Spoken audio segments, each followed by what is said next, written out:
Hello everyone, I am Tacit, and today we're going to be continuing Deadman Apocalypse in Oldschool Runescape.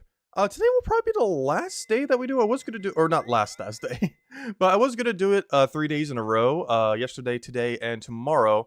But given that we're going to be doing the Gems of War thing so early on Monday morning, like 3 a.m., while also still doing a stream for it at 8, I figured we probably don't do it tomorrow. So I'll probably do 2 more streams for this after today. One where we kind of do mid-late game fun stuff, and then one where we do like true end game stuff. Like in Corrupted Gauntlet, maybe even Infernal Attempt. Definitely Coliseum. 100% Coliseum. I really want to try out the Coliseum since I haven't actually tried it since it came out back in March 20th. So, yeah, this will be our best opportunity to, as we'll easily have all 99s by then. Our gear will be pretty bad, but in all fairness, our gear on the hardcore probably wouldn't be best in slot either, so it shouldn't be that big of a downgrade. We are very, very behind as far as people who are playing this 24/7 and or trading, as we are playing with pretty much like no trading at all, except for like a little bit of Grand Exchange usage, but that's just the public market. But I haven't been doing like any trading, any alts, and honestly, the no alts is probably the biggest thing that actually affects you, more so than like not even having a team or anything. As how you would play this just feels so different if you had like 1-2 alts, even just one alt, compared to you know, if you had like no team, no anything. Well, no, we're still going in pretty much completely solo, and honestly, I've been having fun. Our main goal is basically just hit 20 or about 30k points. I believe that's enough for all rewards.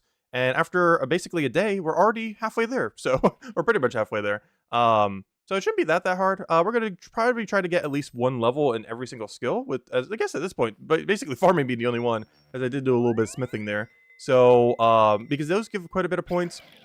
Beyond that, we definitely need to get some bossing. I think the very first thing we need to go do is probably finish out this defender. I was originally going to skip the defender, but then I opted to, I'll just go into the defender grind with everyone else. And that's what we're doing. So that's probably going to be the first main thing we do. We were able to find 2 of these things. I thought these would be way more common than they are, but I've only found 2 so far. These were the 2 we started with. A Sigil of Exaggeration, which honestly seems like an okay starting one. And a Sigil of Menacing Mage, which honestly I wish I would have picked melee. I did not regret my range decision in leagues, but I do kind of regret my mage decision in this, because while it was really good in early game, I haven't really been utilizing it much since I haven't been PKing with it much or anything like that. The melee one I think would have been way overall better, since there's so many more stats that you train with melee, and you don't have like the ultra broken EXP methods like you do in leagues to train, because most of them are multi-combat, and then they're being guarded by clans and stuff like that, so you can't really fully utilize, well, you can if you do PKing, but you know, the melee one would have fully utilized our playstyle a little bit more, and it probably goes for like 1 billion gold in GE right now. Not literally, but way out of our budget, whatever it is, which is unfortunate. Because it'd be nice to have. I guess we could technically try selling this and see how much we could try. Actually, that is a thing to consider. What if we did everything we need to do with this, unattune it, sell it, and see if we could buy the melee one with it? At this point, I don't think that's going to be worth it, but it is. I didn't think about that, but it is something we could do. Anyways, we got one that is the Infernal Chef, which whenever we fish, there's a chance we cook them and get the XP for it. And the Sigil of Alchemy, which is probably one of the better ones, actually, in the lower tiers. It makes it so whenever we high alch something, we get 30% more gold, which makes it very, very valuable to high alch.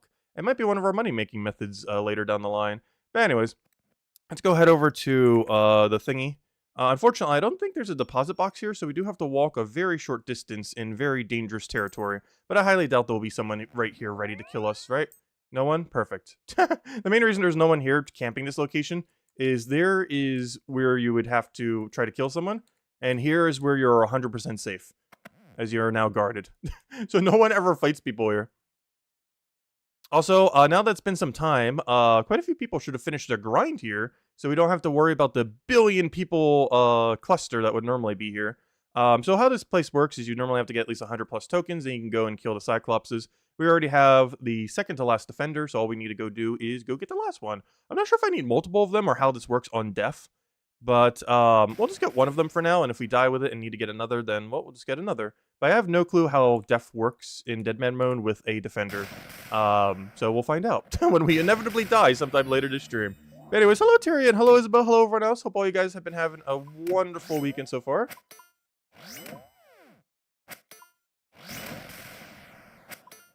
Is that a random breach? Oh, did a random breach just spawn? Ooh. Wait, random breach? I don't have any breach damage yet. Oh, we might have a new plan. Hold up. There's one time a day where a random breach can occur. Wait, where is it? I don't see it on my thingy. Huh. Where does it notify you? I thought it notifies you right here. Game necklace has been thing. And this was earlier, right before I got on. In which case, I have no clue where the location is. Because we haven't actually done one of the breaches. I think the next one's 3 a.m. or 3 p.m. my time, which is in like 2 hours from now. So I might try doing that because we haven't actually tried one of these yet. One of the breaches. It's one of the gimmicks that they've added to this game mode in recent years.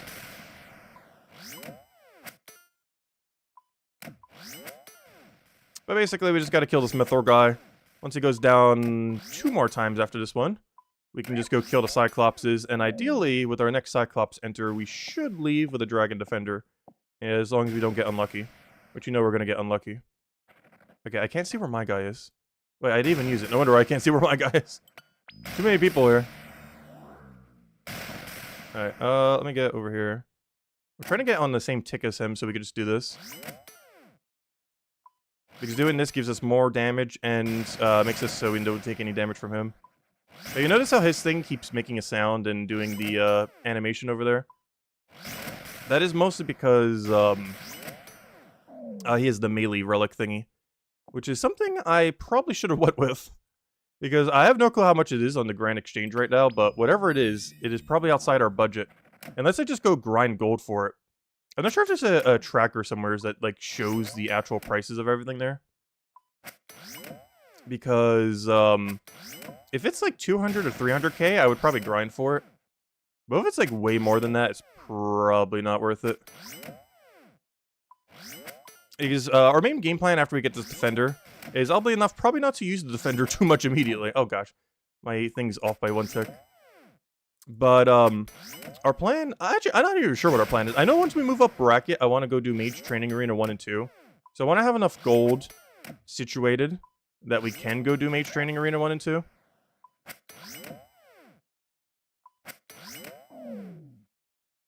Alright, is that the last one? Okay, hopefully we're good to go now. Well, so I'm running out of food. I ended up getting a rare drop table drop of, like, swordfish and white berries earlier. And, yeah, this will be kind of helpful since we have no food whatsoever. Which is kind of funny because I have one of the fishing relics now, but, yep, still no food. Hasn't actually changed anything. Alright, so now that we have these, I think we just go to back and should be able to go get our final thingy. Also, gosh, the lag spikes are still crazy in these worlds compared to, like, the standard ones. Which is surprising because there isn't as many people playing now. Most people just go all in on, like, day 1 and then swap everything out and then stop playing. But, no, we're going to be casually playing throughout the entire thing. Obviously, we won't be streaming the whole thing. But, I want to get to our 30k points, maybe a little bit extra. And then from there, just kind of do some fun bossing. Just mess around with stuff we normally wouldn't do on the main account. Or the main iron. Or the main hardcore iron. Things like wilderness stuff. Things like PKing. Things like bosses that are just a little scary to do casually on a hardcore. Like Corrupted Gauntlet or Coliseum. Or, I actually want to go learn Hydra too. I never actually killed Hydra. Hydra seems pretty straightforward, but still better to practice it on this than it is to do it on the other thing. The only concern with that is getting our Slayer up. Slayer's going to be kind of annoying, but honestly, as the game mode dies down a little, I don't think Slayer's going to be that big a deal. It's mostly initially that it's like a big thing. Alright, let's get on the same tick as him. Alright, good. Now we're on the same tick. We just do that. Boom. Now we hit him harder, and he hits us less. And by less, I mean never, as long as we don't misclick. You're prepping your Snivy here in a bit. Oh, are you guys doing the Pika this weekend? Oh yeah, I can go join you guys. What time are you guys doing it this weekend? I can go do it. When's the cutoff time? Wait, does it end tonight at 7? Because that means I would have to do it before the end of the stream. Because we're probably streaming till about 6 or 7 today with this. I wouldn't mind doing it as we're doing this. Because most of the time, it's like click a few things and spam click A. It's pretty much what those battles are, for the most part. Set up whatever you need to set up and just keep clicking damage or support ability. Whichever one you need, depending on what you're using. Aw, he hit me.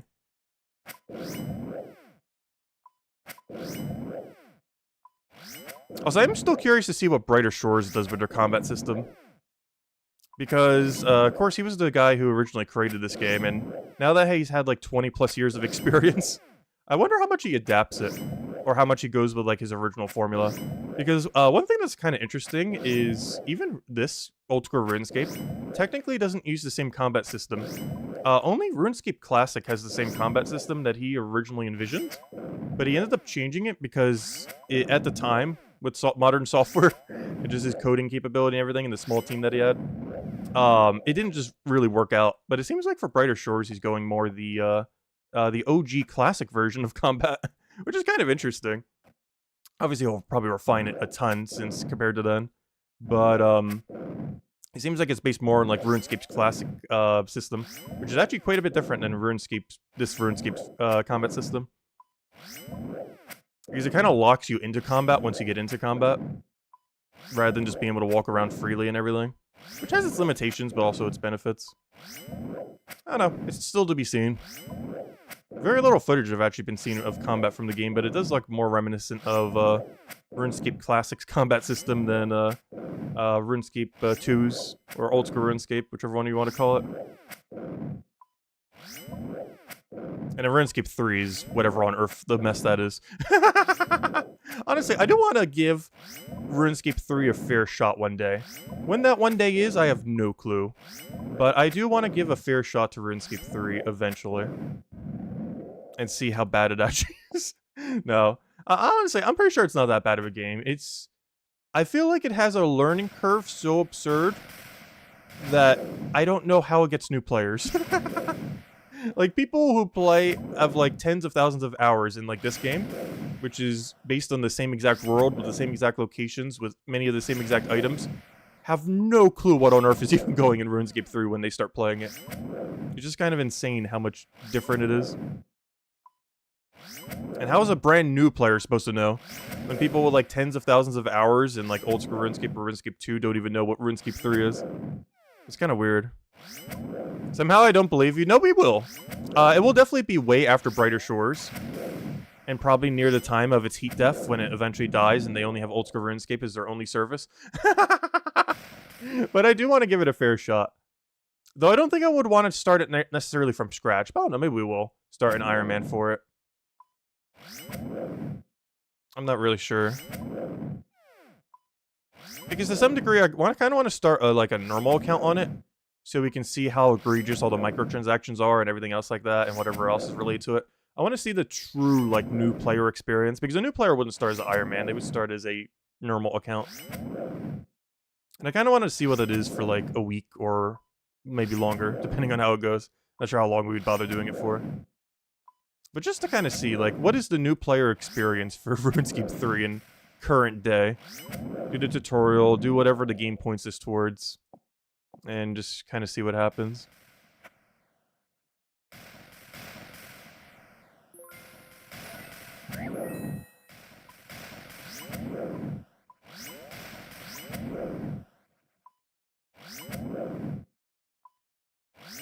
Also, I have no clue how rare the Defender is in this game mode, by the way. I believe it's a 1 in 100 in the main game, but we're on 2x drop rate during this game mode. However, I am not sure if this is affected by extra drop rate, because in the past, I believe they have, because just to get people out of this area and going to do something else that is literally anything but this, they've generally boosted the drop rate of these Defenders in the past.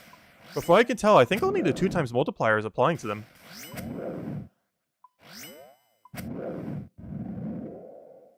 There it is. Well, we got it. Well, whatever it is, doesn't matter. We got it. Okay. We have achieved basic mid-game melee. Well, minus the armor, but we have our Scimitar with Defender. The iconic mid-game has been achieved. Now, are we going to utilize this for anything? Probably not.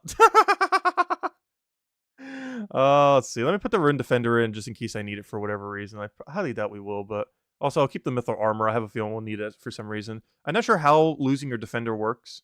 Like, do you have to repair it or what? But whatever it is, it will probably happen. So, we'll be cautious. Do it on the cautious side. Alright, so, game plan. We are poor, as we are perpetually in this game mode. I think I want to make us unpoor. I want to check something real quick. Is there an activity I can go do real quick that just like really AFK while I go check some things? I need more feathers. Why do I have like 0 feathers? I think I can try going to Port Serum real quick, buy some feathers. I think I like the safest area to go get feathers real quick, but Port Serum's the only thing that comes to my brain right now. Is go to Port Serum and then go from there. Oh, I don't have any snapgrass. I could go get some snapgrass while I'm there too. I'm pretty sure it's cheap enough on the Grand Exchange, but might as well just get it there. Oh yeah, I need to go do Night Sword too. I could go do that while doing Night Sword. You know what? Let's go do Night Swords and I can go do a billion things at once. And if we die, we die. What are they going to kill us for? 8k? 8k is worth 0 at this point. I don't think they're really going to do that. Oh yeah, let me go put this in a safe deposit box somewhere. Alright, let me go to Lumbridge and then figure out what we're doing. Well, I kind of know what we're doing. I think we need to go to Falador to start this. Let me double check. Night Sword. I'm pretty sure you start this in the square of White Fortress thing, the Night Sword. Because I need this to start our smithing skill. I have the 2 iron bars. I need any pickaxe. Oh no! I forgot about the red berry pie. Alright, we have one singular problem when it comes to that. And that is our ability to burn it. I do not know what it is at level 50 something cooking, what our chance to burn that is. But we're about to find out. Alright, 1, 2, 3. See, I do. We would need these water sources at some point. We'll make pastry dough. I think I only have 1 cake tin or pie tin, as long as I didn't lose it. Did I lose my pie tin? No. Remember when I grabbed that 1 pie tin randomly at one point? I was like, I'm going to need this at some point. This is at some point. This is why on accounts like this, you always grab every item you ever see. Because you will eventually need it. Okay, I believe we can buy red berries at Port Serum. I guess we teleport to Falador right now. I believe this is a safe area, so we shouldn't need to worry about that. Honestly, I should bring 2 sets of teleport to Falador, as we do need to backtrack to Falador at least once, if not twice, if not 3 times. Actually, let me just bring 3 sets. Pretty sure you go back to Falador 3 times in this quest. Oh yeah, actually 4 times it says. But I guess, oh no, we'll be fine with 3. Teleport to Mudskipper, I don't have that. Fairy Ring AIQ, we could technically do that. Alright, we need to get to a safety deposit box, put some of this stuff in it. Oh wait, I don't actually need this. Oh yeah, I need a combat tab. Here, go in my new combat tab. My singular defender combat tab. Where I put all my gear that we have. Currently, 1 item. 1 singular item. I guess I could put some monk robes here. Here you go. There we go, there's our combat tab. Okay, I need a pickaxe of any kind. Oh yeah, we have an iron pickaxe now, don't we? I really need to upgrade that. If we're ever going to do scaling, we got to get at least up to adamant, if not rune. Though you can tick manipulate with adamant pickaxe, so I guess we get an adamant pickaxe and a rune axe at some point. The only problem is the rune axe is conveniently, if we were to do it through convenience, is hidden behind a 60 woodcutting requirement. Though I'm not sure if that's boostable, in which case it's 55. But anyways, I need to get to a bank. Able to survive those. It's easy. Billion smithing XP. Blue right. Blah blah blah. We're just doing this for smithing XP real quick. Alright. Red berry pie. I believe I can buy the red berries while I'm there. Buy the feathers while I'm there. Use this pickaxe. Who's gonna kill us? Okay. Let's see. Alright, let's go to Falador and start everything. We should have everything we need. Put this in the deposit box, which is hopefully just sitting over here. Deposit box. Are you over here? Deposit. There it is. Deposit box. Wait, where'd it go? Right there. Alright. I'll put this in here. Put that in there. There we go. Actually, what do we lose on death right now? We lose air staff, adamant 2-hand, mithril plate. You know what? I have a feeling we're gonna need this again. Let me put this in my safety deposit box too. And you know what? Adamant 2-hand, if you have room, you go into deposit box. Boom, boom, boom. Perfect. Okay, I can put one more thing that's a clue item or similar item of need in there. On death, we lose an air staff. Air staff, you're going in. Where are you? Air staff. Boom. How about now? What do we lose? Gosh, I need to put some junk items in there so we don't lose anything we actually need. Alright, but at this point, we lose nothing we actually need, other than like a little bit of runes here and there. Okay, so, game plan. Let's go do this thing. We can make a red berry pie during the quest. I have all the supplies for it. I have no food, because if we get caught out, we are just simply dead. So, we shall just embrace death. I guess I'll go poke some things for some free XP while we're walking by. I guess we'll use the mage one. I barely have any casts left, but hey, we'll run with mage. Just do some hidden runs as we walk by various enemies. I think I only have like 20-something casts of this left, but oh well. Better than 0. I think Isabel was talking to me when I was mentioning the RuneScape 3 thing when she said she didn't believe me.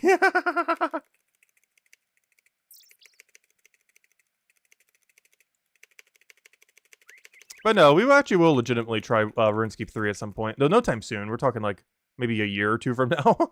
Oh wait, I need to teleport to Varrock? Ew. That is not a close fairy ring. Gosh, why Varrock? Okay, I need to go use the book.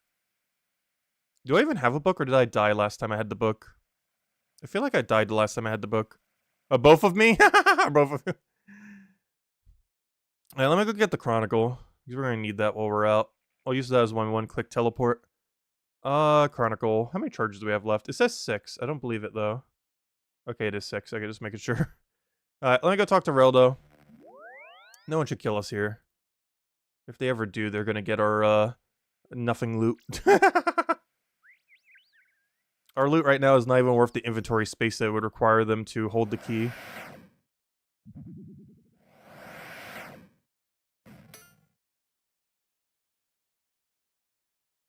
Let's go talk to Reldo, go do whatever we need to go do with this. Go back there. I've kind of forgot this quest needed so much teleporting back and forth.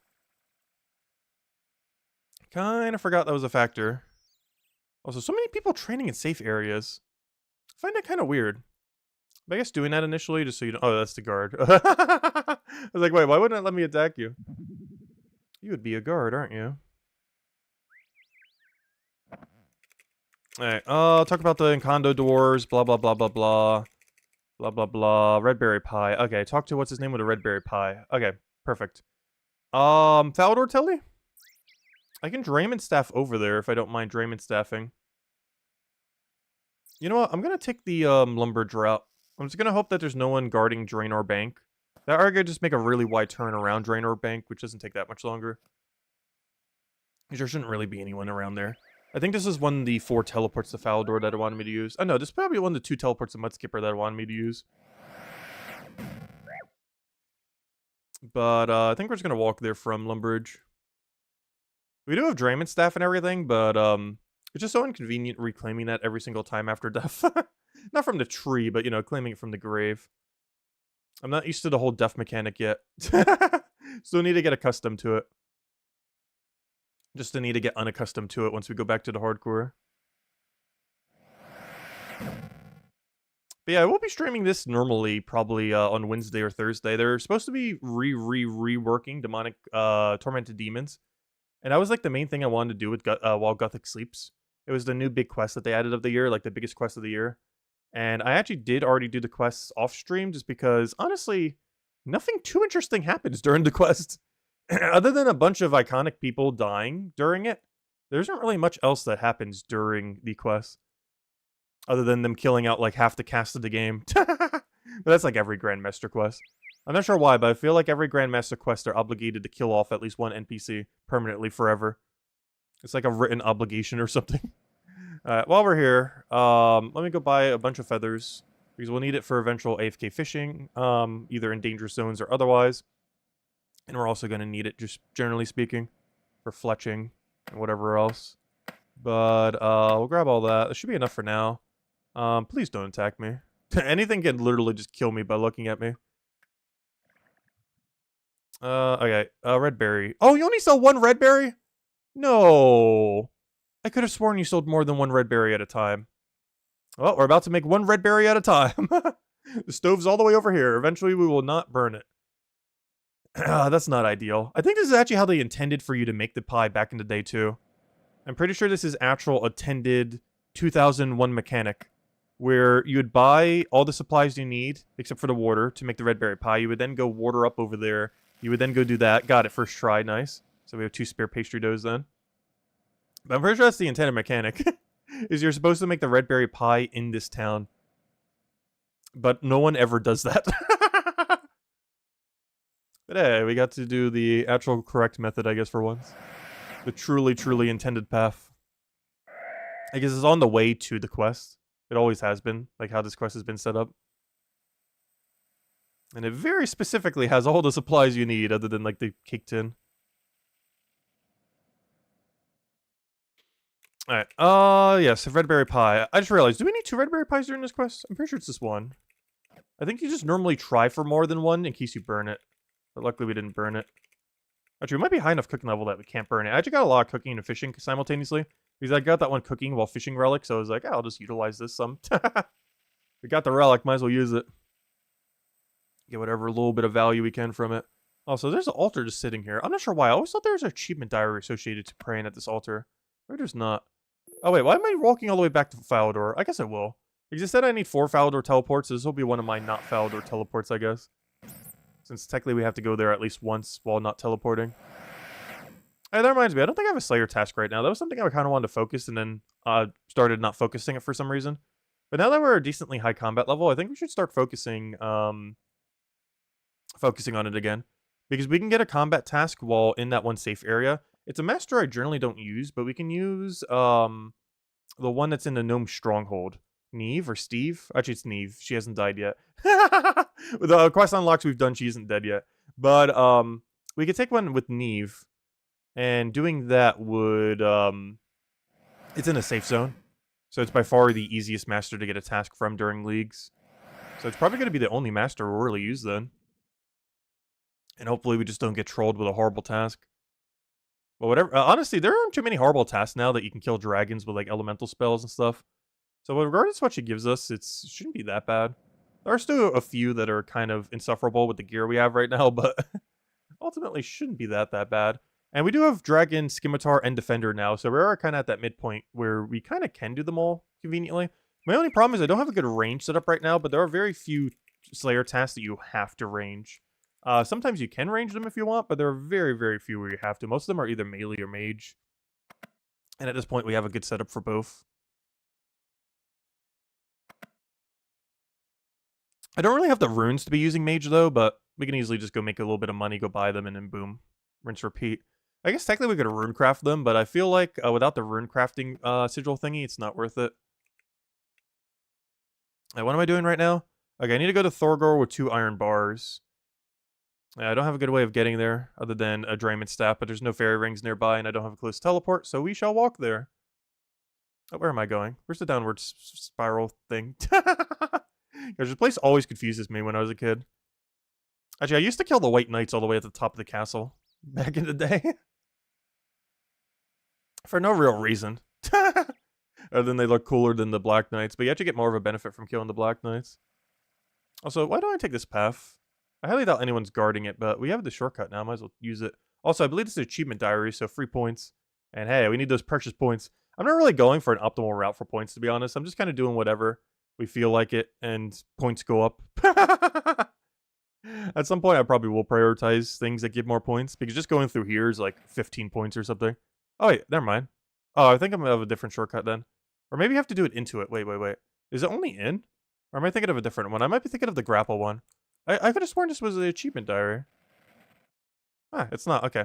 I must be thinking of the grapple one then. Never mind. That was worth a shot. Alright, let's see. Oh yeah, I should go get a key ring. Though I guess we auto-complete it all the way at the end. Once we get to final bracket, we get key ring. And I can put all my keys there and keep them as escapes. We can put the one for Catherby, I can put the one to that maze. It'll be good because most people aren't going to carry a key ring on them. Which will give us access to a lot of escapes that people generally wouldn't have on them. Also, I just realized I could have used a teleport to house to get to Remington, but oh well. This isn't that bad of a walk with Infinite Run. Also, Infinite Run just feels so weird in this game. In a game that is very stamina dependent on like having to manage your run bar, it feels so weird just running everywhere and not even caring about teleing because you don't care about run energy at all. So running honestly isn't that much worse. Like it is worse, but barely. Alright, let me go get our blue right. I don't need to make multiple because we don't care if we have an extra spare sword. We just simply want to get our XP, get in, get out, and return the sword. Also, where does the 4th Falador teleport kick in? Because if I'm not mistaken, as soon as I turn into the sword, we're already done, so I should just tellied earlier. The quest helper said I needed 4 tellies. But based on our current trajectory, we're about to finish it in 3 tellies. Trying to see if there's any ground items here that are relevant. It just looks like some coins. Hobgoblins, which apparently we're high enough level that they don't even attack us anymore. A guy that's about to be very scared that I'm here. Hello, I've come to kill you. Actually, I come to kill your, steal your cosmic runes. Thank you. I've come to steal your 2 cosmics, as now that I think about it, I don't think I have a single one in the bank.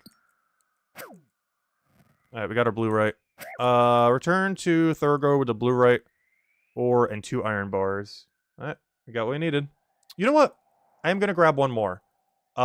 There's an achievement diary that needs blue. I am just now remembering. So I'm gonna go grab that, because I'm gonna need this for Falador medium diary, if we care about points. Alright, there we go. I think I only need one, as long as I don't mess up. You know what? Let me get another one. I'm gonna mess up somehow. I don't trust myself. I will somehow, like, make bolts when I need to make, like, the crossbow, I think. So I'll get a spare just in case I somehow fail. Very, very, very hard. I assume that guy's doing a Slayer task. And he's just trying to do it in the safest location ever where no one will ever kill him. You know what that makes me want to do, right? I want to go switch to Ancient Magics, come back here, and go kill him. Like, he probably has nothing. But what if he doesn't? We haven't really gone for blood yet. Though, to some degree, we're not really set up to go for blood. I don't even have the Mage Training Arena cape. I think that's, like, the last thing we really need. That and a good range switch. So we can actually tri-brid people. Instead of just do Mage and melee. Because that's not going to do too much, especially if they freeze us and we're maging them back. While they have both range and mage. It's going to do, like, nothing. Alright, return to sword. And I think that completes the quest already. And we just did this for a little bit of smithing. And apparently 2 cosmic runes. And to get the Falador medium or easy or whatever diary that is that requires blue. I know there's one. Actually, I might as well do it right now just so we don't forget about it. I can't remember if you need coal for it. I'm pretty sure I can just do it on the furnace. Alright, well, now we have a billion smithing. Alright, let me double check what we need for diary real quick. It's some free points, and we already just grabbed it. But there's something in Falador diary where you have to make a blue limb on Doric's thing. Oh, I need to actually complete Doric's quest, though. What do you need for Doric's quest? Hold up. I haven't actually completed Doric's quest. Tell me I have the ore. I guess I could go mine it real quick. What items do you need for Doric? Because I think I consumed some earlier and don't have them all in my bank. And I actually forget what they are off the top of my head. Doric's quest.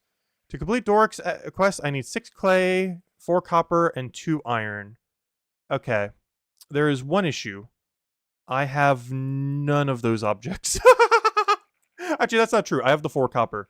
I need the 2 iron and the 6 clay. Alright, we can do that. That's doable. That is very doable. Let me go put away this. Let me go put away this. You know how we're going to get it? We're going to teleport here. Hope there's no one here to kill me. Good. Good start. Good start to the strategy. I'm now going to get 2 iron and 6 clay. And then I just grab the copper from the bank. Or I could just go mine it here. Oh no, there's not copper on this side. I'll just grab it from the bank. I know for sure we still have like 10 or 11 spare copper in the bank. Yeah, we'll grab our 2 iron. Grab our 6 clay. Teleport back to Falador. Complete the quest. Complete the achievement diary. Boom. And we get a ton of points for all that. And we get some mining XP from it, which might get us a level. It's not a lot, but I think it's like 1,000 something, which during leagues is like 10,000 something, so it's not too bad. It adds up quickly. Alright, just need 2 more. And then I go grab the copper from the bank when I'm in Falador. And I think we are good to go. There we go. Alright, Falador. Alright, I'm gonna go grab the 4 copper. Please tell me I have 4 copper. Worst comes to worst, I know for sure the Falador mine has copper in it. But I'm pretty sure I still have a stack of copper in here I didn't use earlier. As well as 1 singular tin. Alright, that should be everything. Don't need the pickaxe anymore. I don't need my book and key. Ah, I still need a 1-click teleport though. I don't need the pastry though. Alright. And then we figure out what we do from there. I still have no game plan, by the way. We still just keep doing whatever. Whatever my brain just randomly processes. And right now, it's trying to randomly process the fact that I have level 1 farming. So I think what I'm going to go do is head over to Draenor Village. With oh, I can't use Lumbridge Teleport yet, though. I think I might walk to Draenor Village. Go buy all the supplies I need. Go buy some seeds and go do some like really low-level farming. Alright, I would like to use your anvils. Oh, wait! I forgot to make this into a bar! No, it's still an ore! No, wait!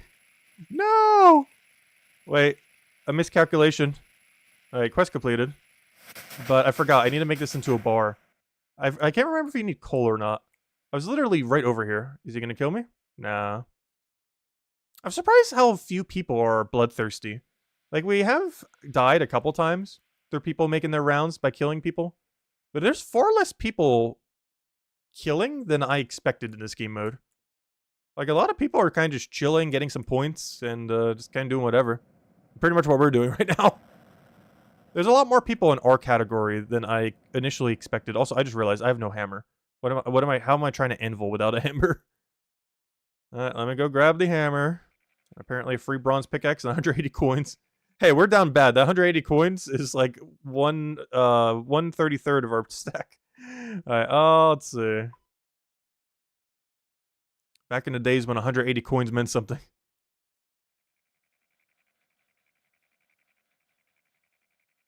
It's kind of funny because some of the small coin rewards that you get during some of these things, like some of the quests and everything, are actually kind of big.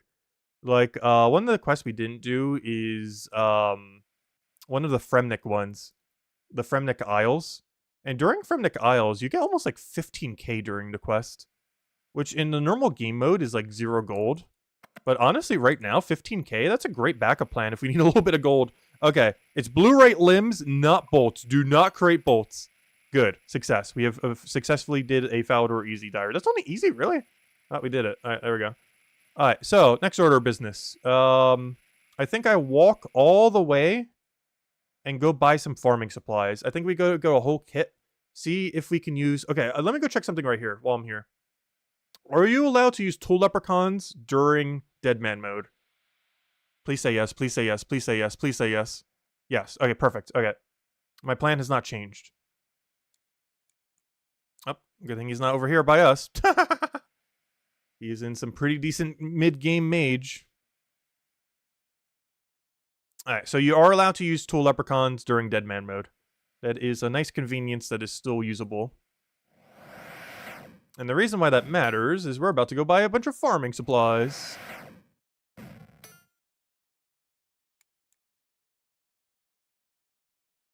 Quack. Oh, that's not a hittable duck. I thought that was an attackable duck. It's just a fake duck that doesn't have an attack option.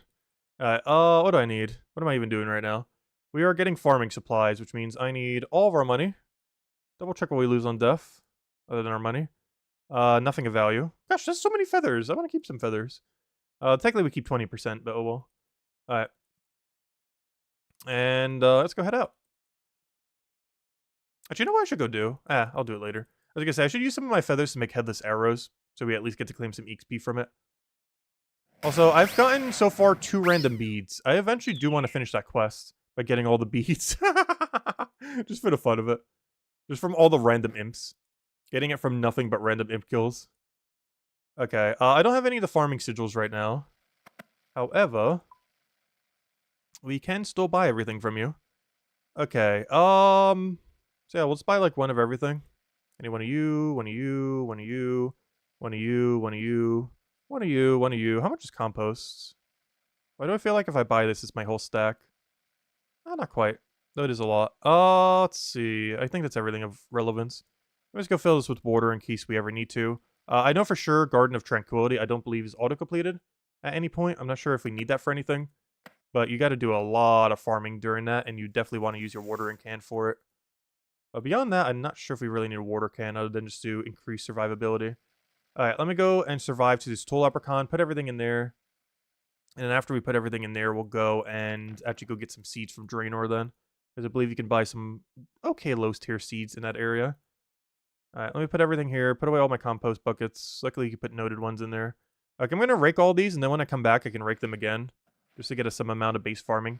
I can also instantly put all the weeds in there in order to compost them for even more compost, and which also gives XP.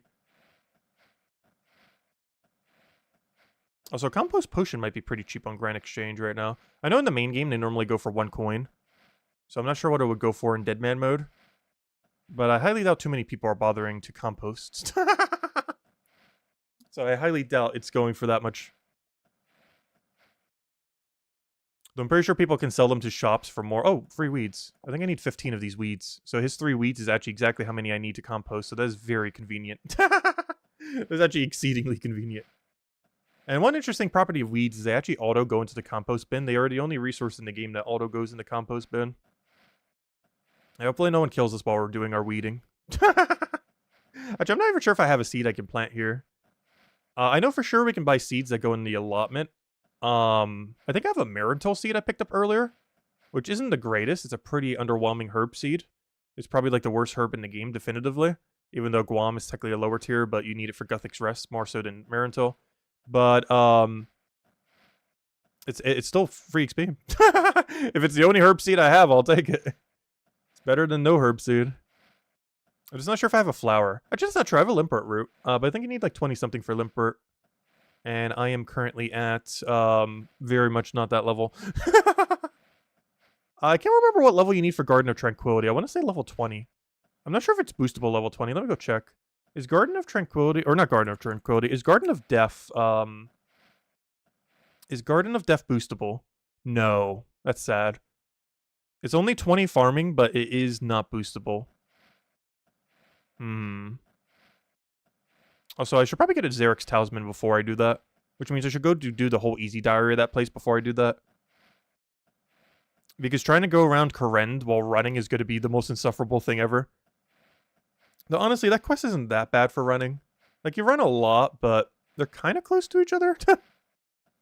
Kind of. It depends how you define close.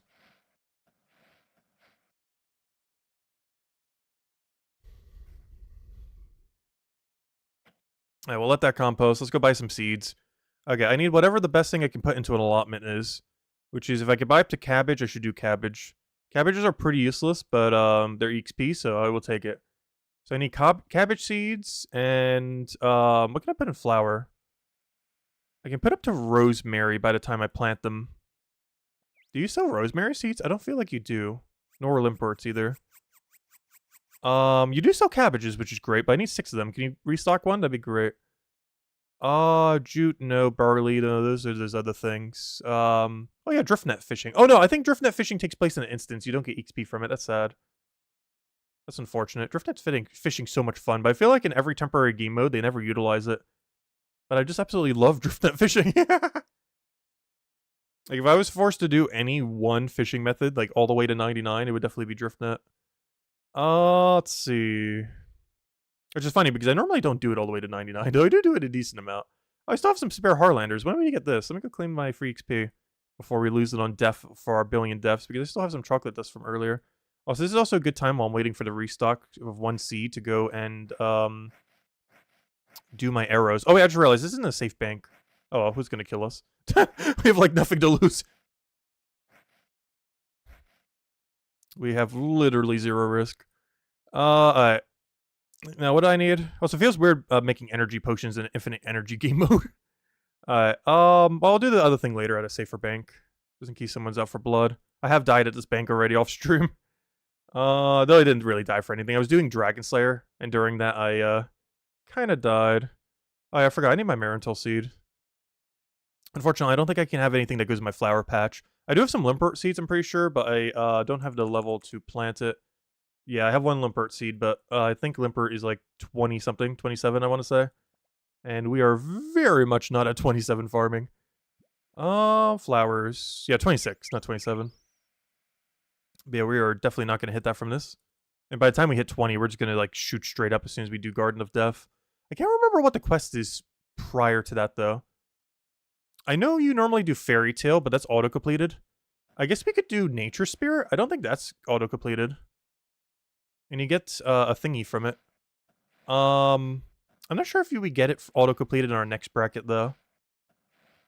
And it's not that much XP, but if it doesn't get auto-completed ever, I should probably do it. Don't kill us, don't kill us, don't kill us, don't kill us, don't kill us, don't kill us, don't kill us, don't kill us. Okay, he's friendly. 2 specs from that bow and we're dead. Also, I don't need to do that one, actually. Let me go grab my compost and everything else from him. If I can ever rake this. Raking, raking, raking. There we go, okay. Give me 3 of these. 1 of those, 1 of those. Alright, we're good to go. Compost. Seed. There we go. Compost. Seed. And, of course, compost seed.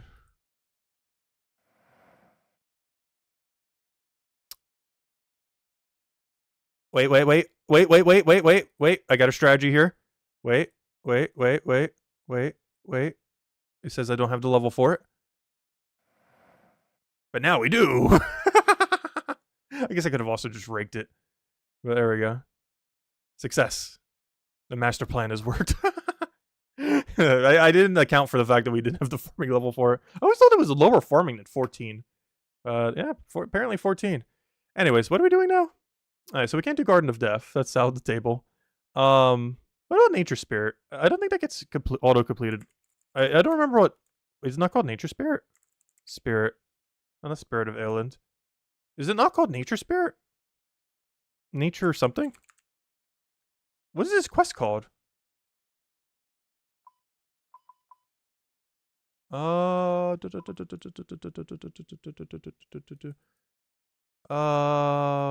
remember where you start it. Isn't it down here?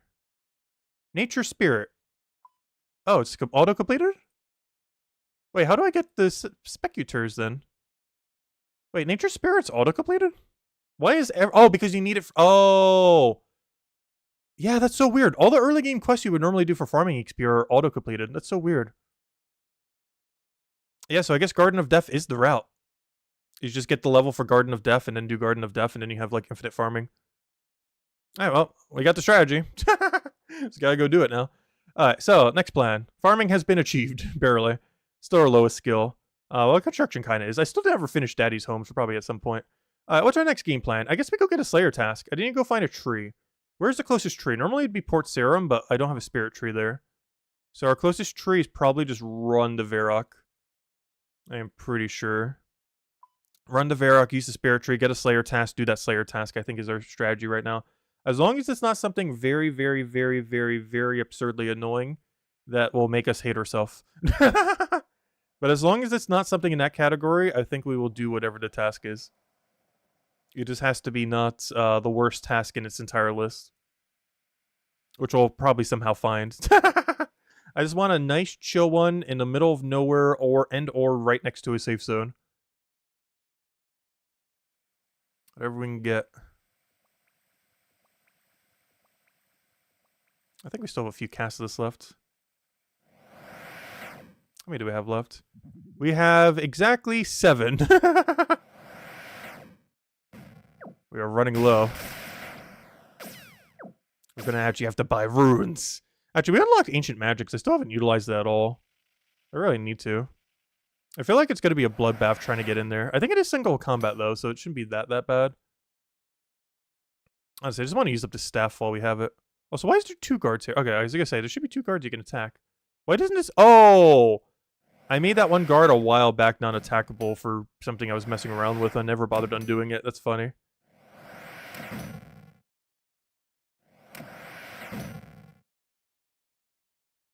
And our staff just broke. Alright, perfect. Alright, what am I doing? I'm going to tree to get Slayer task. I'm just double checking everything else. Alright, we'll put away our coins, I guess. Oh yeah, let me go use some of my fletching supplies. I was mentioning that earlier, because I have so many feathers. I should go use up every last little bit of fletching supply I can right now. Just so our feather stack is a little bit more distributed. I don't think I really need fletching for anything. Actually, we might need it for Song of the Elves, and we might need 70. Since we're going to be getting a lot of stats up, that should actually be one priority list. That's something I never really thought about. Because I've never rushed Song of the Elves, nor are we right now. However, because you would normally have all these skills by the time you would bother doing Song of the Elves. But I need 70 agility, that's free. 70 construction, that's probably free because of some of the relics that exist. And if we can get our hands on it, it will be even freer. And if we don't, we can just buy from people doing it for like that. So there's a bunch of people that are going to have a lot of spare planks. So that shouldn't be that costly at this point. Farming is going to be insufferable, but after we do Garden of Death, it shouldn't be that bad. Herblore is a nightmare. Hunter is fine. Mining, we're pretty much already there. Smithing, we got a little ways to go. Woodcutting, we got a long ways to go, actually. Actually, I didn't think about that. Woodcutting is actually as low as my farming. How? I guess we never trained woodcutting at all at any point. I never really put that into consideration. But yeah, we haven't really done woodcutting. Normally that's something I do pretty early on in any account just to chill. But, yeah, we just haven't touched woodcutting, really. Interesting. Alright, what am I doing? Alright, let's go get a Slayer task and see if it's something that we're actually going to bother doing. Hopefully. Also, a lot of people in Mystic. I'm actually kind of surprised. Because wearing full Mystic is about 200k risk. roughly. Plus whatever runes you have on you, plus your bank. Like, that's not a small amount of risk. But I guess for the extra freeze accuracy, it's worth it if you have a bank to protect. But we very much do not have a bank to protect. Not even remotely. Oh, wait, why am I going to Grand Exchange? That's not what I need. I need Travel Point. And I need Gnome Stronghold. And I need a Slayer task that isn't the worst one I've ever seen. Come on, something not bad. Something not bad.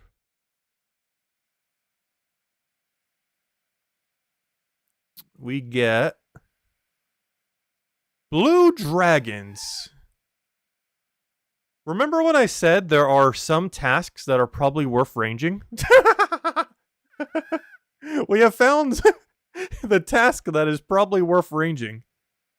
I'm still gonna mage it though.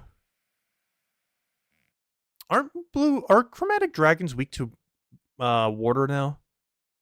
I think we go get some cash from stealing from some houses. Use that cash to go get water runes and just water strike a bunch of dragons while wearing an anti-dragon shield. And I'll probably just do it in... Oh, I can't use the shortcut. I don't have 70 agility. I kind of want to go get 70 agility just to use the shortcut. Because otherwise I need to go get the crumbly key or whatever that thing is called. And, I don't want to... So, what's our best way to get agility right now? What's the highest course I could do? Sears Village? Ew, Sears Village without hard diary is awful. What's the next best one? Falador? Falador is even worse. There's Wilderness, but I'm gonna die. Werewolf is not worth it until you stop failing. Though, but you have to do another quest. I don't think we have a Ring of Karos yet. I would have to go do a whole quest to go do that, and it's not worth doing all that. Yeah, I guess just do Sears and hope I don't get attacked. That or do one with a lower fail rate and just kind of do like Canifis. I feel like people will try to kill you at Canifis though. I feel like that place will be a little bit of a bloodbath. Oh, you know where people probably wouldn't be? I almost forgot. What if we did the new and approved, I need to do it anyways for a task. Okay, I got a plan. I got a multi-step plan, which starts with us getting agility first. I am going to bring 150 gold, or however much it is. I don't even remember. I'll just bring like half my stack. Oh no, I can't spirit tree over there though. Wait, how am I gonna get there? Wait. What's our best way of getting there? I would have to run to Port. Wait, gosh, I'm so used to having a billion ways of getting here. How are you supposed to get to Karamja? Amulet of Glory, can't do that. Fairy Ring and Glider, too far away. Though I say that, it might be closer. We could Camelot Telly, take the boat, and then go from there. Otherwise, we have to charter ship. So I have to do it either from Artie or Remington. Because we got to get there. Normally, you would just Spirit Tree there, which is what I was about to go do, but then realized we don't have it. There's also the House Telly, but we don't have enough construction to go there. Gosh, just place it in the middle of nowhere when you don't have these. And I can't minigame teleport to here, which is the backup of backup plans you would normally use during leagues and other things, but you can't use minigame teleports in this game mode.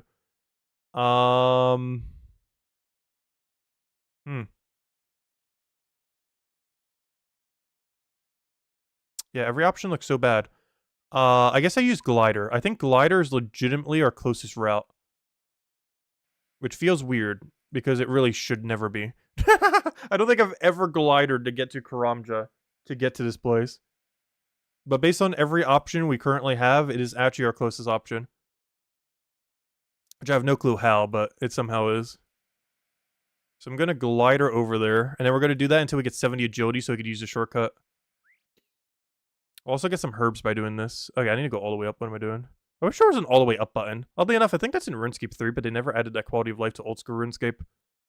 I guess that was too much power creep in quality of life. Okay, wait. Do I not have the other one? I could have sworn there's another spot. Or maybe you could only crash land over there. Okay, well, that's fine. This isn't that much further of a walk. I thought we could go there. Or is that just during the quest? Maybe that's the quest only spot. I could have sworn you could have glidered there, but oh well. It's not that much longer of a walk to walk around. Also, I have no seaweed at the moment. Oh, I can get them from charter ships. Not that big a deal. I think I said I should probably get some seaweed in case we randomly need it at some point, but if we truly need something like that, we could just charter ship it all really quickly. Or is that just for soda ash? I don't remember. I'm pretty sure they sell seaweed too. Alright, let's go take the ultra absurdly long scenic route to the good old agility course here, because they actually buffed this course like crazy. And I think at our agility level, it's actually our best option. And I feel like there's going to be almost no one here trying to kill people. The only thing I didn't fully account for, though, is food. I have no food on me.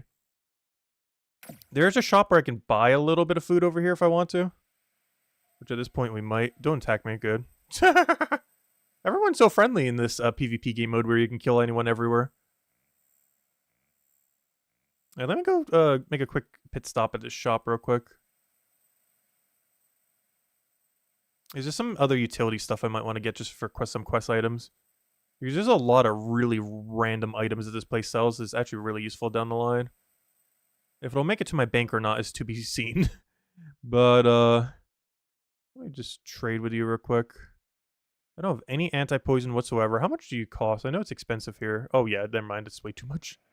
Bronze bars are, like, free here, aren't they? Ooh, free smithing XP. I didn't think about that. Hey, leather body. Our best in slot range at the moment. There's a little bit of food. It's not really worth it. Oh yeah, I think it was mostly charcoal and papyrus I wanted to buy for any random quests I might eventually need it for. Beyond that, give me those bars. You sell a hammer, right? Yeah, let me go make something real quick. Go make a makeshift set of armor. You know what? I'm even gonna buy this. As if that will save us. As if that will do absolutely anything at all if someone was to attack us. Also, I can't make darts, so I'm just gonna keep making arrowheads, I guess. So we can cash them in for fletching XP as well. Unfortunately, I don't think this place sells feathers, but oh well. Got like $1 billion in our bank, should have brought some with us. I do have enough to buy 1 anti-poison. So I might want to do that just to kind of have it. But honestly, they're just so expensive, I might as well just make my own out of unicorn horns. These are probably cheaper on the Grand Exchange at this point. Also, I believe there's an outbreak in 2 hours. We still haven't actually touched that mechanic in this game yet. It's one of the gimmicks of this place is like, hey, you can go do the outbreak. But the only problem with them is they're really team heavy. Like as far as how many teams and everything guard them and all that. Oh wait, oops, I currently have Song of the Elves set as my quest thingy. We're not doing that anytime soon. I was just double checking the requirements. Alright, but yeah, let's go get level 70 agility. I feel like no one really has any reason to kill us here. And then we can go kill blue dragons with Water Strike. But hey, we're going to gain a lot of prayer while doing that. And the Wilderness Altar's probably not guarded anymore. Oh yeah, also we get to pay Izzy. Captain Izzy No Beard. Oh no! Okay, good. Good thing I bought enough coins. I forgot, it's actually 200 coins, not 150.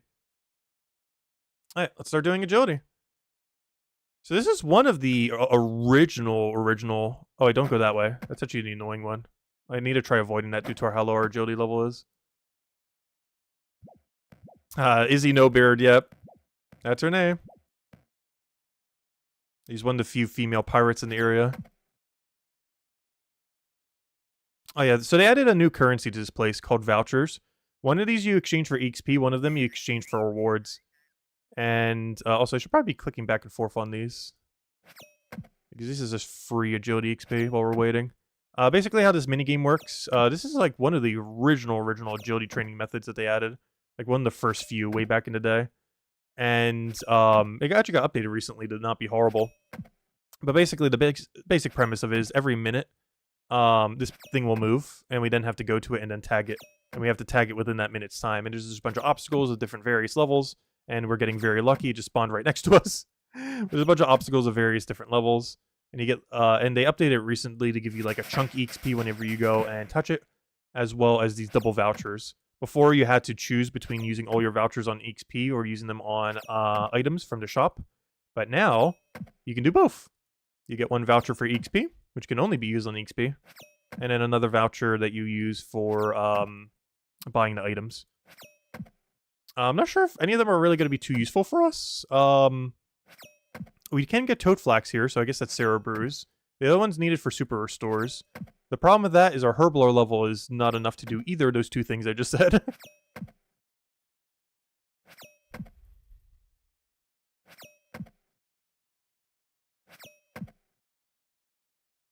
But we're just going to do this till we get 70. What are we at right now? It is boostable, so I just need 65 agility. Alright, now we got a far one for once. Alright, now is where the challenge comes in.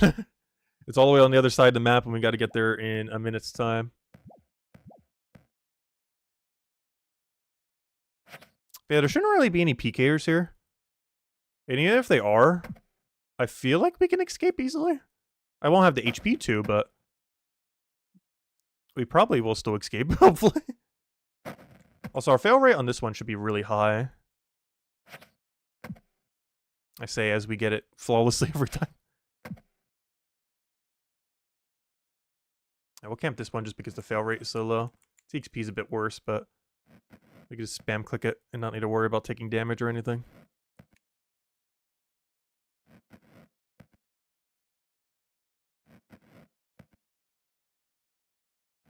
I don't think he can fail this. I think there might be a small chance, but it doesn't do any damage, I don't think. Up, up, up. Go back, go back, go back. But yeah, we'll do this until we have a divisibility of 10. So probably 20. Because I think by then we should have 70 agility, and then we could buy 2 Toad Flaxes. Oh, I gotta be careful. That's a weird glitch that can still happen. This is actually... They actually introduced this glitch. I don't think this used to be a thing. But ever since they updated this, and because they didn't re-update it, because they updated it like 3 different times, but then didn't re-update it, there are still some glitches with this game mode, and one of them is your pillars just disappear sometimes. I don't know why. But it does. He's updated this piece of content like 3 times within a month, but then didn't fix the other bugs that they added when they updated it 3 times within a month.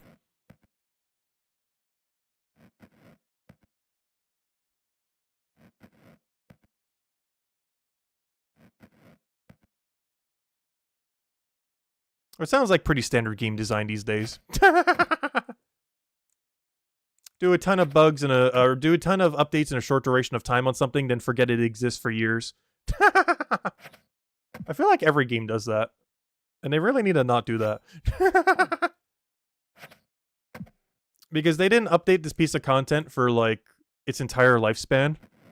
Then did multiple times in a single month. And then completely forgot it existed afterwards. And still haven't fixed some of the bugs and other things related to this content.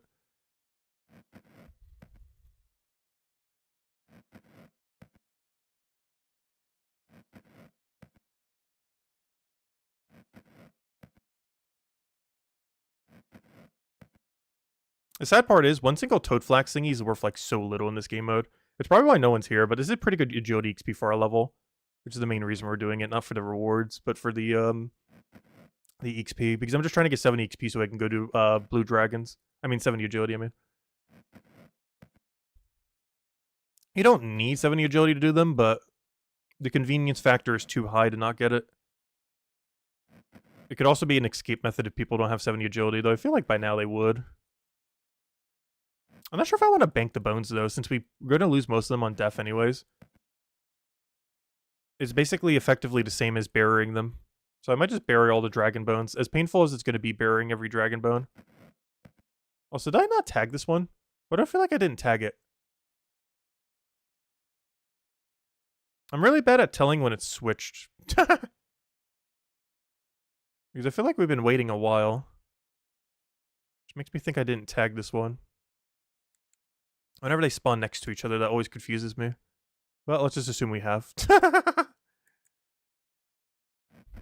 I want to try avoiding this trap whenever possible. It is a matrix start. I might do it once just to show it. Because it looks really cool. But it lowers your agility when you fail it. And at our agility level, we will fail it quite often. And the lower your agility level, the more we'll fail everything.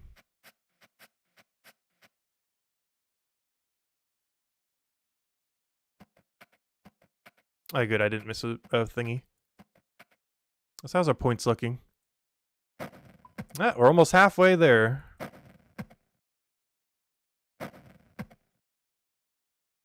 I probably should be doing things that actually give you points. I think one thing we should do at some point is a boss rush. And start just killing every boss once.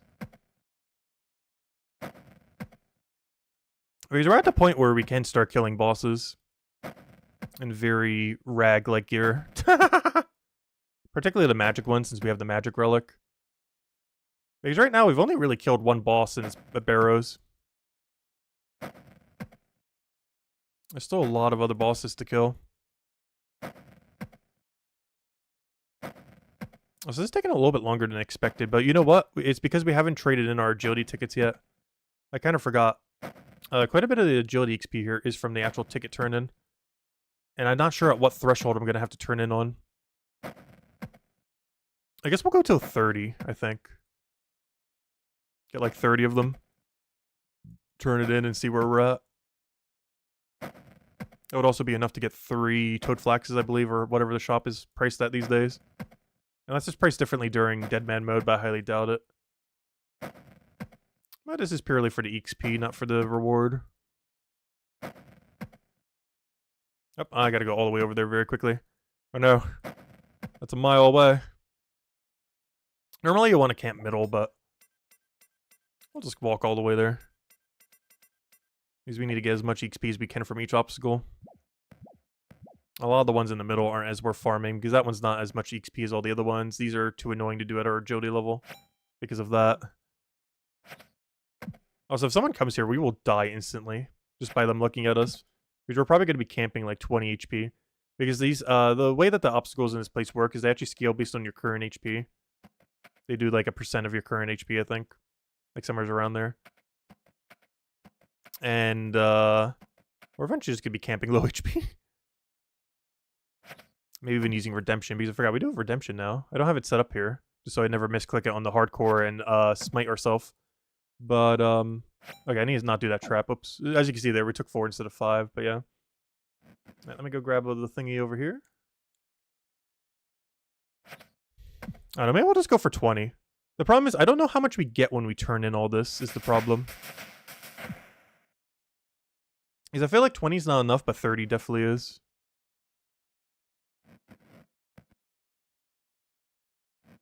Because the problem is, if it's 20 and I have to go do that, it's just so much backtracking. Unless the final one that we do is like all the way in the corner over there. I guess that will determine it. If our 20th one is like right in the corner, I'll go do it. Otherwise, we'll do a little bit more.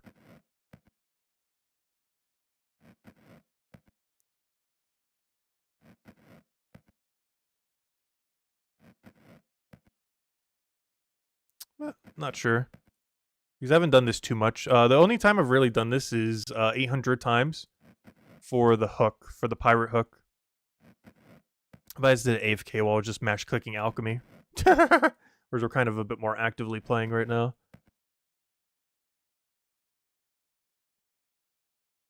Because at high agility levels, this place is pretty free. Actually, I believe at 99 agility, you actually stop failing completely here. Which I actually did it prior to 99, but if I ever did come back for any reason, pretty sure you never fail at 99.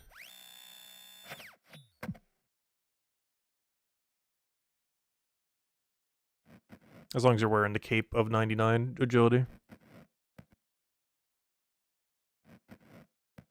Yeah, we'll just go for 20. And just see what the scaling is. I believe it's a flat amount, not based on your level. It used to be scaled by your level. And that's the main thing that I don't know how much XP it'll be, especially with 10 times multiplier. Is how that's exactly scaled. Because I know it's not scaled at all now, it's just a static amount. But I'm not sure relative to my current agility level how much that is, plus 10 times on top of that. I don't know, we'll find out when we turn in 20, I guess. There's also enough, I believe, to buy 2 Toad Flax or whatever it is.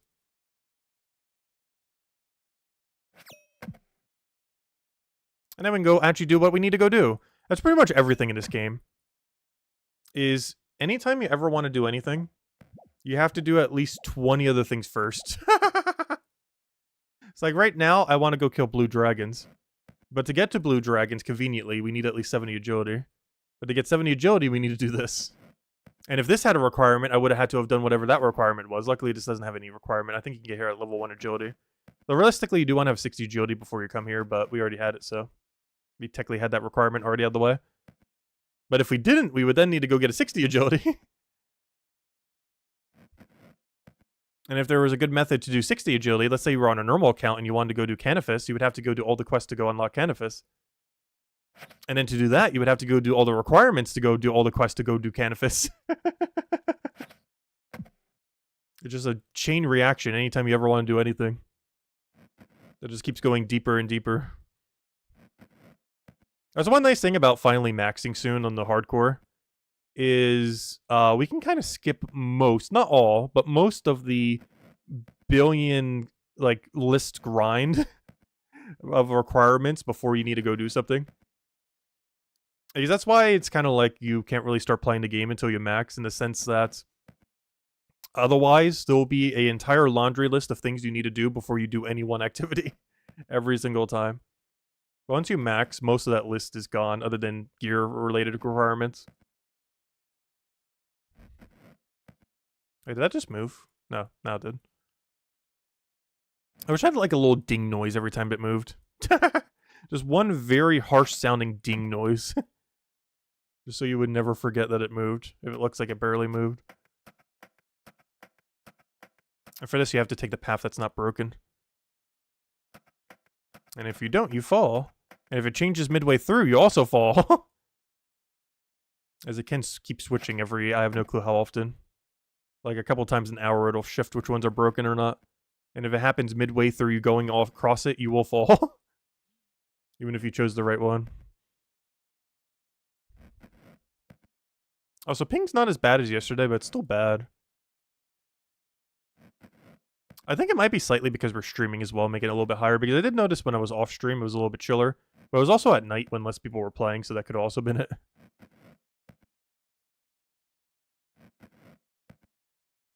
But it would explain why I experience like slightly more input lag when we're streaming. Because yeah, we actually do have more input lag when we're streaming, which makes sense. But that's only one bad thing concerning with like doing harder content if we ever stream it on like the hardcore. Is we definitely have worse input when we're streaming compared to off stream. It's not just us being worse on stream, it's simply like worse input.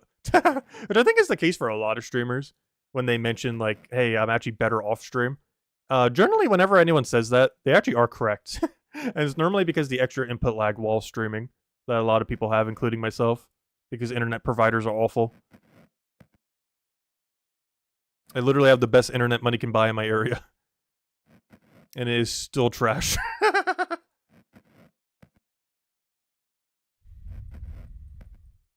It's like $100 a month, too.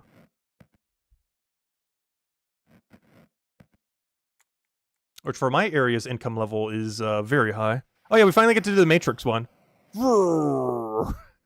It had the Matrix reference.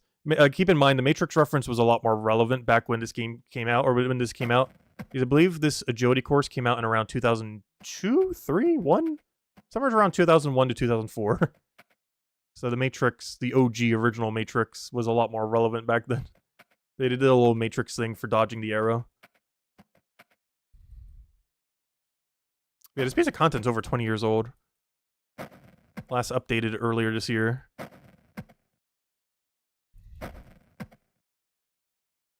And last updated prior to that 20 years ago.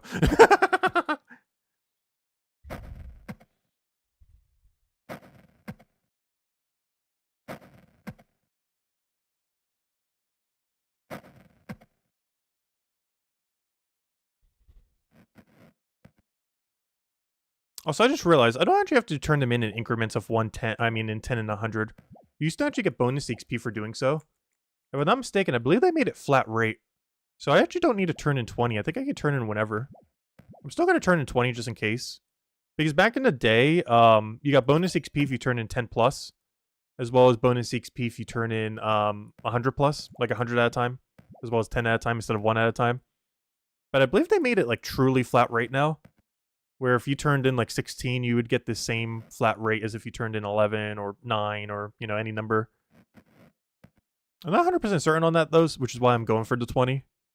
Because for the longest time, it was always do it either increments of 10 or hundreds. 10s if you're going quickly, or hundreds if you're camping the place for a while. But I'm pretty sure they changed it out of convenience, so you could just do it whenever and not be penalized for having a smaller amount.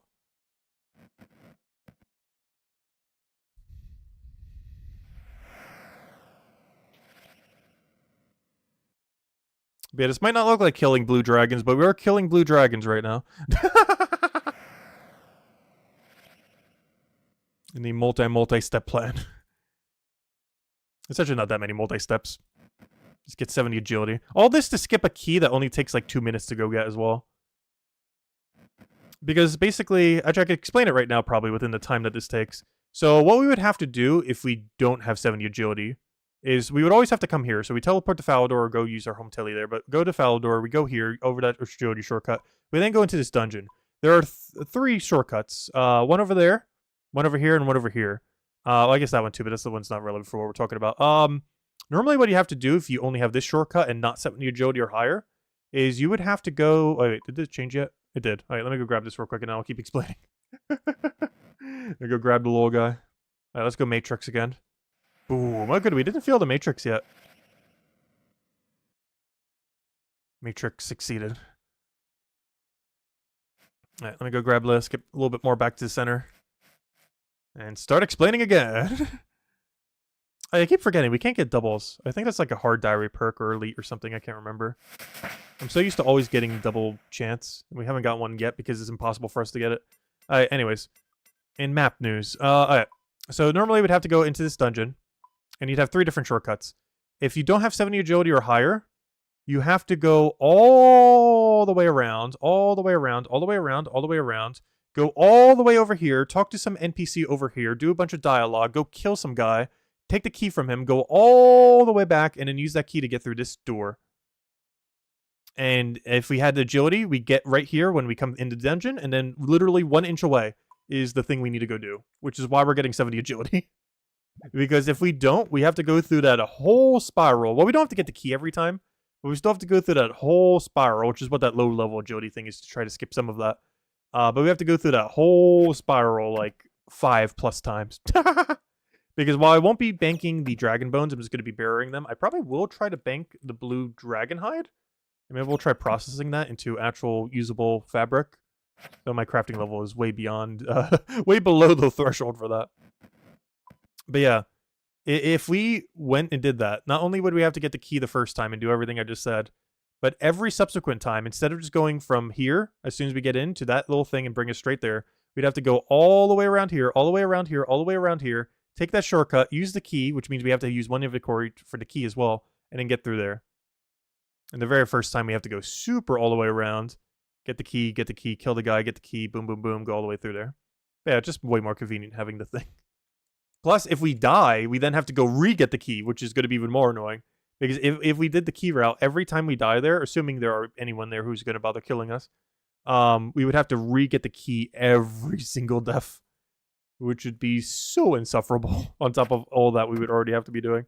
And that's why we're getting 70 agility.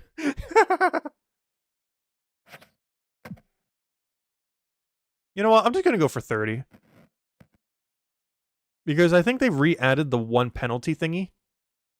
So I think what we're going to do is get 30 tickets and turn them all in. And then we'll have our way of getting 2 dragons, blue dragons.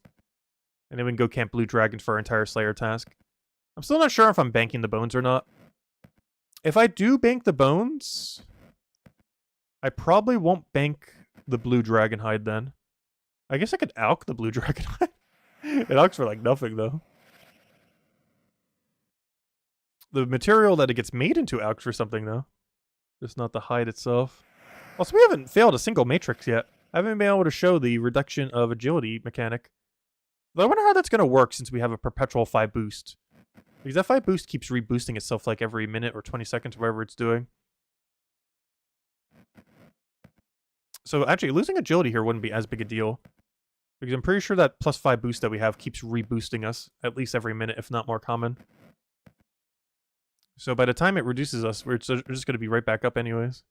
But yeah, we'll get 9 more tickets and hope that's enough. Because I have a feeling with where we are right now, 20 agility tickets isn't going to be enough.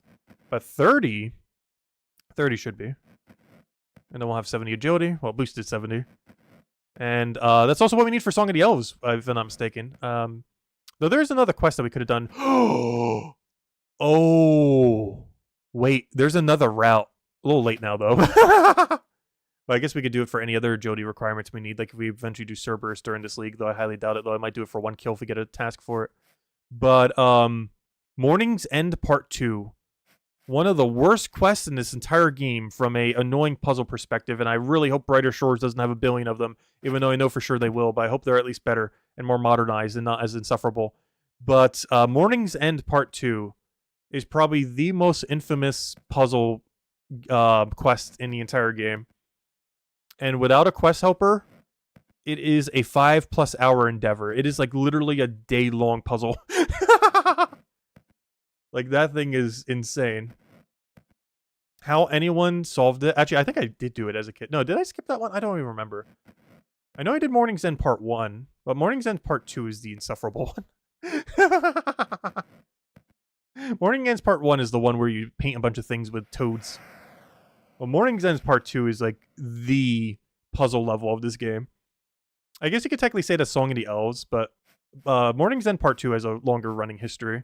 Song of the Elves is like the last few years. I think it came in like 2019 or 2020.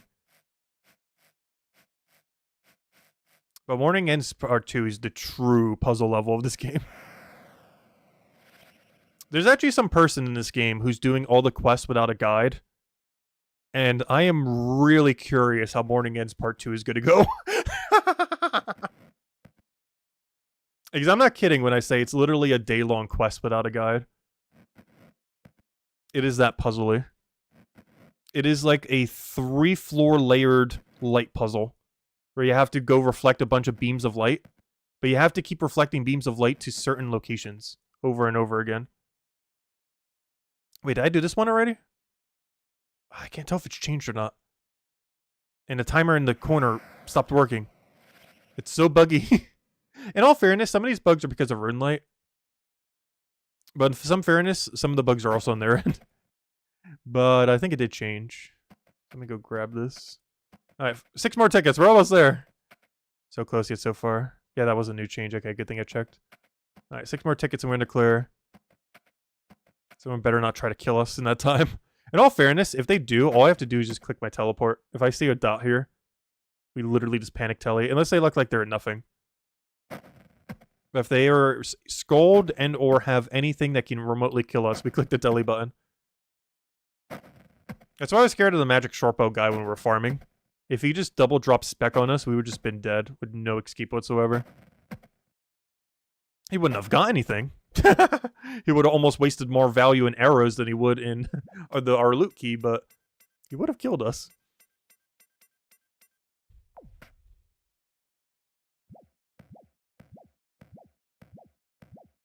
Right, 5 more. And just the laps around alone should bring us to 63. And then after that, we can just get straight to 70, hopefully.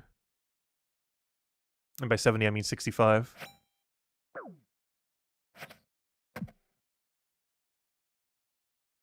I just realized Song of the Elves isn't boostable, is it?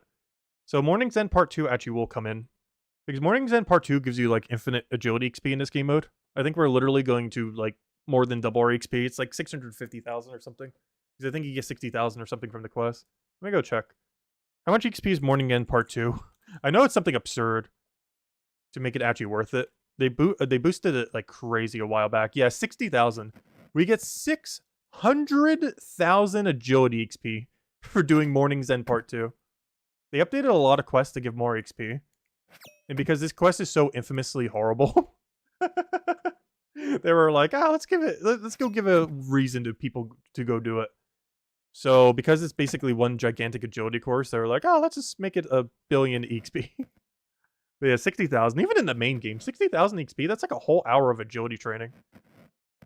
And oddly enough, with quest guides, the quest takes about an hour. So I say that. It might take us longer during leagues. Because I'm not going to have enough. I'm going to have a lot lower prayer than I would normally have. I would also have a lot lower agility than I would normally have doing it. Well, some people do it with less. But I feel like I normally go into that quest having like 70 something already. Though in all fairness, we actually are going to have 70 something by then, so I guess that does work out. Check out. Because I feel like that's a quest I normally save for around 70-ish. Whereas you only need, due to one of the prerequisites, I believe you only need like 50 something agility. But it's highly recommended to have like 70, 80 plus. If you want that quest to go anything beyond insufferable. Because on top of it being a gigantic light puzzle, there is a very infamous ledge with a pit of a billion shades below it that has a really absurdly high fail rate if you have low agility.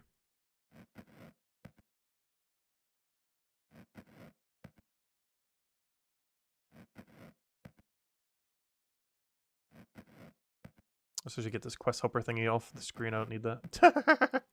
Actually, what quests are we prioritizing next? Well, I guess our next quest is kill blue dragons. Sounds super easy. Well, we might be doing it sometime in the next, I don't know, we could technically try going for it today if we really wanted to. We'd have to focus it the entire time because I think there's like 5 other quests I gotta go do beforehand. Though one of them I think gets auto-completed, so maybe I would want to wait for a higher bracket. Because I believe Chompy Bird Hunting gets auto-completed at one of the later stages, I think. I'm just not sure if we can get there realistically to stream. Let me double check. What's everything we need for Morning's End Part 1? Because that's the main thing blocking us right now. We auto-completed Roving Elves because of our one thing we went, and I haven't really used anything from our Elf unlock, when we could have gotten a lot of benefits from the other one that I haven't been using, the Fremnik. Let me go check. What am I looking for? What am I looking for? I'm looking for Morning's End Part 1. I know you need Choppy Bird Hunting. Does this ever get auto-completed? I need to go do, Sheep Shearer. Or not Sheep Shearer. I already did that one. I need to do Sheep Herder, which is an infamous quest for being annoying, but honestly, I don't mind it. It's actually pretty free. I need 60 range, which honestly isn't that bad. Oh, did I miss that one? No, I think I already tagged that one. Alright, so I need to do big chompy bird hunting. That's an annoying quest that I thought gets auto-completed at some point, but maybe it's just the recipe for disaster part that gets auto-completed. Because I noticed we didn't have Cook's Assistance auto-completed. Yeah, I have, the recipe for disaster auto-completed, which makes literally 0 sense. Because you would need, in the normal game, to have the other one completed for that to work, but I don't know. Doesn't make any sense at all, but sure. But, with that being said, I think I actually have to do big, chompy bird hunting, which is kind of annoying. That's not a particularly ideal quest. But, we have to do that, and Sheep Herder. Sheep Herder's not bad. We also get, like, a free 1k from it. Which normally would be no gold, but honestly, in a game mode like this, I'll take any gold we can get. That will, like, double my cash stack right now. I just realized how many random items I need, though. I also just realized I don't have a teleport crystal. Is there anywhere I can reclaim a teleport crystal? Otherwise, I need to go all the way to the elf land and I think kill a couple of the people there to go get one. This is a person I can talk to over there, but I still have to go head over there. I'm so used to having an infinite teleport crystal. The reason I mention that is they have a dye shop in their town. And I highly doubt dyes are going to buy from the Grand Exchange. Actually, if anything, merching some of those dyes could be actually pretty good. Also, remember that silk I banked earlier? I've actually used it like 2 times now. We're about to utilize it again. Alright, let me go head all the way back to the front. Hopefully this is 70 agility.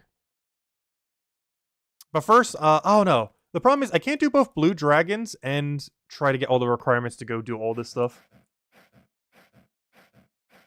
Because we gotta go complete out 3 quests before we can do that quest. One of which is decently time consuming. So I'm not sure. Let's just see what this brings us to. Don't you dare attack me. Trade. Give me my agility XP. Please tell me that's enough. Yep, it is. It hasn't updated yet, but that's exactly how much we need for blue dragons. We actually got a little extra, but that's fine. Oh, it's only 3? Oh. Cool. I still can't use them. But cool.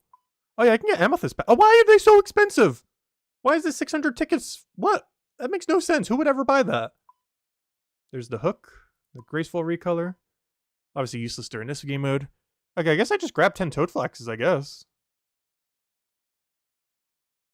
The problem is, should I go 5 and 5?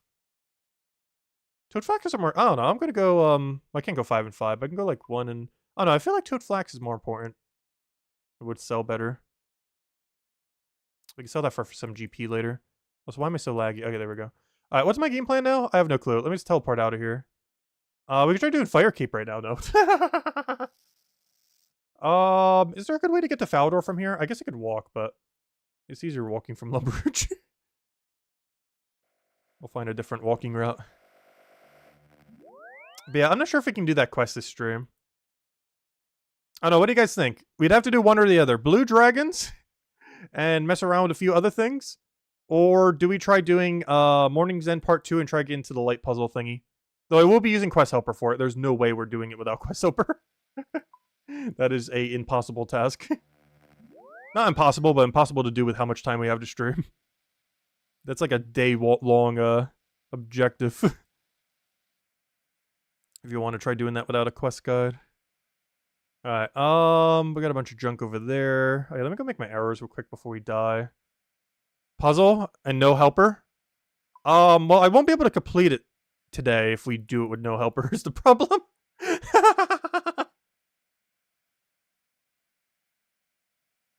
I can assure you, it is physically impossible to complete the quest today if we don't do it. But I will try starting it without the helper. How about that? I'll do quest helper for all the quests leading up to it and that quest. But I'll turn it off for the start of the puzzle, and we'll try it for like 10 minutes until we give up and put the quest helper on, and then the quest helper will be confused, and then we'll be stuck, and then we won't get the quest done. But yeah, I think that will be our plan. Oh no, we'll see. I really should do it with the quest helper, though. I can assure you, it is physically impossible to complete the quest within how much time we have to stream this today without quest helper. There's no way that puzzle doesn't take at least 2 to 3 hours without a helper. It's already going to take at least 30 minutes with one, if not longer. And the biggest issue is we're going to be on borrowed time based on prayer points. As you need prayer to keep protecting yourself from the shades. Otherwise, they just tear you apart and damage, and you eventually die. And there's shades all throughout the light puzzle that will constantly keep attacking you. Alright, so game plan. That means we need to go do Chompy Bird hunting, because I don't think at any point, let me double check, I don't think Chompy Bird hunting auto-completes at any point. The recipe for disaster equivalence of it does, but the actual Chompy Bird hunting never gets auto-completed, I am pretty sure. Which means I actually do have to go do Chompy Bird hunting. Okay, now that brings us to the next question. What on earth do I need to do Chompy Bird hunting? Let's see. So, Morning's End Part 2. Let me go bring this back up again. Morning's End Part 1. Okay. Let me go do Sheep Shearer first, because this one's pretty free. Or Sheep Herder. Oh, yeah, I also need to get 70 range, but we'll get some range levels by doing Chompy Bird hunting, which might actually give us to 60 range. I'm not sure if it'll be enough XP, but it'll definitely be some amount of XP. And then we can figure out from there if we need more XP. So let's go do this in order of least egregiously hard to do to most. So let's do Sheep Herder. Okay, Sheep Herder. What's our best way of getting there? I guess, go head over to the Spirit Tree over here and hope we don't die. Yay, no one killed us. Alright, let me go do Sheep Herder. Let's go bank all this. We don't need any of this junk. Ooh, Iron Dagger. Mine. That's a beginner clue step. Though it's literally right next to a shop, so it's not really that big a deal. But anyways. So where's the little marker that says it's a beginner clue step? I know for sure it is. Oh, the thing I have only shows you, I know why. The plugin I have enabled right now only shows you, oh gosh, what's it called? It only shows you, the ones that you put into those little storage bins. It does not show you ones where you have to, like, bring an item to a person. Alright, let's see. So Morning's End Part 1. Let's do Sheep Herder first. Energy Restoration, that's free. Oh, you actually get 3,100 coins. That's more than my entire cash stack. That is so sad. That is so sad. That is actually good money. Relative to our current bank. I always remember this quest literally giving you like 0 coins equivalents. But we are so poor right now that it is more than doubling our cash stack. Oh, someone needs a spare knife. Wait, quick. Time to merch a knife. Time to merch a knife. Grand Exchange. Oh, I only have one knife. Never mind. Time to not merch a knife. I was gonna put one into Grand Exchange. I hope he has like a 5k offer in or something. Actually, I haven't been like selling any items. I haven't been playing the Grand Exchange route at all. Like we've been using it here and there because that is a part of the game mode, even though I haven't been trading or anything. But I've been avoiding doing like anything like that just because I feel like it'd be too broken. Like trading actual people and stuff like that. Like if I was to trade him a knife and he gave us 10k, I just feel like that's a little too broken. I'm merching it through the Grand Exchange. I haven't really been utilizing much either. Yeah, let's go do Sheep Herder. So I should have brought Training Bow so I can get some free range XP since I need to get 60 anyways. Let me go grab it when we go head to the bank right here. Because we need to get 60 range by the time we get to Morning's End Part 1. And we do get some range XP from doing Sheep Herder. Oh, so I just realized while I'm over here, we were just talking about earlier how my wood cutting's so low. Let me do Monk's Friend. I forget what you need for this. I think you just need a jar of water, which I don't have on me right now, but I can go get it. I also need one log. I don't have a axe on me, though. I can go get one from the thingy. A jug of water I can also go get from the thingy. I'm gonna go do Monk's Friend real quick. We were just talking about how wood cutting is my lowest level, somehow. And this gives a lot of free wood cutting XP. I don't think it's really needed for anything. But it's quicker than chopping down some trees. The only problem is the 2 items I need I do not have on me. So let me go grab the training bow and grab an axe and a log. I mean an axe and a jug of water. That's also why I bought those jug of waters at the Shanty Pass a while back. I bought a bunch of different water sources in case we need different ones. So sometimes you need a bowl, sometimes you need a jug, sometimes you need a bucket. And in this case, it specifically has to be a jug for some reason. Alright, I need 1 jug of water that we bought ages ago. Yep, there it is. 5, 5, and 5. There they are. Though actually I bought slightly more buckets because I knew we'd need some and I already used like 3 of them. Alright, a jug of water and a log. I don't have a log, so I'll grab an axe. I'll grab my weaker axe just in case we die somehow. And then we'll go do Sheep Herder. Oh yeah, I forgot. We get 8 law runes from this. That's actually huge because I'm really low on law runes. There's actually a quest that Ironmen generally do really early in their efficiency route, though I normally start free to play so I don't bother. But if you were to max efficiency, this is how you start the woodcutting skill, is doing Monk's Friend. This quest has pretty much nothing to do with woodcutting. However, it gives woodcutting XP for some reason, and is literally the way you start the woodcutting skill in modern RuneScape. This quest came out in like 2001, 2002, 2003 or something. But to this day, it's still the way that you start the woodcutting skill. It's so weird. Also, where am I going? Go down the ladder in the stone circle. Oh, there it is. Alright. Also, they really loved putting ladders down in this area for some reason. They were really in a ladder phase during this time. I'm not sure why. But during, like, the early 2000s, like 2001, 2, 3, I guess Andrew Gower and whoever else his dev team was at the time really loved spamming ladders. I'm not sure what they're going to spam at the beginning of Brighter Shores. But, there are so many ladders. There's just so many ladders. I think it has the highest concentration of ladders, this area right here, like south of Artie, than anywhere in the entire game. By an absurd margin. They must have just recently gotten the ladder technology. And they were like, we must use this. Oh no, someone's actually PKing the other guy. Oh no. They're gonna break my party. Please don't kill me while we're having a party. Don't crash the party. Please don't crash my party. Oh, never mind. It's not party time yet. This quest's a little bit longer than I thought it was.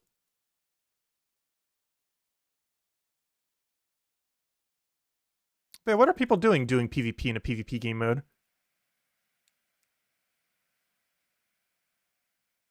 That's not allowed. I like how I'm just ignoring the fight.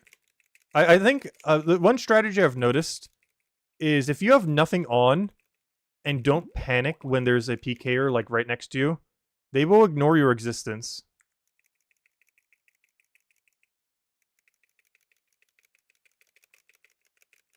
Because they just assume you have nothing on you. Like if you're not like trying to get away at all, they just assume your bank key is nothing. So they just don't even bother. Because we have no chance of escape, so we just have to pretend they don't exist. And pretending they don't... Like, notice he saw that we were here, but he didn't persist in trying to kill us. Because he knows we have nothing of value. Hey, the other guy who got attacked came back, I think. Is that him? I have no clue. Hey, he popped my balloon! I wonder if he'll try killing me for my 8 law runes. Because now he knows I have 8 law runes. So I have at least some risk now. Alright, there we go. We started the woodcutting skill. And that brought us from 11 woodcutting to 34. And that is why you do that. Oh, let's see if he attacks me. Let's see. I'm not gonna... Oh, he is! No! My plan! It didn't work. I have gap, though. So I should be fine. Never mind. He's just trying to kill anything he sees. But it did work somewhat. He didn't bother camping me when he could have. But he did eventually try attacking us. Though very futilely.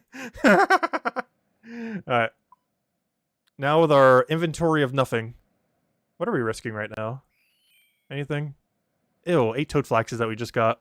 I can't really save them though. It's not worth trying to save them. We're too far to be able to use them herblore-wise. Plus we still need to get bird nests, and I haven't done any birdhouse runs. I wonder if people are camping the birdhouse run area. I don't feel like they would be. But other than killing giant mole, that's our only realistic way of getting birdhouses. And I won't have the radar to go do giant mole with, which means that's going to be insufferable. So I'm not going to bother.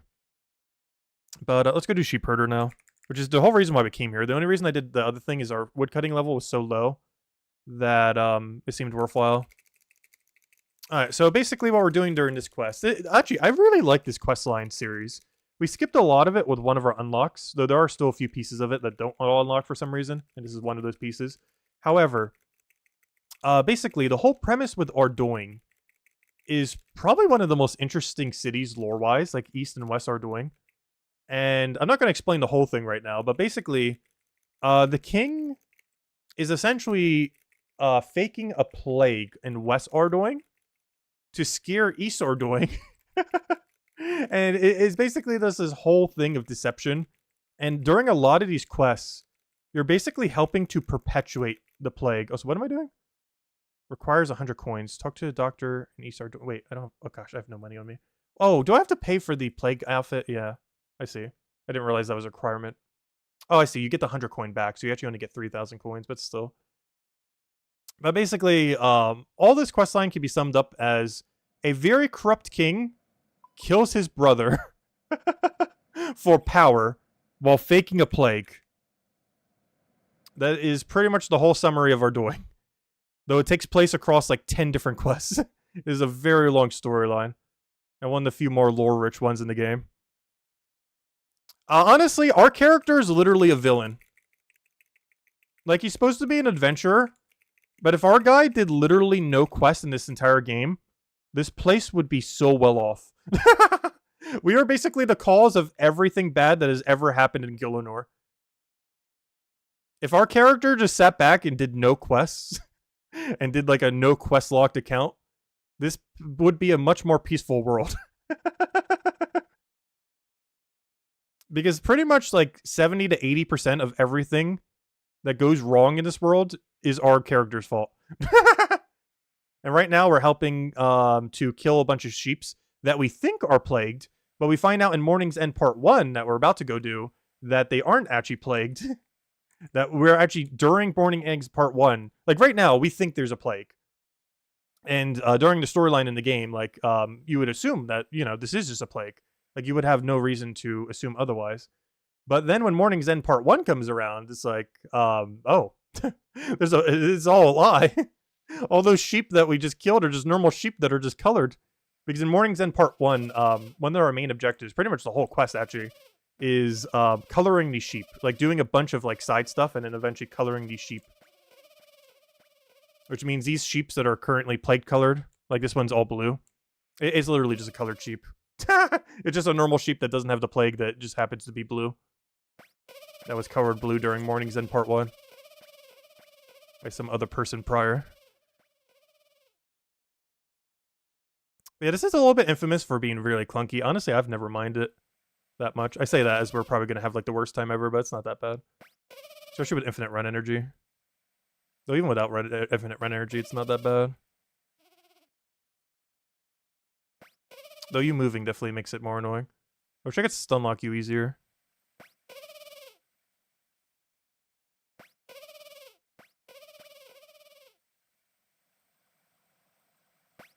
Alright, one down. 3 to go. Oh, I just realized I should have probably had the fishing level to get into here. I think I need 68, which is boostable. But I currently have 61, which is 66, which is not high enough.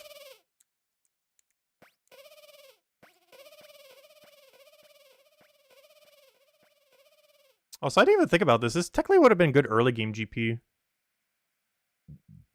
3,000 in super early Deadman mode actually would have been not horrible. And even right now, it's not too horrible.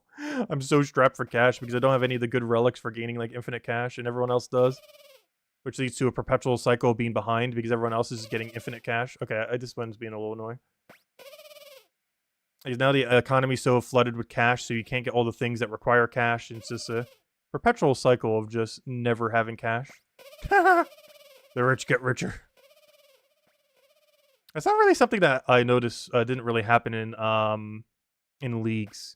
Like, the same equivalence doesn't really happen. Like, you don't really fall behind in leagues. But you can fall behind in Deadman mode from everyone that has teams, real-world trades, or trades legitimately, whatever they end up doing. Oh, come on, go on. There you go. Even just alts would make such a big difference. If we could just kill our alt for, like, having all three to starting relics, so we had both the melee, or had the melee, the range, and the... Why are you in such a bad location? If we had, like, the melee, range, and the mage one, that we could switch between. Dude, we're never able to buy it because we never had the gold in early game to afford it. And right now, they probably go for, like, literal hundreds of K, which would take way too long for us to bother getting. If they even buy for hundreds of K, I'm not sure. Alright, 2.5 sheep down. 1.5 to go. Oh, so this one actually does look pretty plaguey. It's colored green. I'm not sure why they just didn't color all of them green. I feel like if I think of a plague color, green is like the color. Green or yellow? I think the other one I just did was yellow. Yeah, we did. I'm not sure why the other ones are blue and red. That doesn't really scream plague. But green and, Oh, what? Really? Go ahead. Alright, there we go. But green and yellow definitely are plague colors. Oh, yeah, by the way, we're about to kill 4 sheep, by the way. 4 completely innocent sheep that are completely normal, that are just colored weirdly. Gonna need to go call PETA. We are about to kill 4 extremely innocent sheep for quest progression.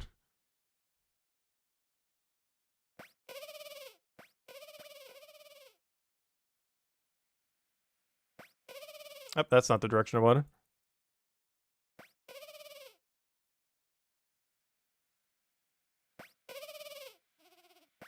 No, not that way. As long as you're in this line, that will work, though. There we go.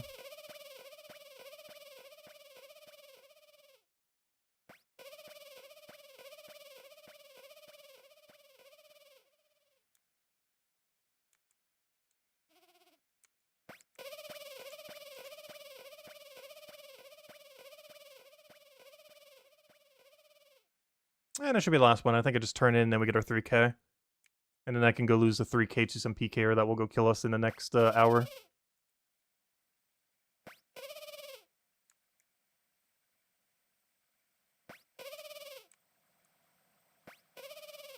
Oh, that's not ideal. Alright, we got a problem. Alright, that fixes the problem. Oh, that does not fix the problem. I see an issue here.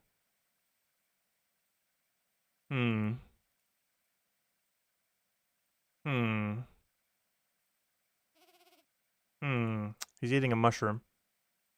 And now he's locked in by both of us. Come on, NPC, move. What's the game plan here?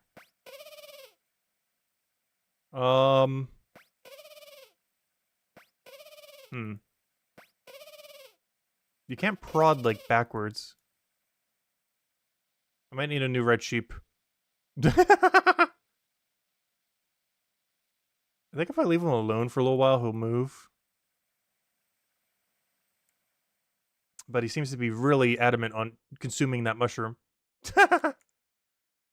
that a natural mechanic of this quest? I've never noticed it because I generally never overshoot it. But for whatever reason, these red sheeps are in, like, the worst possible location I've ever seen. There we go. Perfect.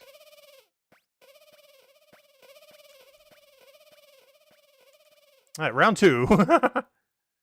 And that should be quest complete. Actually, not quest complete. I need to go kill them, and then it's quest complete.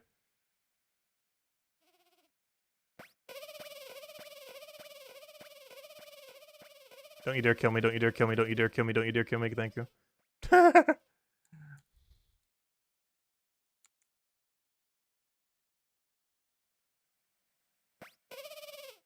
Alright, we got it.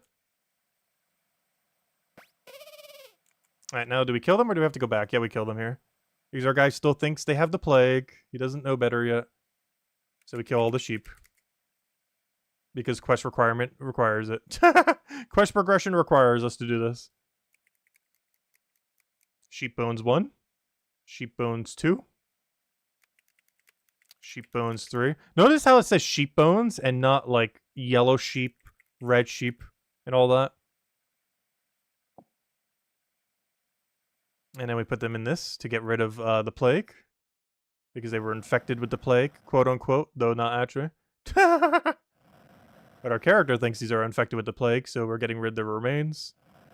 So not only did we kill them with poison, but we're just completely obliterating their remains. And they're not even colored. Oh, never mind. There's a crop thing over there. I was wondering what that was. And I'm pretty sure they're not colored because, you know, they're technically not actually, you know, sick. They're simply just normal sheep, which is why they're numbered. I don't think I ever need this thing again. I do, however, believe I do need this plague jacket for something at some point. Sheep feet I don't need.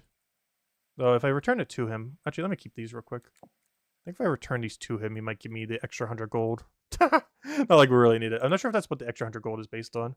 Also, what is that? Lag spike. There we go. Not sure, but let me go turn this in. Okay, now we gotta go do the annoying part. Which is, doing chompy bird hunting. That quest is not the best. There we go. Alright, I don't need this anymore. Oh good, we do turn in the feed. I knew you turned in something. Okay, so game plan, game plan, game plan, game plan. Brain, do something. Chompy bird hunting. If I could learn how to spell. Big chompy bird hunting. We need an axe, 100 feathers, a knife, a hammer, a chisel, 4 wolf bones that we can go kill while we're there. Okay, I'll kill them with a bow because I need range XP anyways. Wait, how much range XP do we get for this quest? No way do you get 0 range XP for this quest. Only 7k? That's not even a level. Okay, we definitely need to be focusing on getting range up a little then. Give me that mithril thing. Give me my leather body. Where's my one leather body at? Give me that range accuracy. Take whatever I can get. Alright. Plan. Yeah, we just go with this. Don't need more. Alright. Let me double check. We still have like 1,000 something arrows, right? 2,000, that's way more than enough.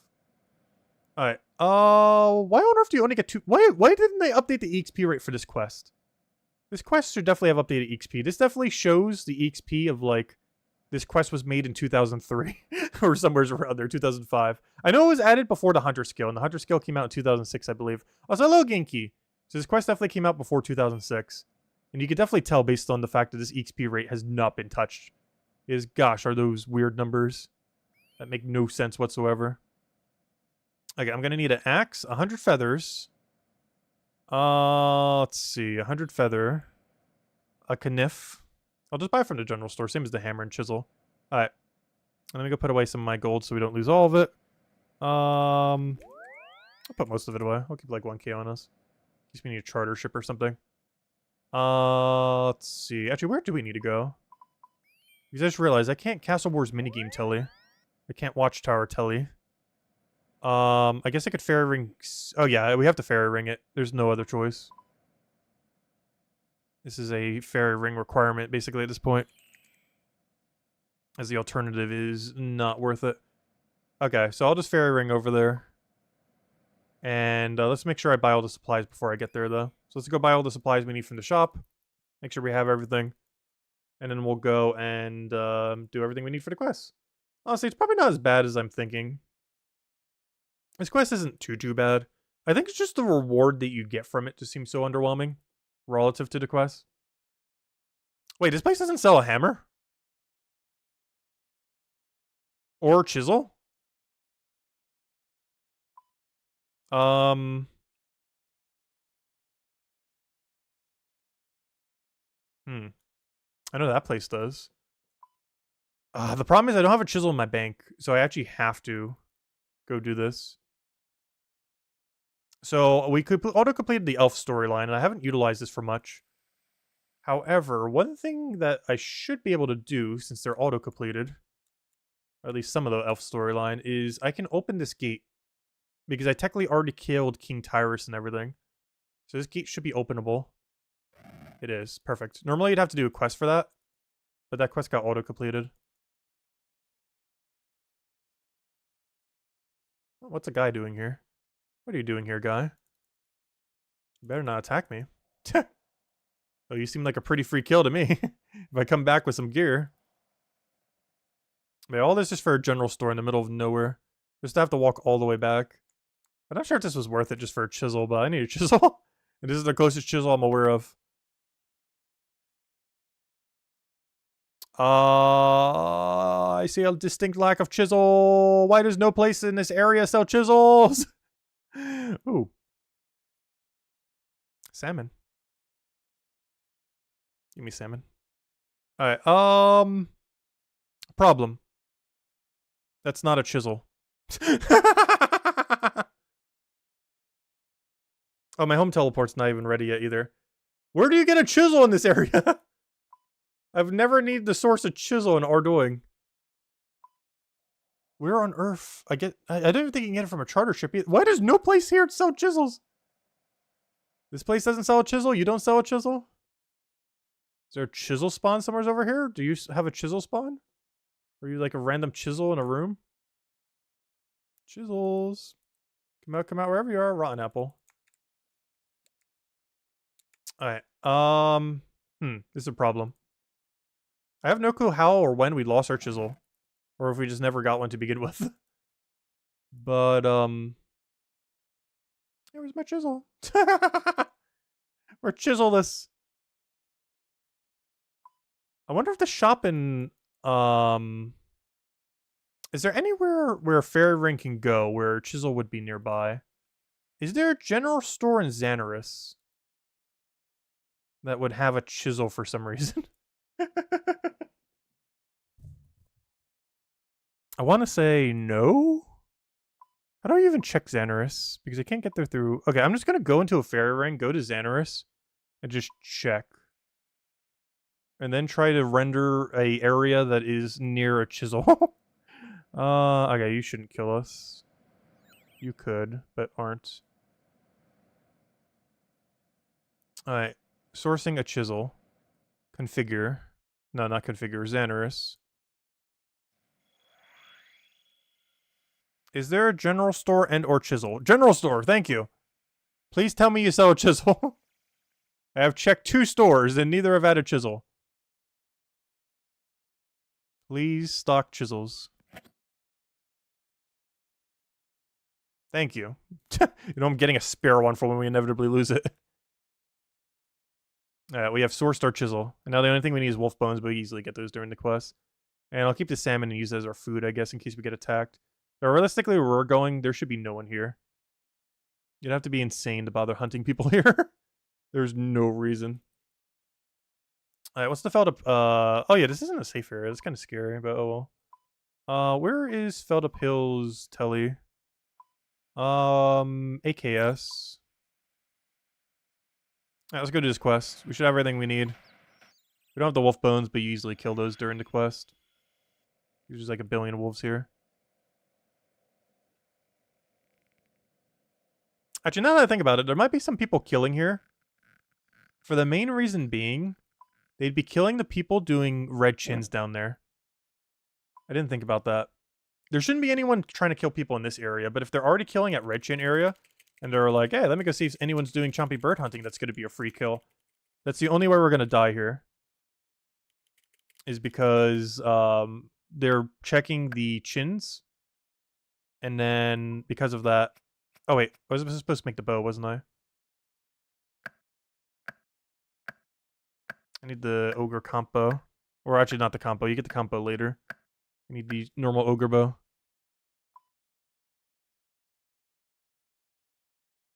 Oh, do I need 2? I don't know how to make that item. But use your knife on the achy logs to make some arrow shafts. Oh, it probably wants me to make multiple, so I have enough. I see.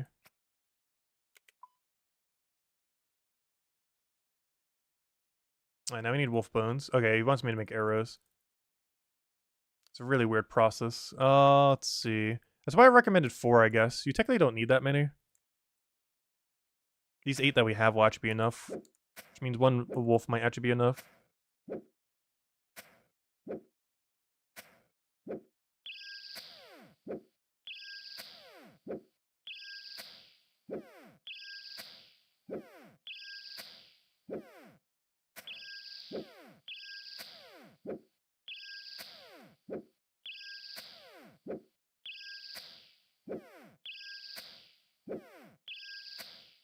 Can't see if that guy wants to kill me or not. But I assume he's just questing as well.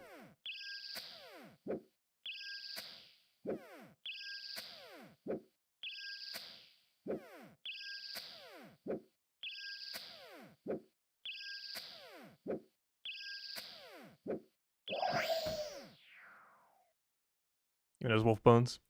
Alright, hopefully this is enough. They said we might need 4, but... Oh, wait, we actually are gonna need to kill more. Okay, let me kill 1 more. We just low rolled only 3.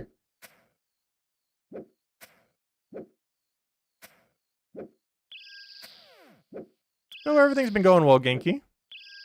Still been on the Palia grind. I do need to go revisit Palia at some point. I mostly just wanted to make sure in this limited time game mode that we got enough points for the thingy, though. We eventually just need to get 30,000. And at that point, I'm pretty much done with this game mode, unless I just want to mess around with some bossing, which we will be on streams. This will be my last stream I do for a little while until we get a bit more progress. But I probably will do 2 more streams of it in the next 2 weeks while it's still going. But I want to make get like a lot of the like mid-game grind stuff out of the way, so that the next 2 streams are like mostly PKing and or bossing. Because we haven't really PK'd in this PK game mode. I want to go try to find easy targets, not like actual fights because I'll be obliterated, but I want to find like easy pickoffs. And just try to see if we can just go around just killing a bunch of random people. Even if we get no loot, I just want to do it for fun. We definitely can't right now because we'd be going around in like nothing. Like absolute nothing. But honestly, absolute nothing is enough to kill some people. Like absolute nothing would kill me right now. Someone could come up with like a basic melee weapon and I would die. We literally died to Staff Bash in Wilderness as our first death. He quite literally ran out of runes. But because I didn't have a bind or anything, I couldn't stop him.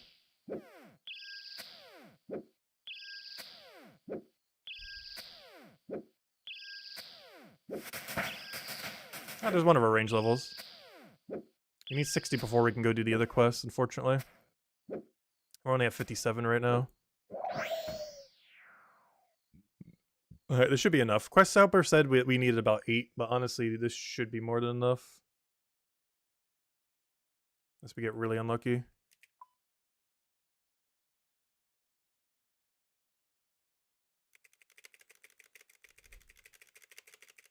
Wait, he just took my... Oh, he took 6 of them. Oh, that's why they told you to get 4 bones. Oh. Oh. I understand. He wanted a full set of 6. Okay, that would explain why they wanted you to get 4 bones instead of 3. Quest Helper is correct.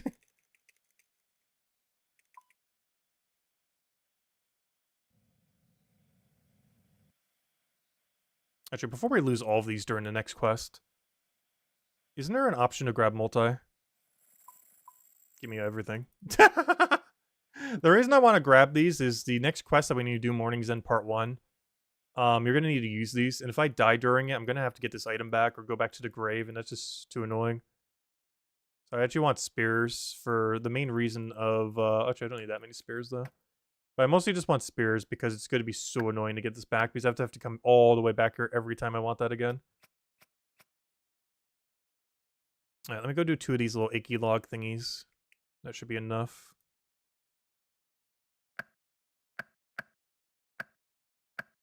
Luckily, this next quest we don't need to use these arrows for at all. And since we don't need to do a recipe for disaster Chompy Bird thingy, that'll be even better. Because normally you would need to do it again for that. But we're not going to need to. There's also another quest that you could technically do it on, but normally Crumble Undead and stuff like that is fine on it.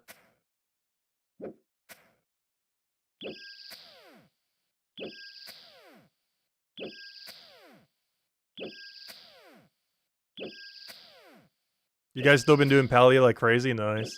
Yeah, I'm definitely going to be that addicted to Brighter Shores when it comes out. 100%. I still want to give Palia another try, though. I just feel like I'm so behind you guys because you guys have been playing so much. Like, when we were doing hunting, I couldn't, like, help at all. And I'm not sure how much hunting we have to do before I can, like, start helping. Or how, like, trading works in that game or anything like that. Because I am, like, so low on supplies and my hunter level is, like, non-existent. Relative to where it needs to be to really help much.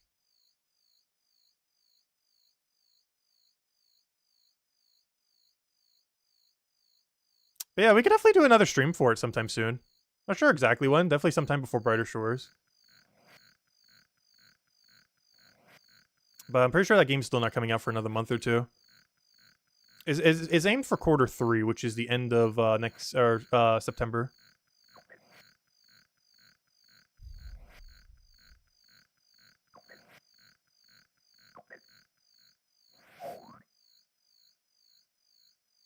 Right, let me go bring the toad to him. Here we go. Oh yeah, let me go equip these arrows. I'm gonna need them. I think he's gonna teach me how to make a compo. I just realized I currently don't have a compo. Why is he making me do this now? I don't have a compo made. Was I supposed to already make one?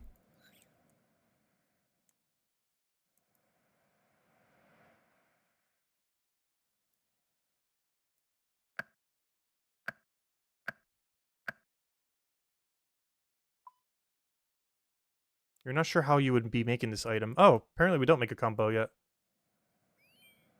Hopefully a toad actually spawns. It's not guaranteed per toad. We should probably grab multiple toads. I think it's said to get 3 toads.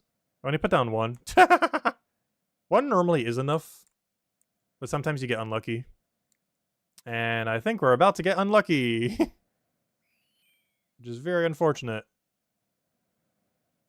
Alright, fine. I'll get 2 more. Watch that still not be enough somehow. This is such a clunky place to do these toads. It's kind of weird because the places by Castle Wars were made so much better for doing this. Yet near the quest area, it is so clunky how they have all the trees and wolves set up and everything that you can't actually properly do chompy bird hunting in this area, despite it being the place that basically explains how to do chompy bird hunting. It is by far one of the least efficient places to bother doing the activity. At least a lot of other tutorial areas in this game generally are like half decent. Also, wow, that log is big. I never realized how wide that log is. That is a very thick log. Alright, please. Spawn. I need you for quest progression. I can't progress without you spawning. Please? Don't make me need to get another set of 3. We'll do it. I think I might have to do it. Wait for a Chompy to spawn. If the frog despawns, you'll need to place another one in the clearing. Hey, we got it! Okay, well, one has spawned. What now?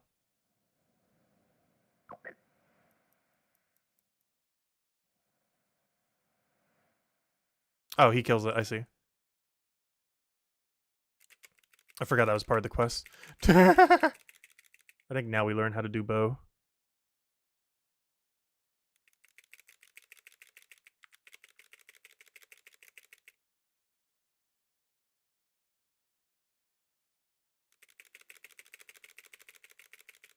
Oh, he just gives me a bow.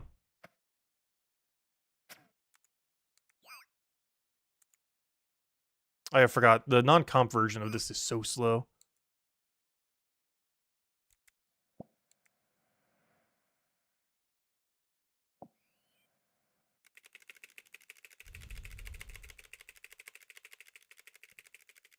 Oh, good. I won't burn this. We have a high enough cooking that I think it's actually impossible to do burn the raw chompy.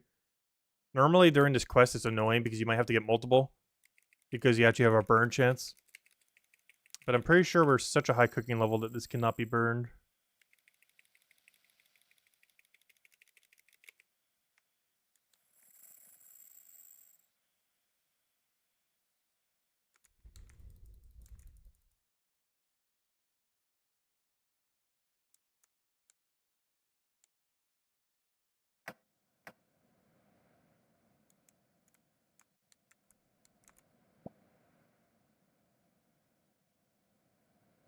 Wait, why does it say to get some cabbage when there's a cabbage right here?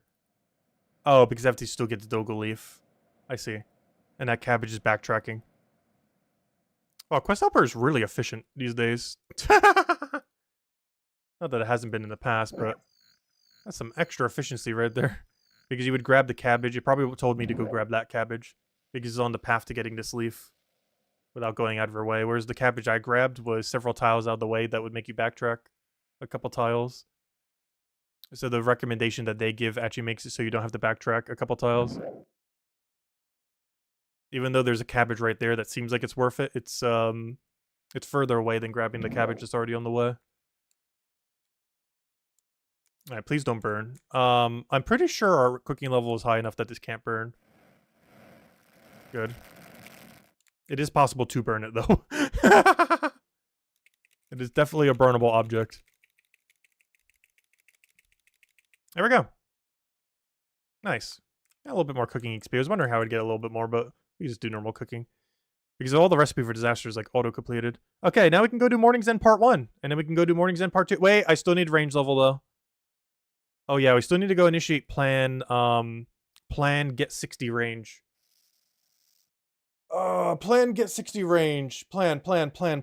I think we... I'm not just gonna use training bow. We don't need to do anything fancy for this. I don't think we need to do anything fancy at all. I think we just kill some men. Though I kind of want to do it in a dangerous area. Where is a dangerous area where people will not try to kill us? I'm gonna put all this away. Let me put everything away. I need you. I need you. I really need better range gear. How much money do we have? We need to invest in a range set or something. This is sad. I'm using a leather body into the equivalent of a mithril arrow. But hey, it's good enough. I just need 70 real quick. We're already at halfway through this one. But yeah, I think we just kill men. I could just kill the Lumbridge ones. But I'd prefer doing it a little bit riskier. Trying to think where a high concentration of men is that isn't Edgeville the other place. Let me go check. Other than Catherby and Edgeville, where are there a lot of men that you could just kill? Men. Blah, blah, blah, blah, blah, blah. I'm looking for high concentrations. Port Biscilius, but they're all spread around. That doesn't count. Alcarid, they're spread. It doesn't count. Plus it's multi-combat. Musa Point, there's not enough. Varrock, there's 2 spread. Varrock, Hasidius, 2 spread. Faldor, 2 spread. Edgeville, perfect location, but we're gonna die if we go there. Lumbridge. I'm just gonna do them here, fine. Fine, we'll do them in Lumbridge. I'll just do them down there. I don't think it's that big a deal. I just hope there's other people not killing these right now. He's the best spot. I think there's 3 spawns right over here by Bob's axes. This is a safe zone, but I guess that's fine. XP's XP. We could go to Edgeville and do it and just hope no one kills us. I feel like Edgeville's going to be pretty bloodthirsty these days, though. Oops, I did not want to pickpocket you. Why is attack your not first option? Why on earth is attack not your first option? I'm so confused. Why is every other person here attack, but not you?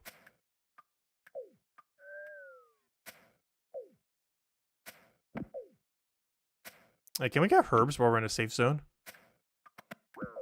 Because it almost seems like we can't. Now we're just getting really unlucky. Because those herb... Why on earth are you... Okay, reset. There we go. I just had menu entry swapper on her for one reason or another at one point. Alright, do they not drop herbs while in a safe zone? I have no clue. Find out. Oh, Guam leaf. Okay, they do. And they still drop double. Okay, this is fine. Let's do this then. Perfect. Perfect.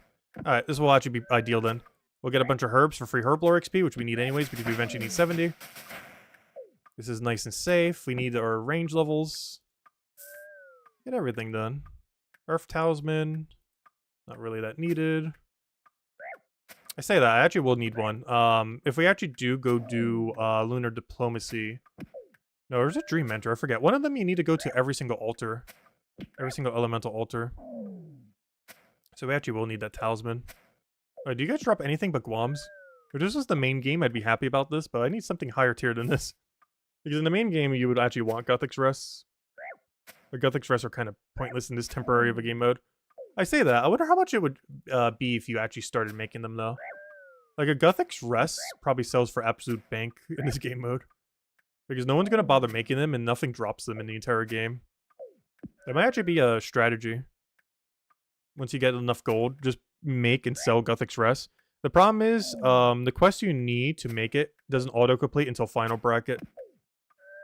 But once we get there, that could be a strat. It really comes down to what is the market for Guthix Rest, though. Because in Deadman mode, they're a little bit less relevant, though in PvP, they're generally really relevant. As well as PvM, if you really wanted to try hard with it.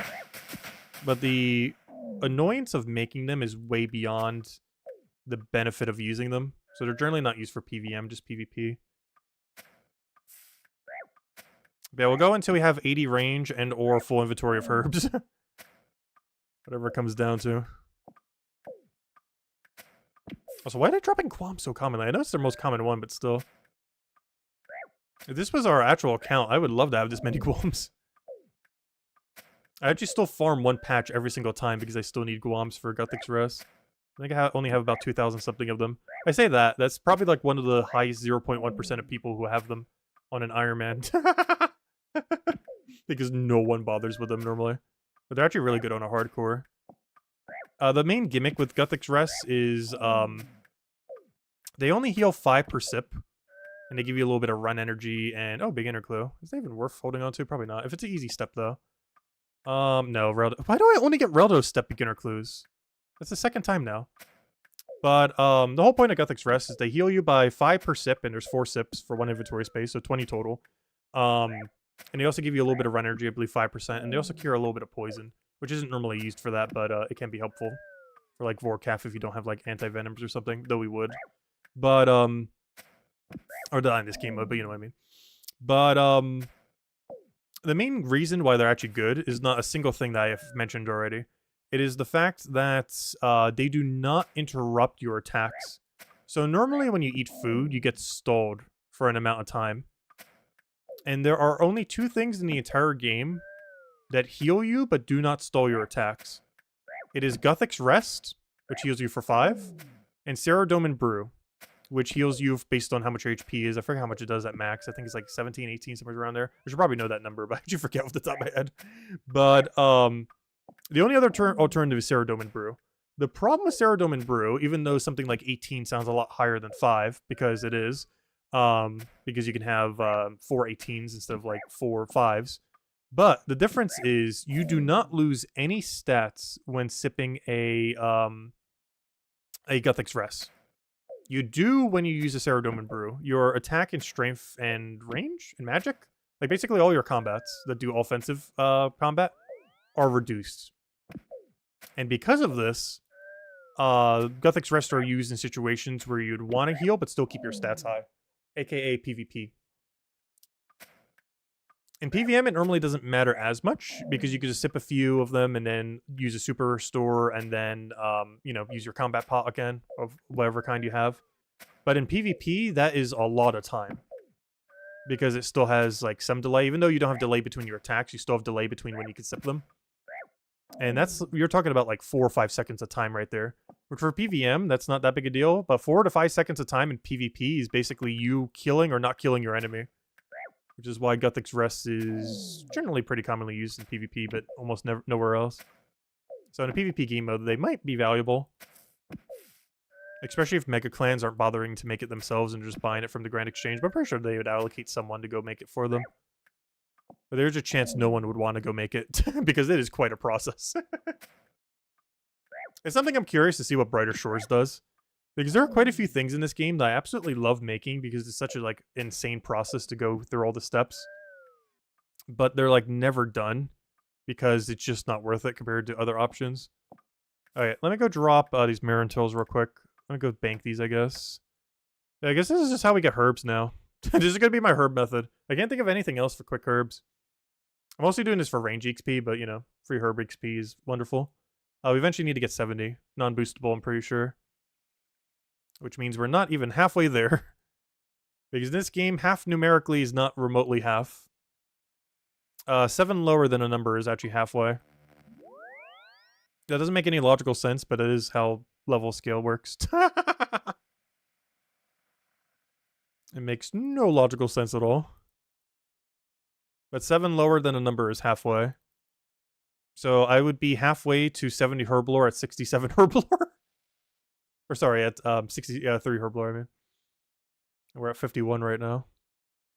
Herblore is generally the hardest skill to train when, let me check this beginner. Is this any good? Or is that my other beginner? Alcrid Mine. Do I go bother doing this? It's only like 3 points. But also it's 3 points. The problem is there's almost nothing good in this drop table. We also have to walk into a dangerous area. But that dangerous area is right next to us. Also, I need 10 coins. Ooh, Raynar. Ooh. Ooh, now I don't want to go there. Also, I never did pick up Raynar weeds while I was over there, did I? I never did pick them up. We'll go until we get another inventory. Then maybe we'll go to this clue, I guess, because it's actually really nearby. In all fairness, most beginner clues are kind of nearby this area. Yeah, I'm kind of sad. I didn't get any of the Clue Hunter relics. My original plan was like, okay, let's go. But then I realized I wouldn't play this mode nearly as much to be able to do it. And I was like, okay, that plan's out the window. But my original plan was to do Clue Rush, because I didn't really get to do it properly during leagues, even though I did pick the Clue Relic. But there's a lot of things that makes that hard. For one, your clues don't naturally stack. You need to have a relic for it. You need to have another relic to make it so they get done quickly. It's just like all these relics that you need in combination to do like anything with it. And that's kind of like the main thing kind of preventing me from doing so. Because I thought relics would be a lot more common than they are. But I've only gotten 2 relics so far. A fishing relic and an alchemy relic. In all fairness, the alchemy relic, pretty good. The fishing one, not so much. The fishing one just makes it so you have to cook slightly less and get some free cooking XP, which isn't really that big a deal. The alchemy one's kind of nice, but so many people are utilizing it that its value is quite a bit less. It would be nice if we got enough gold that we could just keep perpetually alchemizing forever. In theory, that would be really, really good. I feel like later in this game mode, that'd be easier. But this early on in the cycle, it's just not worth it. Also, I just realized, if I drop this and remember that that one's a good one, and drop this and remember that that one's a bad one, I can get another beginner clue if we get lucky. And or easy, though. I think I have an easy in the bank, so I can't actually get another easy, unfortunately.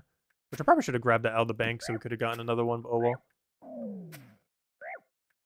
Oh, and I really like the concept of clue scrolls. I just feel like they're a little clunky in the main game.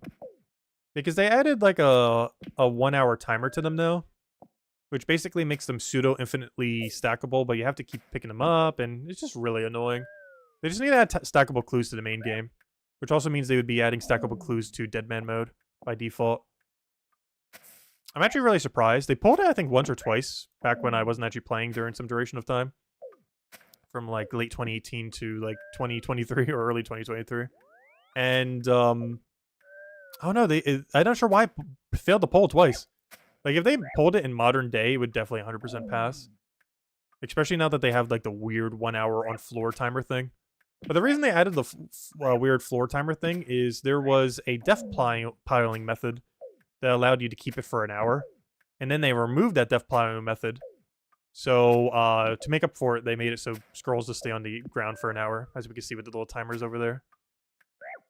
That was like their work between. But now that they can stay on the ground for an hour without needing to die every single time, it's like, okay, why just not make them stackable now? Like, just make them stackable already. What's the point of picking them up every single hour instead of just making them stack? Though my only concern with if they ever do make them stackable is people want them to not be infinitely stackable, which I don't understand why. Because they should 100% be infinitely stackable. Otherwise, you shouldn't even make them stackable at all. It's either infinite or none. Because I don't understand the argument for partial stacking. Because if you can stack them, let's say, in theory, to, let's say 10. You can stack 10 of any clue in your inventory. What happens when you have 10? You're just going to drop them like you are right now. It's going to be the exact same thing. It's going to literally be unchanged, except you have to start dropping them at 10 rather than at 1. It's literally just going to change the threshold at which you have to drop. It doesn't actually change the fact that you still have to juggle them forever. It just makes it so you have a little bit of buffer time. I think the main reason why that's popular is it only really helps people that do, like, PVM. People that do, like, wilderness stuff, or people that are, like, really, really absurdly into clues, don't benefit from, like, only 10 stacking limit. Whereas if you're doing a Slayer task, you're never going to get more than 10 on a task, so... It's mostly those kind of people which have probably overtaken the game. There's a reason why Deadman isn't like as popular as it probably was back in the day, even though this is the first one we're ever trying. But PvP and skilling has kind of died in this game compared to PVM. And because they keep just making more PVM content, it's probably the biggest issue of the current polling system, is because they keep releasing PVM content, and then people vote in the PVM content, and it leads to like a perpetual cycle of just the whole game being based around PVM content. It makes the community more focused on that. So it just keeps making a perpetual cycle where the community keeps getting more thinned out into just being PVM, which means more content comes into the game that are just PVM, which means the cycle keeps continuing, which means everything just becomes PVM and nothing else. Which is probably the biggest downside to Oldschool Runescape in the direction it's gone in. Is raids and everything PVM related is probably its biggest downside it has done. Which is kind of funny because a lot of people point to raids, and even Slayer is like some of the best things in the game. And well, Slayer's okay, but they're over-focused on like almost every year having a Slayer update, whereas skills can go like years without any update at all. Combined with at least like 5 PVM updates a year, when PvP might get like 1, and skilling might get like 1 or 2. It's just extremely unbalanced. It just keeps making a perpetual cycle of more PVM. As it keeps enforcing the already more PVM that's being done. It's just really weird. It's my biggest gripe I probably have with Oldschool Runescape in its totality. Is it's gone way too over PVM focus.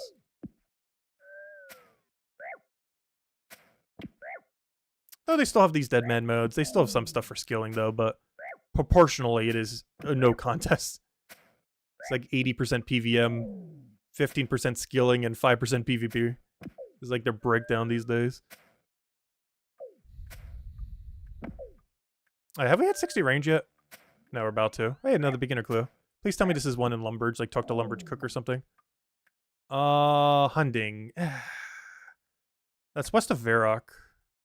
I'm not sure if that's worth doing. I guess if I go get a Chronicle real quick.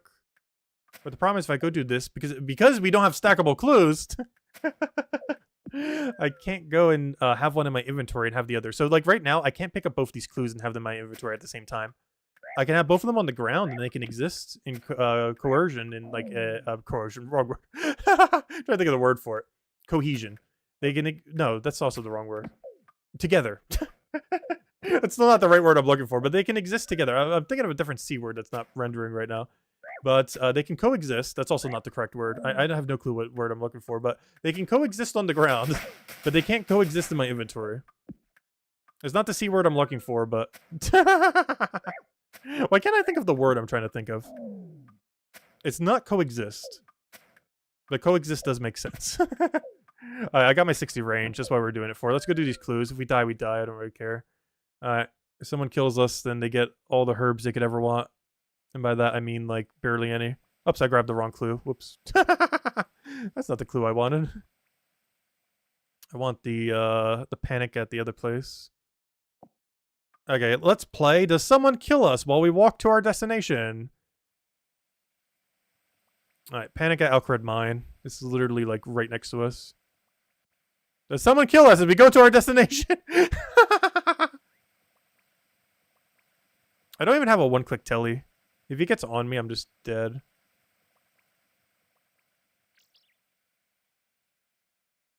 This is not worth it, by the way. The loot I could possibly get from this is nowhere's worth dying to him. He's also chasing me, which means I should probably make it even further. Okay, I'm gonna panic and start running. Actually, it's kind of funny. I'm literally gonna panic. Okay, we have to literally panic real quick. Wait. Literal panic. Talk to him. Run. Oh, good. We got first step. Okay. What do we get? Black Helm. In all fairness, that's one of the better drops we could have got. That's not a good drop. But relative to what you can get from that, that's actually not bad. Okay, could I, like, telegrab from a mile away my, scroll now? I guess I'm just heading to Varrock manually. Alright, where do I need to go now? I need to go do Morning's End Part 1. Where on earth do you start Morning's End Part 1 these days? Morning's End Part 1. Where is this thing? You start this... Oh, no. It's in Elfland. Well, that makes sense, but... I don't have a teleport crystal. Which I should probably go get because it'll be so long to go do everything. Okay, I'm gonna snag these magic ropes, thank you. That's my best in slot magic now. Which is sad, but... Oh, so I just realized this list. Oh gosh. In all fairness, I think we start the quest next to the dye cellar. Oh no, that's not where I thought it was. Wait, why there and not there? Well, I guess that's where you start Morning's End Part 1. I mean, Part 2. I didn't realize Morning's Part 1 is over there. Are you sure? Oh, yeah, that's the camp. I see. I see what's happening here. Interesting. I don't think they give you a pity crystal, which is unfortunate. I think I have to kill the elves for a crystal, and I'm not sure if that's boosted rate. Oh, I just realized I should have killed a bear while I was over there. Wait. I'm about to be this guy's first sale in forever. I believe the fur merchant in Varrock sells you fur. There's no reason he should. But if you go through a ton of dialogue, I would like to... Wait, can I only sell it to him? Yes. I got my bear fur. I almost forgot about that mechanic. There's a bear southeast of Varrock where we just were, next to those unicorns. I almost forgot. You just buy one from Varrock. We're good to go. Give me that body talisman. I might need that at some point. Mine. Alright. What else do we need on our shopping list of doing this quest? Alright, one bear fur. Check. Silk. Check. Okay, let's just go through the whole list. The dyes, I'll get when I'm in the area. I don't need to do that now. Bucket of water. Check. Feather. Check. Rhine apple! No! I should have gotten it from West Arty! Oh, obtained during quest. Never mind. I grab it during the quest. Toad crunchies can be pre-made. Okay, I gotta go use a tree to go buy that. Magic, oh no. I need to buy a pair of magic logs from the Grand Exchange. And leather, because I'm probably not gonna make my own leather. Oh wait, I need a barrel of tar with the thing as well, but I can grab that during the quest. Oh, I can't grab the coal though. How much coal do I have? Oh, I have enough coal, never mind. Oh, those are for when we were doing the sulfur thingies earlier. Okay, and the ogre bellows, of course. Okay, so we need to try buying the leather and the magic log. The leather I can get myself. The magic log I currently cannot. Unless we want to go on a very long woodcutting grind. All these dyes we'll get from the shop that's in the Lydia that we probably need to go buy at some point in this quest anyways. Ron Apple says I can get during the quest. This we could buy from the other shop. Alright. Now it comes down to how much is a magic log right now. If I had to guess, it shouldn't be that costly to get a magic log. Like, if I had to guess, it's under 2k. But it could be higher. Let's see. Hopefully the economy has come down on magic logs. Oh, let's see. But if I had to guess, this is gonna be over 2k. Wait, how do I... Okay, I'm just gonna do it like this. I don't know how to use the Grand Exchange. Okay, that's fine. Oh, wait, that's actually really cheap. Wait, what? $6.99? Gosh, you could be making a bank if you just made longbows. And then just out them immediately. Actually, that should be one of our strategies, honestly. Just like camp an area, just buy all the logs people are already chopping. and just keep alking the things. Make infinite money with like almost no money, but I would need a higher fletching. Because I think right now I can barely even do maple. I just out of curiosity. Because maybe I'll go with my woodcutting up, do some maples there. If we die, we die, and then once we get our fletching up enough, we start doing U's and then magics. Because that's like dirt cheap. Relative, because even in the main game... Actually, can I see the main game price? I'm not sure if I examine if it shows main game price. Yeah, it's 1,000 in the main game. I just got it for 700. Because they're held together by their high alch price on longbow, which is like 1.5k, a little under 1.5k. Which is weird because in leagues it's 30% higher than that. Alright, anyways. So one guy said he's buying versatility. I wonder which one that is. I haven't tried buying any sigils. Mostly because I do it through the Grand Exchange and it's too hard to... Oh, so I just realized this was a bronze full helm. This wasn't a black full helm. My eyes have deceived me. Oh, we got a black... Oh, no, we did. Wait, when did I pick up a bronze full helm? I'm so confused. Anyways, it was a black full helm. Anyways. Right, I got my one log. Now, the only other thing is leather. I have to go way out of my way to go get leather myself. And I don't think that's something that is sold. I might have to get overpriced for this. But, leather. Gosh, how many leathers are there? I'm just looking for normal leather. Not hard leather. That's what I need, right? Just normal leather? Yeah, just normal leather. There it is. Okay, if I had to guess, this is like 1k in price. How do I do custom value? I'm gonna put 2k up. Yep, 1k. Yeah, I called it! Exactly 1k! But that saves us more time than having to go get it ourselves, so it's worth it. And I still have enough money to go buy the dyes and everything. Alright, I still need to go get the crunchy. I need the ogre bellow. Let's go get everything we need with us. Ogre bellow. Feathers. I'll grab a few just in case. Silks. The bear fur we just bought. Let's see. The bear fur. What else? What else? Bucket of water. So yeah, I told you this bucket of water is becoming handy. All the water supply we got earlier. We already used 2 of them to stream. Raw and apple we'll get later, though I could have gotten it while I was already there, but oh well. Coal and the other thing I could do on its own. We do that at some separate point. I don't need to do that now. Okay, so the only thing I need is Toad Crunchy. I technically need the dyes as well, but I could do that while I'm there. The only problem is I don't know how much it costs to charter over there. And I'm not sure if I have enough gold to charter over there. Also, I should go use up some of these herbs while we're here. Also, I should go buy more chocolate dust while I'm over there, too. Because I don't even have enough to go use up my herbs. Let me go make a couple of these. What am I looking for? What am I looking for? I'm looking for a vial. Gosh, I need to organize this bank. It's not as disorganized as my main bank, but gosh, it is something. Where are my vials of water? Did I die with them? There they are. Apparently with some, because I feel like I had more than that. I guess I used some of them too, but you know. Didn't use that many. I think I actually legitimately lost my vials of water on one of my deaths. Alright, let's see. Super attacks. Karos Top just sold for 1.3 mil. Wow, that's actually really cheap. It sells for more than that in the main game. I guess 1.3 mil Deadman mode right now sells for a lot more. Yeah, 1 to 20. Yeah, that makes sense. Let's see. Alright, Alright, Rotten Apple, Toad Crunchy, did that. What am I looking for right now? Was I just looking for money? Oh no, I was just looking to process any herbs I had, I guess. I guess I'll process the last of these dusts. Where's my vial of water? Alright, let me go process these real quick. So we're gonna die. I don't want to die with our herbs. We can just claim them for free XP.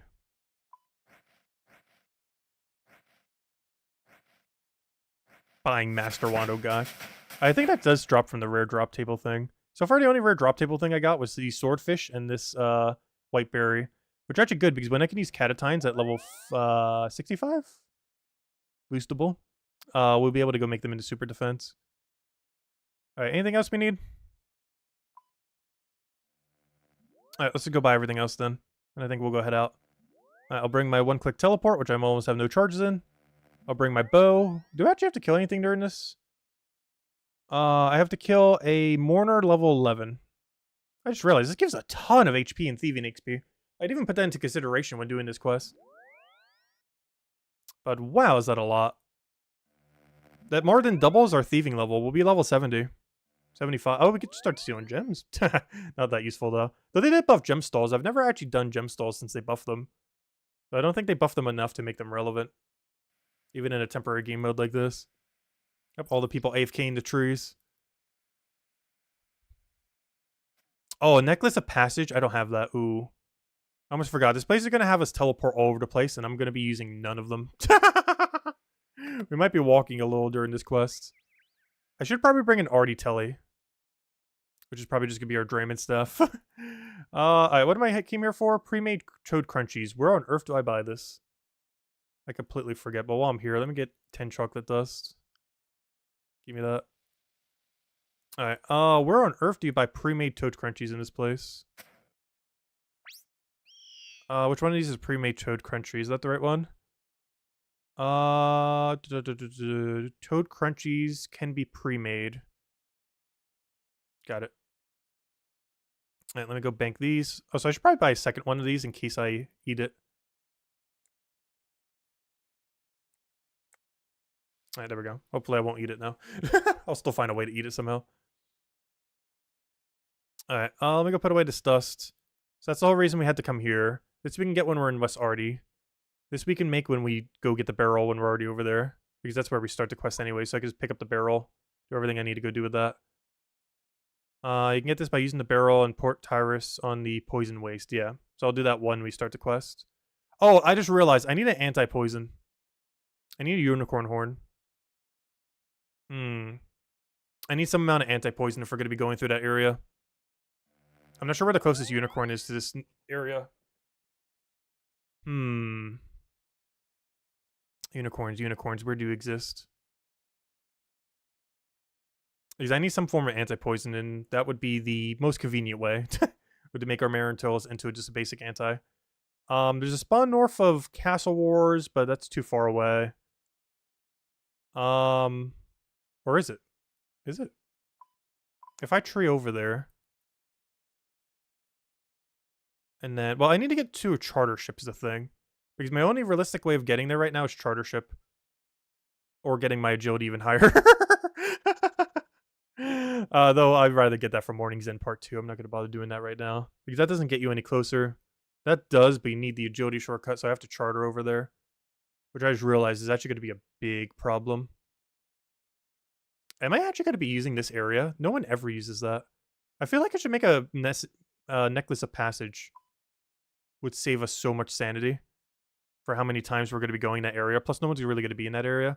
What do you need for a necklace of passage again? My concern is our jewelry level is, or crafting level is way too low. And I don't feel like it's going to be sold. Opal? No, you're not passage. Which one is passage? Pretty sure it's the... Oh, remember that one jade I saved? Yeah, right there. 25 crafting. I don't have enough. Do I have any gems I can cut? I have a chisel now. Do I have any random thingies? Uncut. I do have a few. I think we're out of emerald range, though. Alright, let's see. Boom. Well, I can't even... No! You need 20? Alright, well, that's not happening. Okay, well, we're about to be doing a ton of walking. But that does mean I have to go get anti-poisons, then. Let me go make, like, 4 of them. 1, 2, 3, 4. Alright, time to go get some unicorn horns, I guess. I don't know where the nearest unicorn is, though. I could swear that there's one, like, south from this place. Like, somewhere's here. I'm not sure. Also, can I get through here because I did the other quest? Because if so, I might just walk all the way through. Alright, let me go peek real quick. I want to see if there's any unicorn horns or unicorns over here. I feel like the answer is yes, but I can't recall exactly where, if there is one down here. Otherwise, I don't know where most just reside. Very rarely do you just have to kill unicorn for a horn. I guess I could go to the Grand Exchange and hope they're not too expensive real quick. I might just do that. Because I know for sure they exist in the Grand Exchange. The problem is whether it's their price.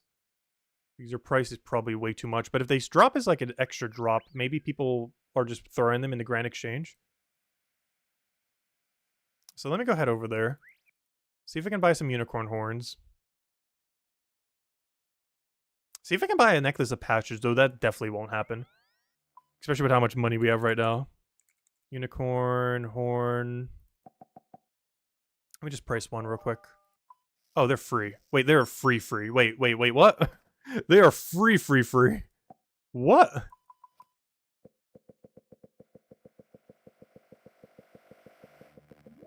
Why are they so free? Oh, maybe not that many, but...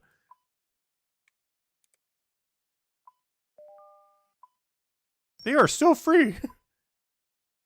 49 each? Alright, well, that makes things easier. All the anti-poison I ever need. I could go make the other ones too. Oh yeah, you have to crush them down first, I forgot. Oh, that might be why these are a little bit cheaper. I forgot about that. You do have to manually crush these down or spend 200 each to do so. Hey, it's worth it. Save the money. Alright, that should be all the anti-poison we need for this quest, so just in case, I'm gonna make all of them. I'll probably keep the other ones in my bank for when we inevitably lose them. Actually, we're not gonna lose that on death, so I'll just put that there. Okay, that should be all the anti-poison we need for the quest. Now the moment of truth. Can I buy a necklace of passage? Because I might just use this as my main transportation method. The problem is there's no way this buys for 2k. Where's necklace of passage? Necklace of passage. There is 0 chance this buys for my cash stack. But maybe someone's making them. Yeah, that's a problem. I do have a jade, if I can get my crafting level up real quick. The problem is I can't think of something to do to very quickly get my crafting to where I need it to be. Because I think we need like 80 something. I also need to not break my 1 jade I have in my bank. And it's based on your crafting level. I don't want to go kill cows to go do that real quick, though. But honestly, I don't see how we transport around without passage here. Because I'm not going to have the elf crystal. Though I could go get one, I guess. I guess that's our strat. Is still do the original plan. A charter ship over there, which I'm not sure how much that is. And I feel like it's too much. I want to say it's thousands. Like beyond what our cash deck even is right now. Alright, let me just find something I can go alch real quick, like this helm. Because we still have the higher alchemy thingy on right now. Semi-high alch this useless helm that we got from the beginner clue. That is hopefully enough to charter over there now. Or who knows, maybe it's enough to buy the passage. Let me try it again. I highly doubt it is, because my jade earlier sold for 5k. And that wasn't even a guaranteed jade, and it wasn't even processed in the passage amulet. So I highly doubt, unless the economy has really come down, that this will buy. Yeah, okay, that's what I thought. Alright, plan B, which is actually plan A, is we just charter over there. And that's the plan. Alright, please no one kill us at any point. Alright, where am I going?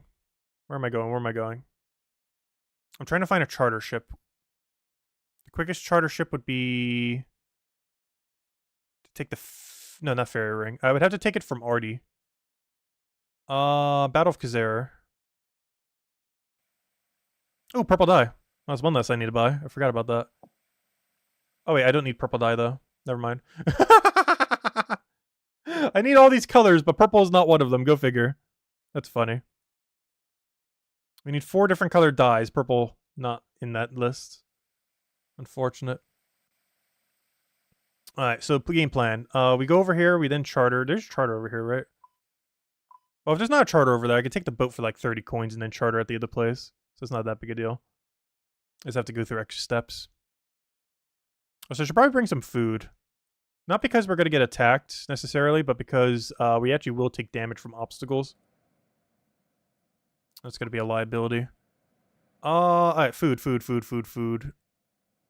Seems good enough to me. Maybe some swordfish. What if someone actually does get on this? Oh, I need a... oh, no. I need to clear inventory for, some guy's buying bucket. You know what? I don't know. I said I would do no trading. I kind of want to help him. But he's only buying it for 1k. Even though I will probably need that 1k during this quest, I still want to hold firm on the no trading. We will not be trading anyone. Though that would be tempting if he said like 100k or something. But who's going to trade him for only 1k? I have like 2K to my name right now, and that's not even worth it. Anyways, Brimhaven.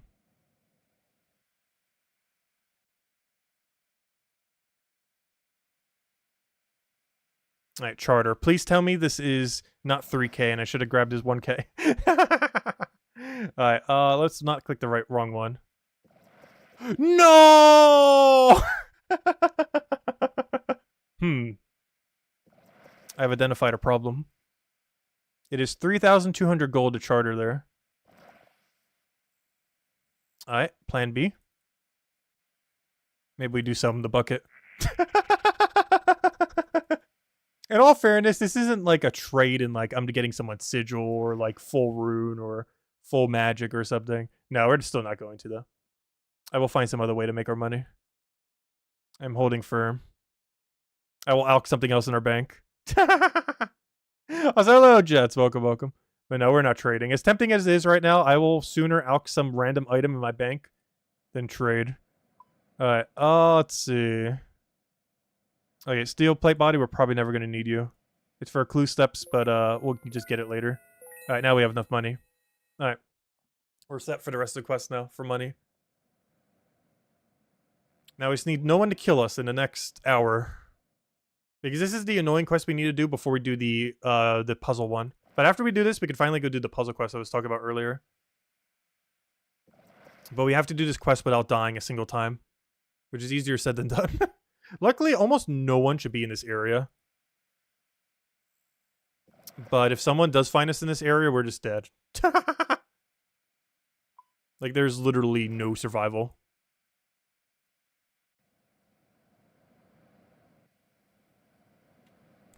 Well, let's go do this. Okay, we're gonna need to get a barrel here to make it into the tar barrel thingy. Normally, you would do this during the previous quest, but because we got the previous quest auto-completed, we're just gonna have to grab it now.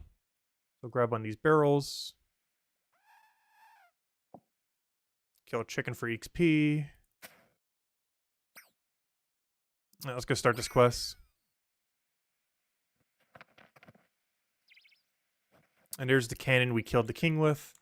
It's kind of interesting because we actually, at no point, I believe, to this day, have ever seen the Tyrus King.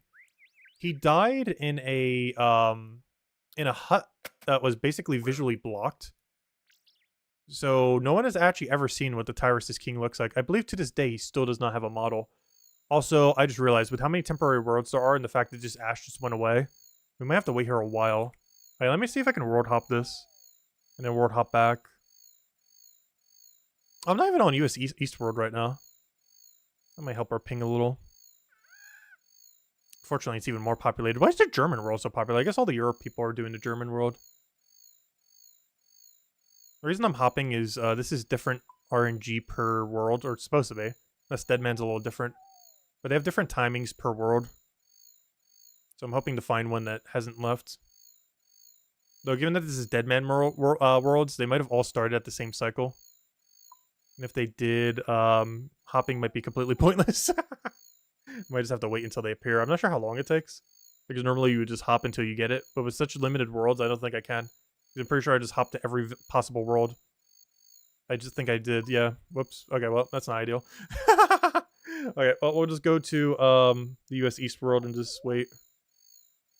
We should have the best ping here.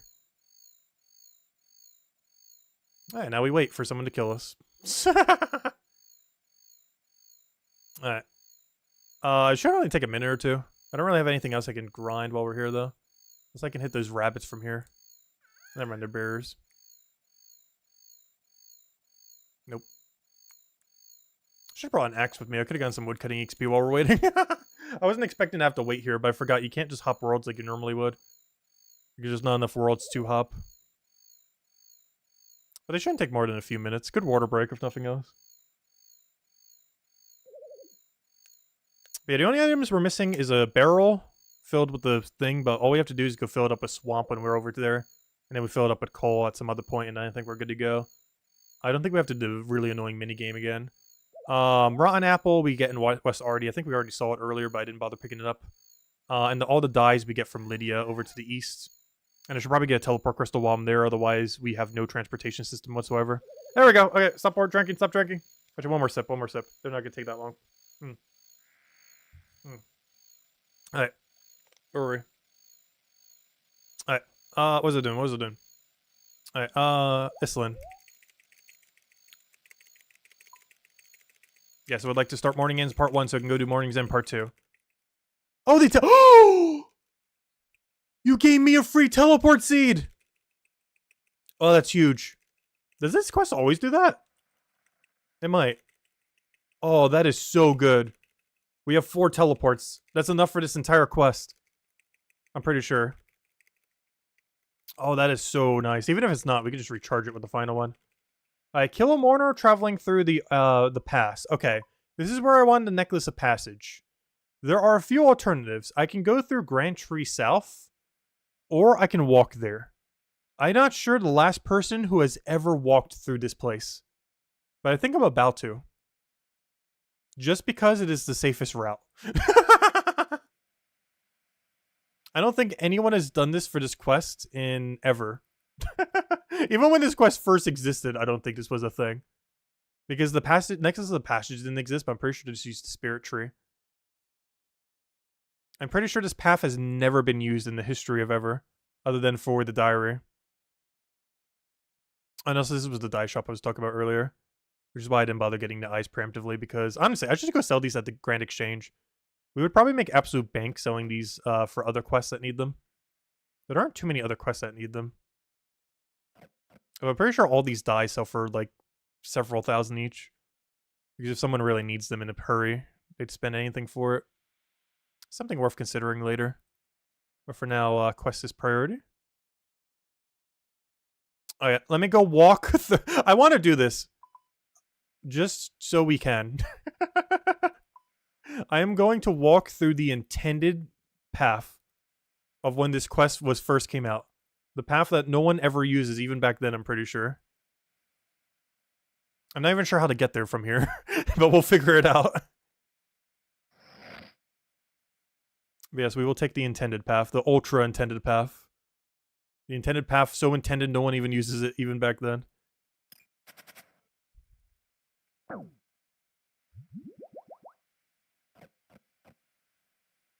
Because even way back in the day, you could have just teleported somewheres, go to the nearest spirit tree, and use that spirit tree to get to Gnome Village and then go from there. As that would be quicker than doing this path. But that's not going to stop me from trying. Also, I did not put into account how much food I would waste while getting there, though. Oh yeah, that reminds me. I need to go get the Swamp Tar. I can't remember at what point I need it during this quest, so I should probably get it now. And I completely forget where my relative location is to where I need to go be. I need to be down there. How do I get down there from up here? Gosh, this place is such a maze. Okay, I think I go through there, which means I have to backtrack, which means I'll get it later. Let's hope I don't need it now for a while. I don't think I do. I should still do it now. It's going to bother me too much if I don't get it now. Plus, I need 7 free inventory spaces anyways. So I'm going to need to eat this food regardless of how you look at it.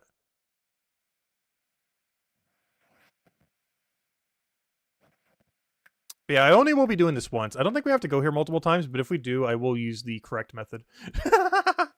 But I really want to just do the intended method for once. Because this is something no one would ever do in a billion years these days. I just want to do it for the fun of it. Even with our limited teleport capabilities, it is still not worth doing it this way. But hey, we'll do it. Get the true quest experience. Alright. Barrel of Kotar. Wait, do I not need the coal? Barrel of Kotar plus 10 to 20 coal. Or barrel of... Oh, do I have to go do that minigame again? Ew.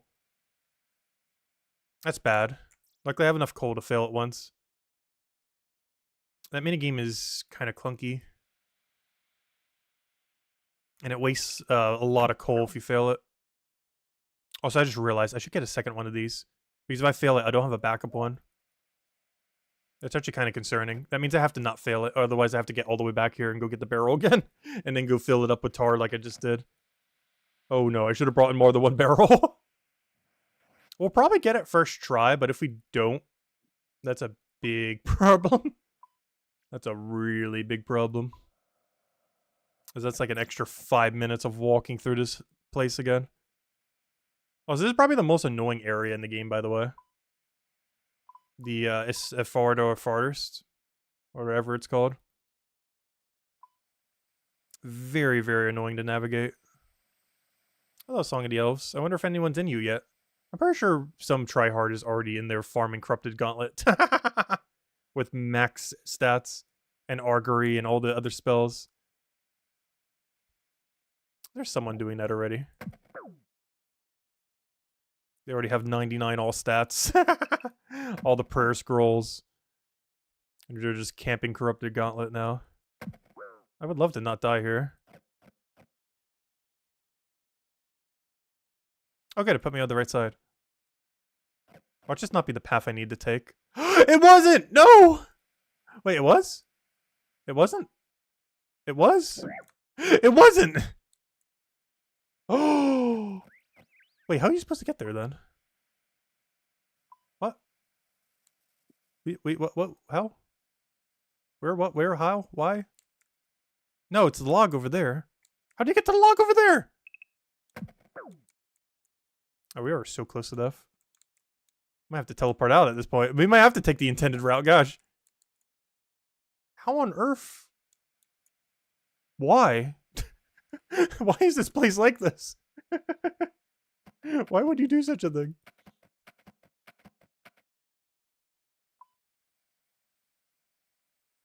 Okay, it's like north from that other path, which means I was already correct earlier?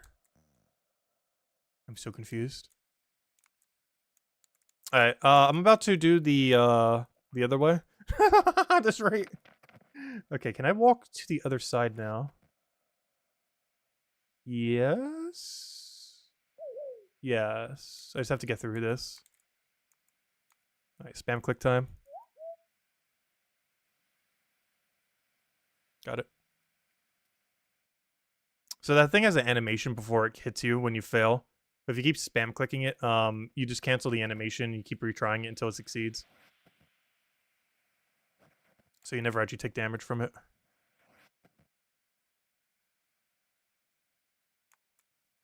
Alright, also, this was not worth it, by the way. But hey, we did it. We took the ultra extra intended path. Which no one has ever bothered doing. Because there's no reason to ever do this. Because even back when, like, 2004 or 5 or whenever this quest came out, your strat would have been just get to the spirit tree through some other means, then just walk there south, and you would get there that way. Modern day, you'd use a necklace of passage to get there and then go straight there. But the truly intended path was to teleport to here, or, you know, you talk there, you then get teleported there. You then walk all the way from this city, through this path, through there, all the way over here. Is the ultra intended path. Also, I should grab some red spider eggs while I'm here. I actually have none. Unfortunately, I think they're still aggressive to me, but I'm not sure if they're as common as unicorn horns, but I currently have none in my bank and I could actually use them. Also, I keep forgetting there's some shortcuts here to make it not take as long. Not like anyone ever uses them. One of them's for achievement diary, so you use it in that regard. How goes your stream? Pretty good. Isabel wanted to see Morning's End Part 2's light puzzle, so we're trying to get there. We're either going to do Blue Dragons for our Slayer task, or go do, which we might still do if we have some time at the end, or go do a billion quests to get to this one. And we opted for this. I just realized I'm not going to have enough inventory for that. Alright, let me go kill Mourner.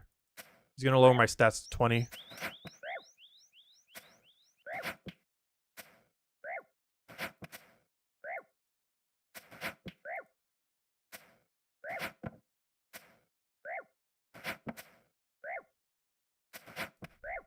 Whole stream so far has been to get to the store. Wait, what store?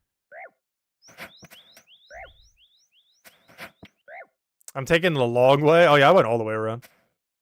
The ultra long way. Okay, I can just wear all these, right?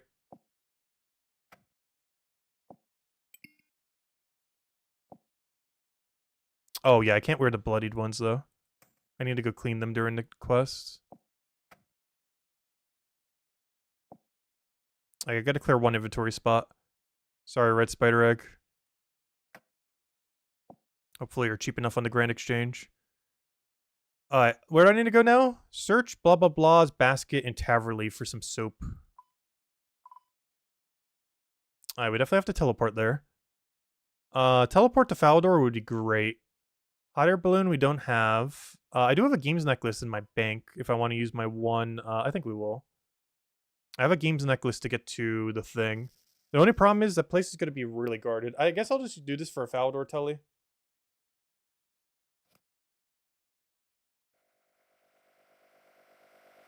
His Falador telly is going to be a lot safer. My concern with doing games necklace, especially with our non-existent HP value, is if we do games necklace, they're going to there's going to be people potentially camping there, where it's very unlikely people will be camping north of Falador.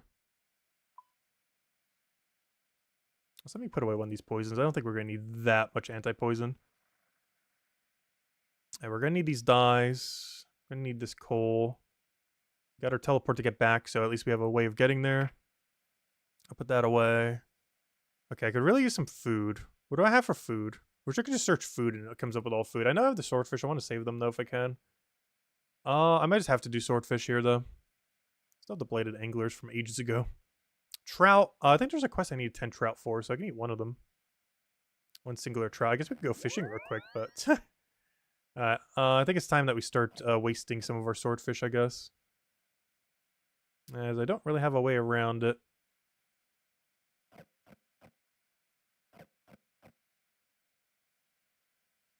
Alright, that should be good enough. Keep an inventory space. Okay, our best way of getting there is... Actually, let me put all of them away for now. Let me go to Falador. I think it's the one and only time we have to go to this area. Wait, that's not Falador. Oh, no! My magic got drained! Oh. Well, I guess we died a games necklace. That kind of changes things. This is bad. I have to use games necklace.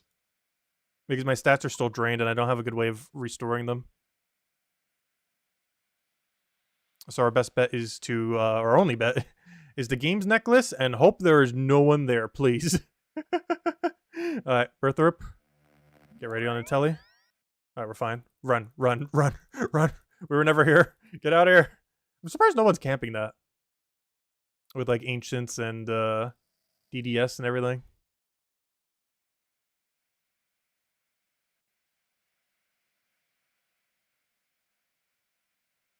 Alright, we're in the clear. There shouldn't really be anyone down here where we're going.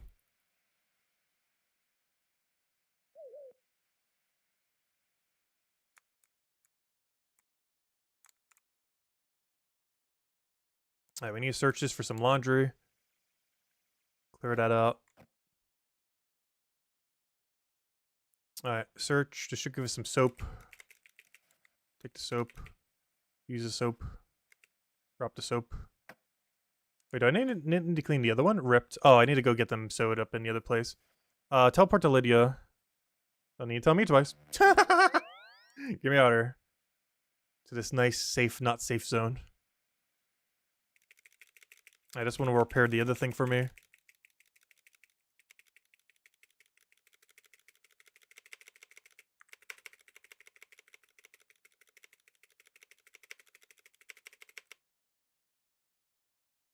And now we need to wear them. Equip the full mourner's outfit and enter the mourner's headquarters in West Arty. I don't have Arty Telly yet. My best bet would be to do this and hope no one's camping it. Success. Alright, so I need to pick up that rotten apple. I need to remember to grab it. I'm gonna keep this open until I grab the rotten apple. Just as a reminder to grab the rotten apple. Also, while I'm here, I should probably get my prayer back up.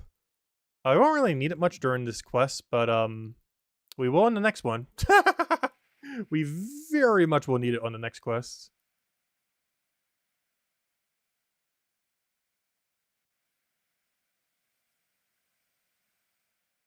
So I'm gonna go get our prayer back up. Also, this used to be the spot to restore your prayer back in the day. Back when PvP used to actually be done over here.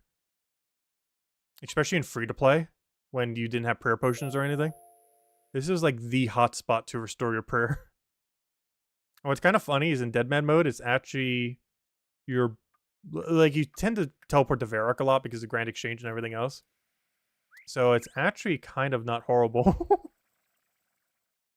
It's still way better if we just go do easy already, but I don't know, just not bothering. Kadava Berry. I might need teleported away. Come back, Kadava Berry. Someone got a beaver pet! You know how much EXP I have on the hardcore right now and still don't have beaver? And he probably got it at like the equivalence of like 10k EXP or something. What am I doing here? Oh yeah, I came here for the tree, not for the Grand Exchange. Oh, someone's dying over there. Let's go watch it. Someone's getting hit. What's kind of funny is the guy who's running is like 14 levels over the other guy. Interesting. Anyways, what am I doing? Looks like a bloodbath going on over there. There's another fight going on too. Wilderness is packed right now. I wonder if that's where all the mega clans are, because I still haven't ran into any mega clan yet. I wonder if they're all just locking down the wilderness for Void Wakers and stuff. Maybe they have a Void Waker final strategy for every bracket or something. Because there's going to be 5 final bracket fights now. So maybe their plan is just Void Waker spam like all the leaders of the opposing people. Or something. Look at that. That's a 3-person group right there, all with multi-kills. Interesting. Back to Yaks. Okay, it's not Rot. I have seen Rot members during this, though. But I haven't really seen them doing, like, PvP much. They kind of just were prepping up. Anyways, Battlefield of Khazard. Which is technically a dangerous zone, though I highly doubt anyone's going to be camping a few tiles. And we're safe. As easy as that. Alright. Let me go to West already. We'll grab the rotten apple. Oh yeah, Isabel, there's actually one really funny part in this quest, if I'm not mistaken. This is the quest I think it is. I'll let you know when it happens. There's a couple funny parts. But, there's one that's really, really funny. For reasons that will be very obvious if this is the quest I think it is. I don't think it is, though, because we only have to kill a mortar.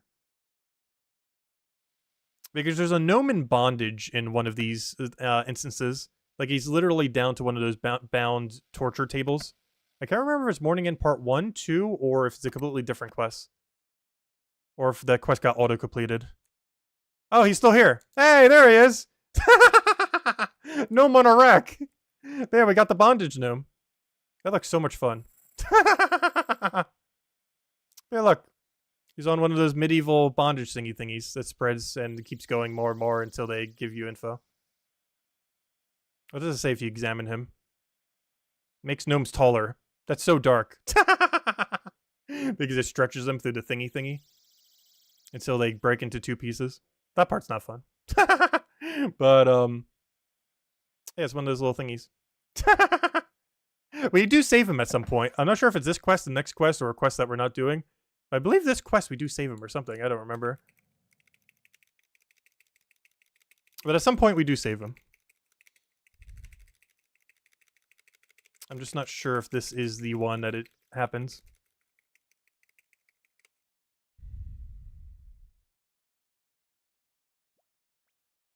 Alright, what do I need now? Talk to the gnome on the rack. Oh, this probably is the one. Alright, let me go talk to the gnome in the rack because we're interrogating him. Yeah, this is the quest that you save him. I thought so. Wasn't sure, though.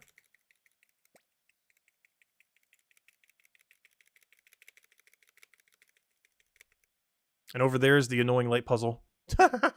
Through that area. But that's next quest. Use a feather on him. Oh yeah, we also tickle torture him. That's actually canonically true in this game. We're literally tickle torturing him.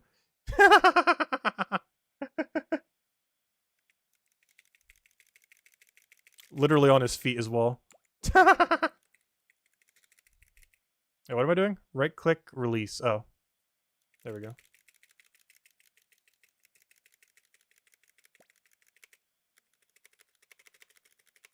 But yeah, that's canonically something that happens in this game. Alright, now we gotta go paint all of them toads. This is why we had to go do the Chompy Bird thing. Alright, you need to make some dyed toads. Go to Felled Up Hills, use a dye on the empty bellows. Use this on the bellows to inflate a toad. Okay. I'm not gonna do that. We are gonna walk there. Well, we are gonna go there, but We will take the travel of trees. We will take the tree route there.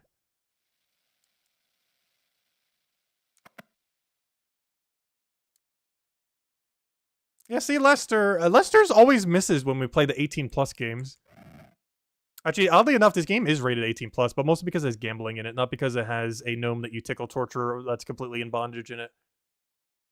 But this game actually is 17+, but it's because it has real, or not real world, but it has microtransaction and a few other things, and some forms of technically gambling.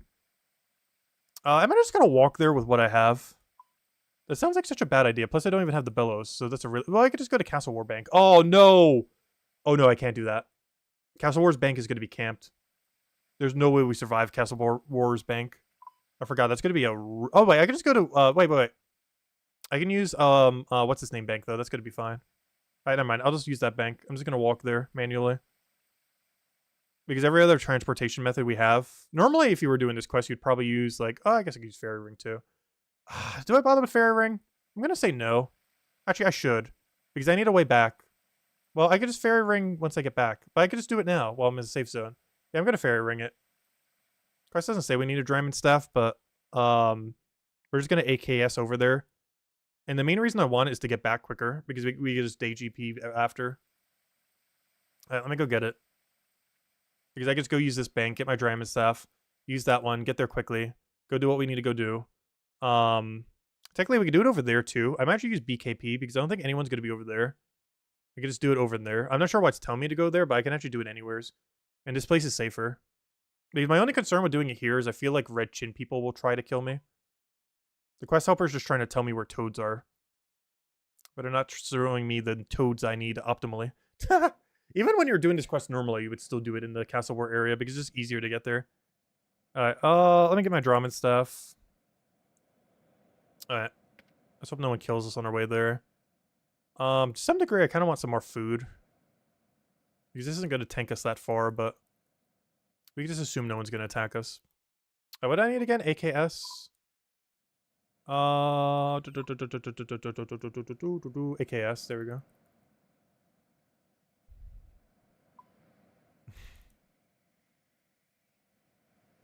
Okay, quick. Oh, good. That was the last one I used. We can quick travel there. Alright. Oh, wait, why did I do this, though? No, this is not what I meant to do. Oh, wait, I only brought one bellows. But that's fine. We could restock here. Alright, let's hope I don't miss. It is possible to miss with this. And with lag, there is a possibility. Because I forgot to get extra dyes. Luckily, we can go back to Lydia pretty quickly. It's not that big a deal. It's definitely far from optimal if we do end up dying. I mean, well, that's extremely not optimal. We definitely do not want to die during this quest. The headache of having to recover from that is just way too high. Okay, now I just need to figure out what the ring I literally just used was. DJP. Alright, DJP and we're out of here. And we just have to tank a little bit. Wait, I never got a fourth toad. Wait, do I have to color them immediately? Wait, am I not allowed to have 4 different colored toads on me?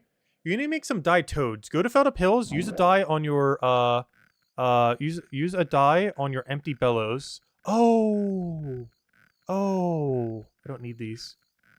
Oh, I have to do it on my empty bellow. Wait, I need to empty this then. Wait. Oh. I forgot. You have to do this differently. You use the dye as your thing. Wait, that means I didn't have to be here then. Oh, no, I just still need toads, though. Okay. So I have to use the dye. Oh, so where's my 4th dye? Oh, I thought it was my potion for a second. So I used the dye on this. I then grabbed a toad with this. And now it's a green toad. Now we do that for every color. Okay, I see. So I do this on here. So now make me get a blue toad. And then we get a red toad. Also, remember earlier when I said all the sheep were dyed? I wonder what colors we're getting right now. Yeah, this is when it happens. Morning Zen Part 1. Alright, now we just have to not miss because I forgot to get spears. So I have to do the rest of this quest without messing up any of the things, because anytime you mess it up, you gotta go get it again. And anytime we do that, we waste 5 minutes. And there are 5 steps in this quest where you can waste that time. Every single time. If you do not get spears. And I forgot to get spears. So let's hope nothing bad happens. Alright, DJP. Please don't kill us. Don't kill us. Use the green toad on that. Okay, now with the fixed device, aim and fire the combat options at the sheep. Okay, it's time to go color them. Let me go bring some extra food in case someone wants to attack me while I'm coloring sheep. Because that sounds like something someone would do. Tarnished keys. Is this the one to get through the door? A key that Assault gives you, used in the morning end part 1 quest. Alright, let me grab some extra food. That should be fine. So I don't need the bellow anymore. Pretty sure. We'll find out when we need it later. I don't need the feather either anymore. Might still need his key. I actually have no clue what it's for. The bucket I don't need, though I will need the tar. Alright, let's just roll with this, I guess. Alright, let's go paint some sheep. Let me go wield the fixed device. We got ourselves a cannon. Fortunately, it's not actually a weapon. I think you can throw toads at people, though, if you want to. With it. But it's not a weapon in a traditional sense. You just kick people. Okay, we gotta make sure we don't miss a single one of these. Which is really bad, because we probably will. Alright. So we gotta, like, align the cross here and everything. It's really clunky. Also, I think it's slightly broken on fixed view as well.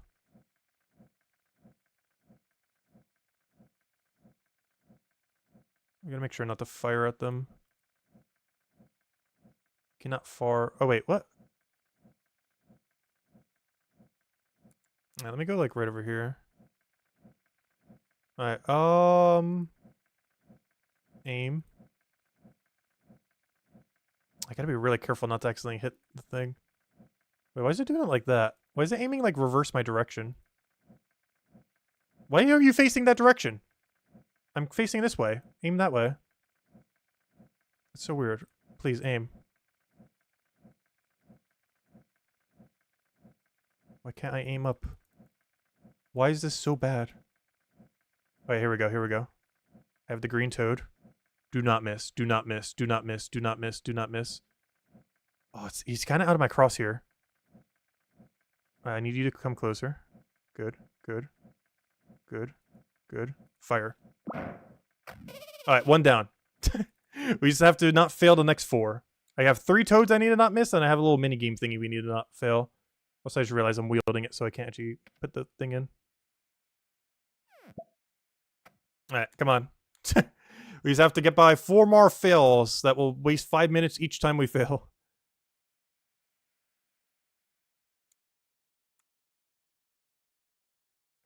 Alright, we'll do it from right here. Alright, aim. Stop moving. Stop moving. Stop moving. Fire. Got it. Alright, 2 down. 2 to go. And then 1 more minigame we need to not fail. Oh yeah, I keep forgetting it's not in my inventory. Alright, wield. I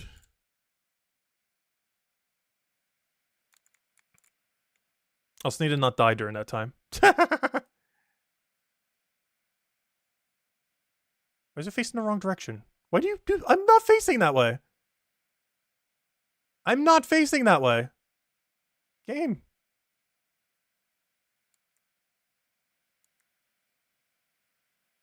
I'm so confused as to why it keeps aiming the direction I'm not facing.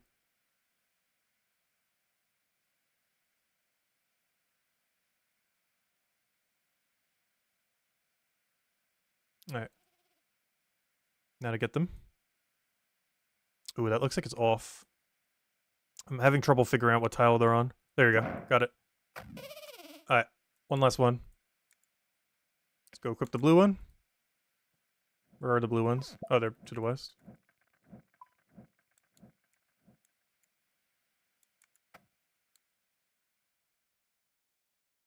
Alright. Please don't miss. Don't miss. Don't miss. Because if we fail the other thing, like, that's bad, but it's not as bad as having to redo all this as much. Actually, maybe the other one is worse. It's hard to tell. They're both equally awful to miss. Come on. We came this far. There's one last fire. Once again, why are you shooting at the mosh giants? It's not where I want you to point. Alright, come on, someone move into my crosshair. You're a target. Nope. Nope. Nope. Right, you're my target. Come on, move into a tile that's really obvious. Nope. Problem is I'm in a weird angle right now. Making it hard to tell what tile they're on. I don't want to do a far shot. I want a closer one. Yep, come closer, come closer. Come closer. Come closer. Stop moving. Stop moving. Stop. Stop. Stop. Stop. Fire. Got it. There we go. We did the sheep without any misses. Success. Gosh. That is annoying. Oh, we got it. What's more annoying is when you miss and you have to go back to get the die and the toad. Oh, we got it.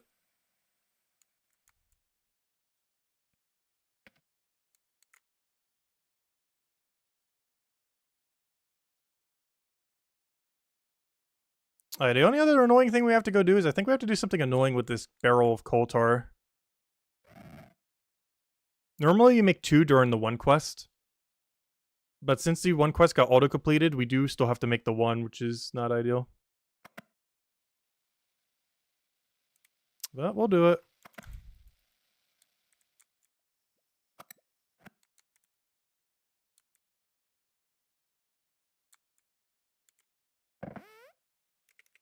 Poor innocent sheep. Yeah, we just dyed all the sheep colors to keep perpetuating the plague.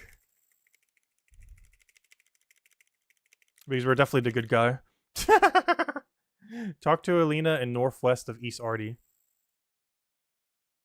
That is so confusing given that that's West Arty, but I know what that means.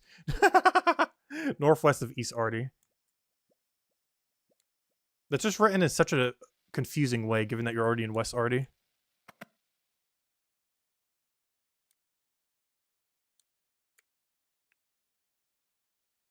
But you're just saying 3 different directions.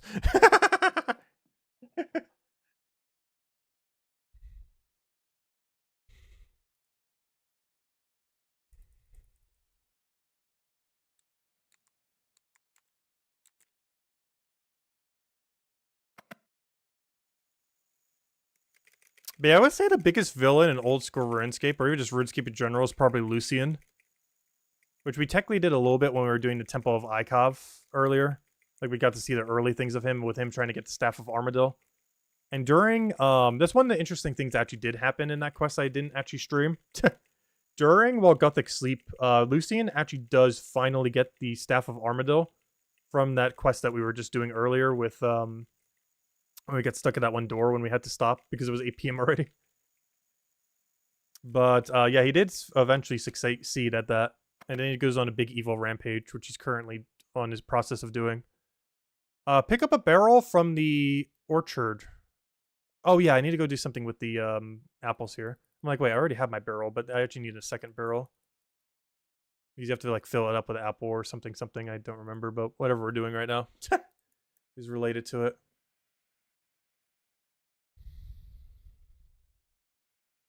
But no, our guy is basically the second biggest villain of this universe.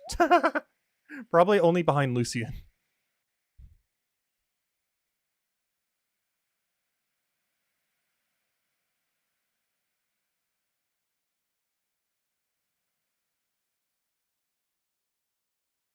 Because if our guy just never did any quests in this entire game, the whole world would be better off.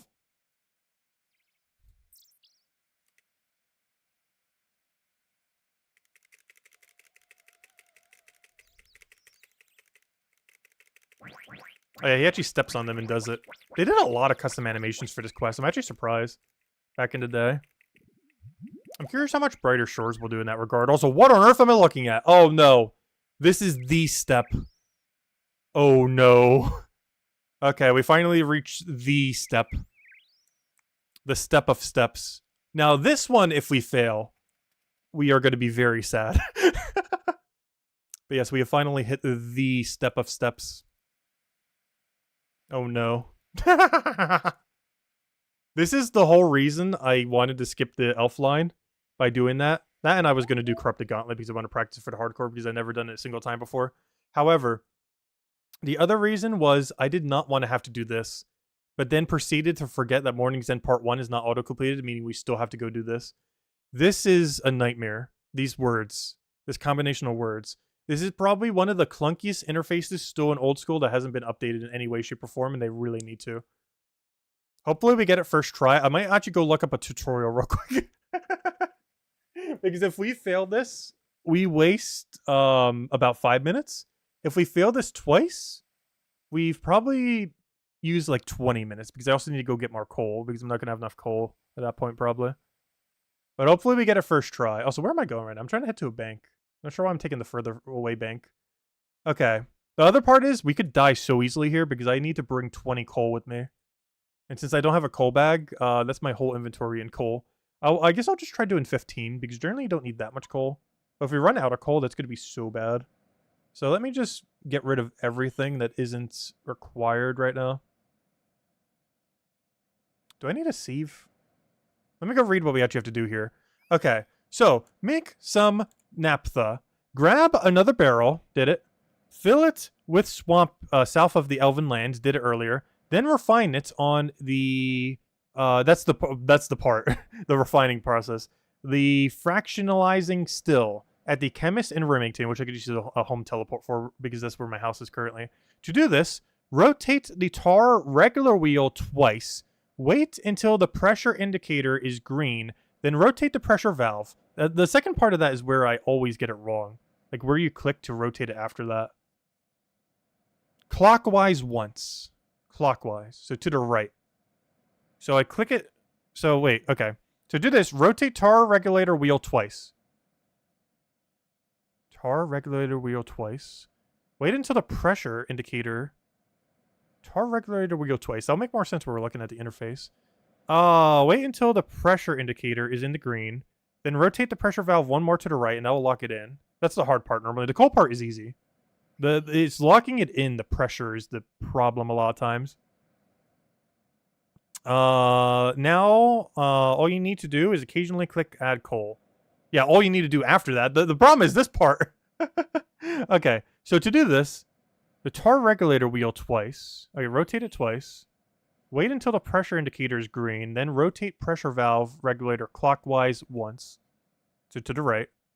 Now all you need to do, and then we just do the coal. The coal part's easy. It's that first part that will get you. Wait, do I need this or this on me? It doesn't say I need them. Oh, actually, it has requirements down there. I can't see it out of the wall of text. There's a bit of a wall of text in the way there. There's a slight wall of text doing wall of text things. I don't feel like I need any of this. I just need this barrel, some coal, and food to not die. Oh, and a house telly. Which doesn't leave it with much food. I guess we could try entering our house. I'm not sure if you can enter your house in Deadman mode. I know you normally can in normal PvP, but Deadman mode has a lot of weird exceptions. This might be one of those weird exceptions where if you're in combat, you can't enter your house safely. Let's see. Because that's my only escape. Because I have no money on me to use the charter thingy. Also, I don't have the quest to even go to the other island. Which would be a good escape if we had it. Alright, where's my coal? That's a looting bag, not a coal bag. Oh, wait! I could break the looting bag and just grab the coal. I'm just gonna bring the coal. It's not that big a deal. Let's see. If anything, I would want to break the looting bag for when we go to the other thing for supplies. So then again, I don't think you break a looting bag for supplies. Any food and potions get broken and get destroyed. Alright, what am I looking for? Coal. How am I so blind? Let me just type in the word coal. Because I cannot find it. Okay. Do I need anything else?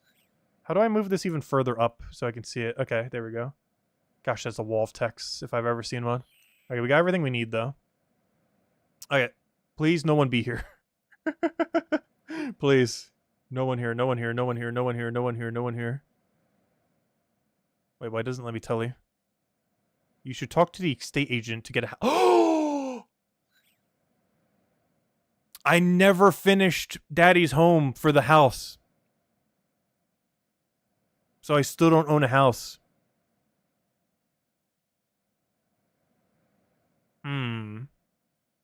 Alright, plan B. We run from Valdor. It's not that far of a walk. I highly doubt anyone's camping this area. At least we have more inventory for food now. Not like we're gonna survive. If we do get attacked, but hey, you never know. Also, I really shouldn't be wearing this outfit. If anyone really wants to kill me, they know exactly what I'm doing right now. There's literally only one thing you could be doing, and it's what we're doing right now. There is no other option. If someone sees me in this exact outfit, in this city, there is only one thing you can be doing, and it is making this tar. So that guy right there could just go down there, kill me, and be good to go. Or any of them teleporting there. I don't think they will, though.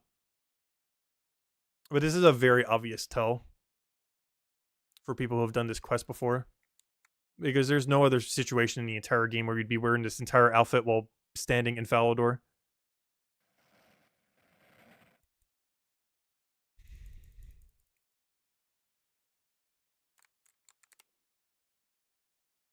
Okay, time to play. Please don't fail this minigame. This is the last part we can fail this quest, other than dying. But at this point, dying means almost nothing. Pretty much failing this is the equivalent of dying, with how much progress we'll lose. Okay, here we go.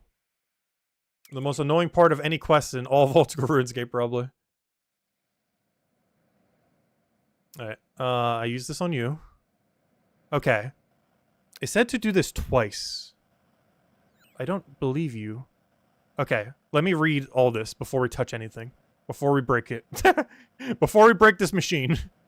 Make some naphtha. That's what we're doing right now. Grab another barrel. I did, though we're gonna have to do it again if we lose this one. Okay, and then we need to refine it in the fracturalizing still at the chemist in Remington. That's where we're at. We need 10 to 20 coal. That's what we have. Probably too much, but I'll rather have too much than not enough. To do this, rotate the tar regulator wheel twice. Okay. Then pressure. Wait until the pressure indicator is in the green. Then rotate it once. Then we just add tar. Okay. So I need you to go there. You to go there once in green. Where do I click? I think that's my problem. I always want to click here. And then I miss. I need to click anywhere here. So where it says move valve up. I need this text to say move valve up. Oh, wait. Maybe this is actually really easy. If I just click this twice and click this. I think the problem is I move it down or like over there. But if I click this and make sure it says up and not down. I think that's my problem. Every time I've ever misclicked it. Because you're looking for this text box to say up, not down. Because you can easily click down like anywhere's here. And I think that's the problem I always have with this. And probably a lot of people. And I just realized that now after all this time. I've never noticed that. Alright, let me do this twice. Okay. Make sure it says up. Huge! Alright, now we just add coal. Huge. Add coal. Alright, stop adding coal. Stop adding coal. Alright, a little bit more coal. A little bit more coal. Don't do too much. Don't do too much. Alright, more coal. Don't do too much. Don't do too much. More coal. Don't do too much. Don't do too much. Don't stop. Stop. Stop. No coal. No coal. No coal. Oh, that makes it so much easier. I wish I would have known that ages ago. I've never noticed that after all this time. That makes this minigame so free. Alright, we got it. First try. Wow, that is so free. Use the barrel of naphtha on the apple barrel, of course. The problem is I don't know where I need to go after this. Fail. Okay, I might need to go back to Falador so I can figure this out. He's checking the quest helper here. So I really should have brought that key with me. Can't wait till we get keyring and final bracket so I can keep some of our free escapes. And I think it's only like 100 gold to reclaim your keyring too. I would be ready on the one-click teleport if we see any white dot. I think we're close enough that we can tank it, even if a white dot appeared. Unless we like are incapable of taking shortcuts or something, we're pretty sure you can. Alright, we're good. Alright, now let me go use the apple barrel on this thing. Alright, that was easy. I never noticed that a single time. All the times I've done that quest, I've never noticed that the easiest way to do it is just wait until, like, hover over it so it has an up instead of down. Because I think every time I've ever messed that up, I was clicking on the valve, but I was actually clicking the down valve, not the up valve, which made it go counterclockwise, not clockwise. And that was always the thing that would get you. But without that, boom. It's free. Alright, so we use that, boom. And then we distill it, boom. And now we have whatever that just did, I have no clue. Toxic naphtha. Okay. Cook the toxic naphtha on a range. Do not use it on a fire, or you will have to do all this again. Alright, where's the range in Falador? Oh, I'm actually gonna use one of their houses, I guess. Sure. I'll do it here. I'm pretty sure it's better just to go to Artie, but we'll do it here. But yeah, do not use it on a fire or you will explode and waste your naphtha. Make sure to have 2 free inventory spaces as well, apparently. Though we have plenty. Alright. I don't think I have ever used one of these ranges in Falador before. There's no reason to ever use it. The closest I've ever come to using it is building it back up during Mahogany Homes. Which is kind of funny because this is an object during Mahogany Homes, but it's also an object you can use to actually cook on. Like so. There we go. And now we have toxic powder, 2 of them. Okay. Now we need to go back to West Arty. Use the toxic powder on the food store in the room northwest of West Arty's town center. That's a lot of words, but I'm pretty sure it's pointing at where I need to put it. Oh, yeah. On our hero arc, we're also poisoning an entire town, by the way. So that's something that happens. But yes, on our hero arc of our adventurer, we're about to poison an entire city of West Arty. That's what all this was set up to do. We recolored all the sheep. We're about to poison the people of West Arty. Let's see. What am I looking for? Because they gotta keep pretending that there's a plague, so best way to do that is to poison everyone. Let's see. What am I looking for? I'm looking for my best way to get to West Arty. I can't tell directly there, so I have to tree. My best way to tree is just to use Chronicle, probably. Now we're just gonna Chronicle it. Don't you dare be someone here. Don't do it! Okay, good. Well, there's someone here, but he's not gonna attack me. Alright, let's go poison the people of West Arty.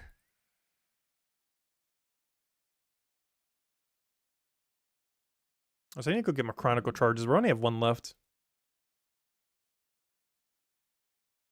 Oh, let me go the other way around. Because that's actually a combat area. I highly doubt someone's going to try to kill us there, but it is possible, so we're not going to bother. This is the long way around by a few tiles, but it's a completely safe area. Whereas this little chunk of area in between is not a safe area. It is quicker, but for the few tiles you save, it is definitely not worth it. Okay, so let's go poison the people of West Arty. Go over here. I don't think we need any other items. Did I put anything else in the bank that I need for this quest? I don't think I did. Pretty sure. Yeah, we got everything. Alright. I will need this Lydia teleport to get back. Also, what do we need for Morning's End Part 2? Because before I use the Lydia telly... Also, how do you have 11 mil DMM? Also, why is this place so crowded? I guess it's a Grand Exchange. Oh, wait, no, I never use it. At least in the main game. I haven't properly used a Grand Exchange in this game since, like, 2017, I think. Or 2018, somewhere around there. What am I doing? I'm going to Battle of Khazard. I don't think I've ever used the Spirit Tree so much. Normally you just teleport to Arty. Or use the Easy Ardoing cloak. I have never gotten so much value from that tree. I always wondered like why it was there. But yeah, I guess if you're not using other teleports, it actually is pretty close to a lot of things here. Especially back when this used to be more of a hub for the game. Do you think he'll kill us? I don't have that much food on me. Though I really have nothing to lose at this point. The main reason I didn't want to die earlier is we had so many quest items on us that I didn't want to lose. But at this point, we lose nothing. But yeah, now we're poisoning their supply by sprinkling toxic powder on their food supply. As a normal hero does in any adventure. Standard hero business.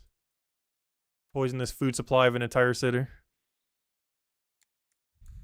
As well as the church's food supply. There's the priest right there. We're poisoning it right in front of his face.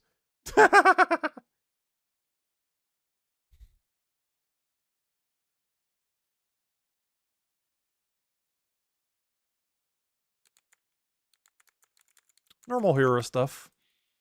Alright, where's the thingy? Alright, there it is. Go down here. I think this quest is almost done. It's actually a lot longer than I remembered it being. Though our teleports were far from ideal.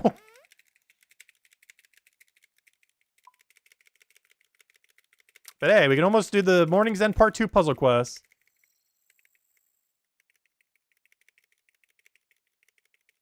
Alright, right now is where I want to go check what I need for the next quest.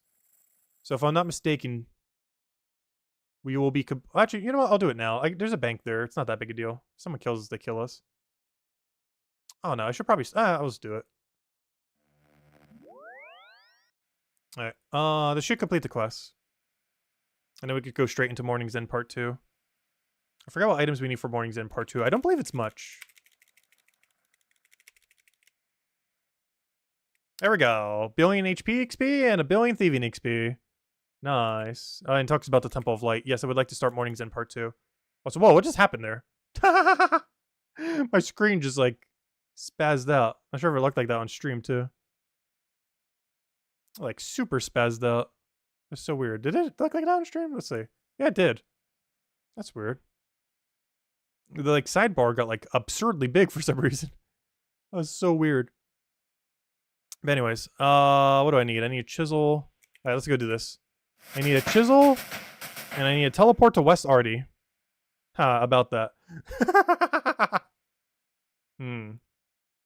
How do I get there now without using a chronicle? I can't minigame teleport there.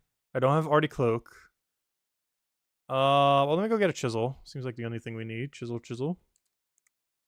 Probably bring some more food. I'm gonna need a billion prayer potions. Actually, I should probably head back to...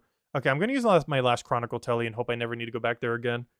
Because I need to go get some prayer potions from there. Don't kill me, don't kill me, don't kill me, don't kill me, don't kill me. Good. He's a group Iron Man. He doesn't know how to play the game good. No, just kidding. No, I never understood the group game mode. It defeats the whole point of Iron Man mode. You're literally just playing with other people. Like, it's basically Iron Man mode, but you have there people that you could trade with. But it's basically just the normal game, except with less trading. Like, you still have trading and everything, but it's just between, like, a few people rather than the entire economy of the game. And I never understood it. They added it, like, a couple years ago as a gimmick. And, like, almost no one plays it. Or I feel like almost no one plays it, though. You always see them, like, all over the place.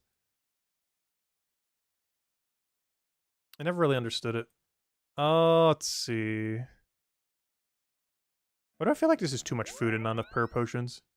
Because we're going to need a lot of prayer potions here. It would also be very good value to buy a homely amulet if I can afford it. I have no clue how much one costs right now. They shouldn't cost that much. But they are probably outside my price range. The biggest issue is I forget how many free inventory spaces you need for this quest. The answer is many. It's like a depressing amount. But the problem is you have to balance your supplies relative to what you need for the quest.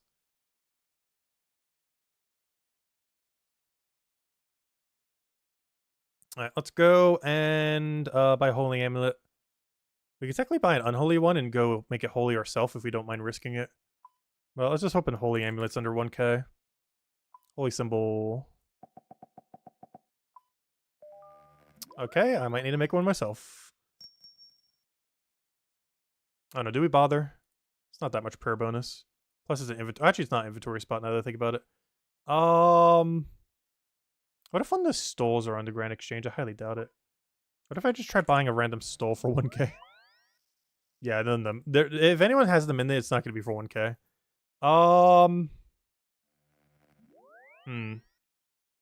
Let's see if I can buy a normal one for cheap. Because I think I just have to talk to the guy. Oh, no, not holy thing. Oops. Symbol. I forget what it's called. Strung symbol or something? Yeah, unblessed symbol. Let's see if I can go bless one real quick. Alright, we're just not going with prayer bonus, I guess. Trying to think of what the next downgrade is, but that basically is the downgrade. It doesn't downgrade any further than that. It is the lowest prayer downgrade. Okay, I'll just bring prayer robes, I guess. Because we're going to chew through a ton of prayer. I don't even think 2 prayer potions is even remotely enough. Actually, how many does the quest recommend? Prayer potions for protect from melee. It doesn't recommend a number.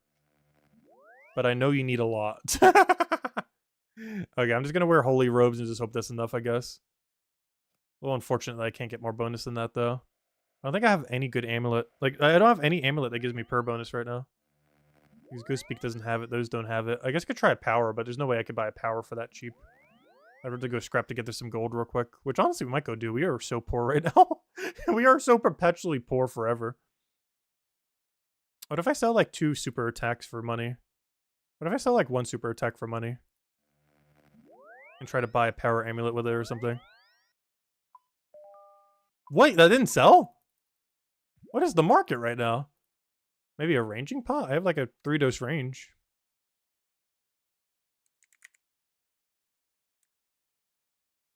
Exchange, so... why are no pots selling? Ah, maybe I should be buying pots then. Gosh, how much is a prayer potion? Actually, let me buy snapgrass. Hold. How much is snapgrass? Just so I don't have to go get it myself right now. Let's hope it's cheap. What if I just go do that? Exactly. Why is it... There must be something dropping like a ton of these supplies or something. Because unicorn horns and snapgrass are way below what they would normally cost. Oh, wait, do I have coins in my bank? Why does it seem like it use less coins? Okay, anyways. Where are my Raynars? How many do I have? 6. Okay, I bought one too many, but that's fine. Alright, this should hopefully be enough prayer potions for this quest. And if not, then we got a problem. The biggest issue with this quest is if you don't have enough supplies to do it on the first go. Because doing it partially is not ideal. At all. Okay, I do need the outfit. I do need to get away to back to West RD, but we already have a way to do that, so that's gonna be fine. We're gonna need prayer potions of 1 billion.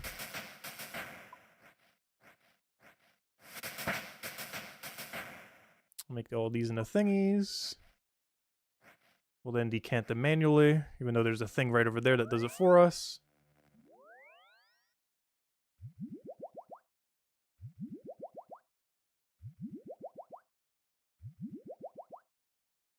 Yeah, we now have 6 prayer potions. Is that enough for this quest? I have no clue. But I sure hope it is. We got a problem if it's not. I'll bring some monk ropes. And what else? I don't need this. I'm not sure how we're running away from this place, but it's not that. Let's see. Because I have 0 charges left. It says 2, but it's actually 0. Right? Yeah, 0. Okay. What else do we need for this quest? A chisel, a rope. Oh no. Oh no. Wait. I forgot about the other worst part about this quest. Oh no. Oh no. The Death Talisman. Oh no. Oh. There's no way it will, but here, money, you sit here for a second. A Death Talisman probably costs like 50k right now. But you know, if someone wants to sell it for 1,003. I wonder if there's more Death Talismans in the game right now or catalytics. But oh no. You have to get 50 random items, and I completely forgot about that. Luckily, you could do it after the puzzle, so you don't have to bring those 50 items like during the puzzle, because you couldn't physically have the inventory for it. Also, as would be expected in a game that has a limitation of 28 inventory spots, that will be annoying. We do have a looting bag that we could destroy, something you can't normally do in the main game. Because I think it's going to be too hard for us to get a Death Talisman through any means other than doing the 50 items. Normally, you would get a Catalytic Talisman these days. Or if you're a normal account, just get it from someone else who already has a Death Talisman. But I guess that's one thing you can do in Group Iron. You can use your other group's Death Talisman, so you only need one person from the group to sacrifice themselves for this quest. Oh, I completely forgot this is the quest you need to do that. Oh, no. I almost feel like making gold and try to get it like 20, 30,000 gold to try to avoid a Death Talisman. Because that sounds better than getting all 50 items. Is sell our whole bank for a Death Talisman, then resell the Death Talisman at like half the price or whatever we could get for it. That's a problem. Is this going to cost at least 30k? And it is current economy probably like 500k. Alright, what do I need? Is this everything? No, I need food. I need just the rest of my inventory to be food. I might even bring purple sweets, to be honest. We're not going to use them for anything. If there's any time we're going to use them, I think it's now. Where's my purple sweet stack? Because what else could we possibly use this for, content-wise? I don't think you can bring them into Coliseum because they get sandy. You can't bring them into Inferno because they get too hot and melt. We're not going to need it for Fight Cave. Well, I guess we could use them for Fight Cave. But I feel like we're strong enough to literally take it on with magic if we want to. Though the majors would be kind of annoying. I guess having a higher range would be kind of more convenient for it though. But anyways. I just noticed there's so few people with a fire cape. I didn't notice that till just now. Because a lot of us are at the point where we can get fire cape, but I don't think I've seen a single person with fire cape yet. Now that I think about it. Alright, anyways, let me go get all the food and start. I wouldn't say this is the worst quest. But if there is any quest infamous for its puzzle, it is this one. Alright, this should be all the supplies we need, I hope. Fingers crossed. Alright, let's go to Mourner's HQ. Alright, let the chaos begin. I'm pretty sure this starts pretty early in the quest. I don't think we have to do too much before we have to start the light puzzle. Most of the quest is the light puzzle and then getting the 50 items. But instead of getting the 50 items, I might just try to buy it off the Grand Exchange. We might just spend like half an hour trying to make some money and then scrap all that money together and see if we can afford a Death Talisman. And then resell that Death Talisman for about half its value. Wait. Wait.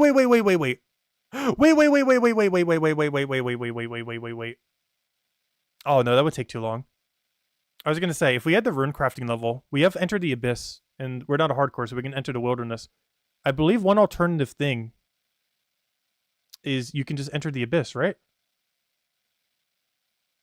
And get there into there.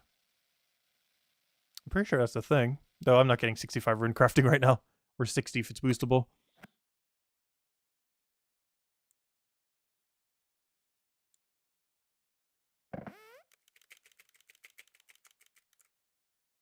I talked to Isolt. Oh, wait. Talk to Isolt.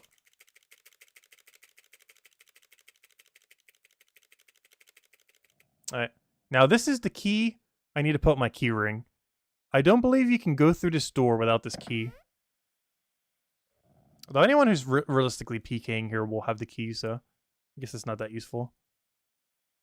Slayer Ring also just brings you past this, so you never really need the key again. In most gameplay. Though we're definitely not going to bother unlocking Slayer Ring.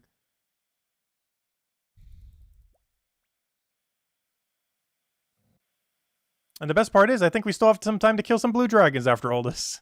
And actually go do our first goal of doing the Slayer. Okay, yeah, we started it. Here it is. Oh, look at that. The Light Temple.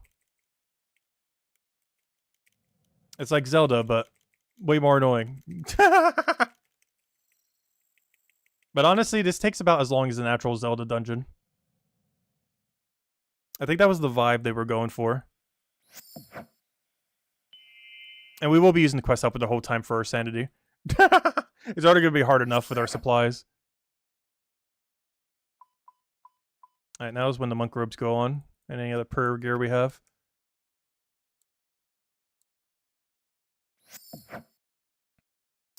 But yeah, everything that you see over the next like 15 minutes, imagine it without a guide. Imagine it without a pointer that tells you everywhere where you need to go. And figure out how on earth you're supposed to figure this out.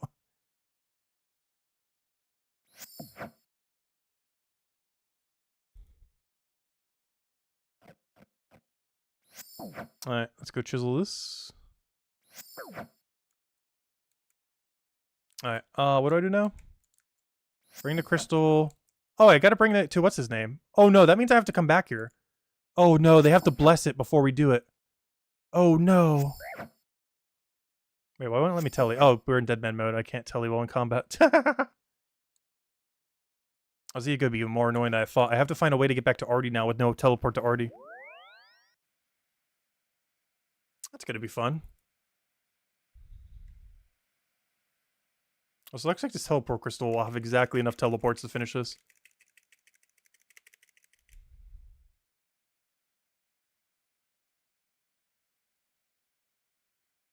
Alright, now we can go do the light puzzle.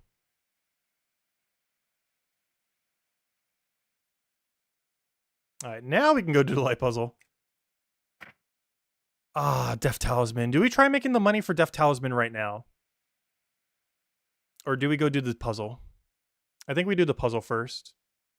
And then we see what our list is. And then once we see the list, we will immediately go try to make all the money we can to try to buy a Death Talisman. And then immediately resell the Death Talisman after that. But I think that's our game plan. Is we go do the light puzzle right now. But first I gotta figure out how on earth I'm getting there. Am I just gonna walk there from... I'm trying to think of where the closest spirit tree is. I have like no teleports to access right now. I think we just teleport and just run to Varrock. Because where else is there a grand tree nearby? I think I legitimately just run to Varrock. Unless I wanted to go take the Draymond staff route, I guess. In which case, what's the code? My only concern is someone's going to be there, but we do have an okay amount of food. Okay, I got to remember DKR. But I'll take this route, I guess.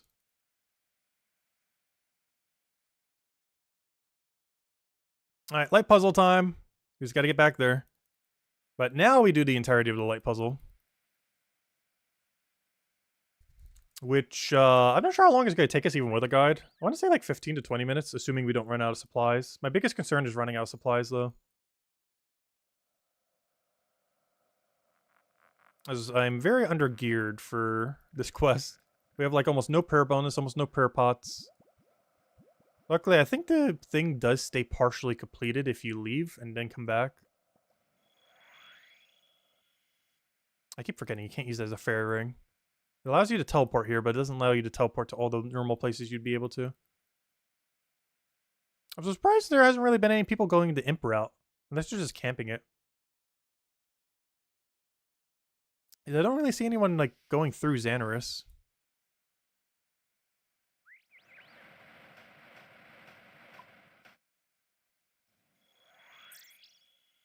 Alright, good. No one's going to kill us here.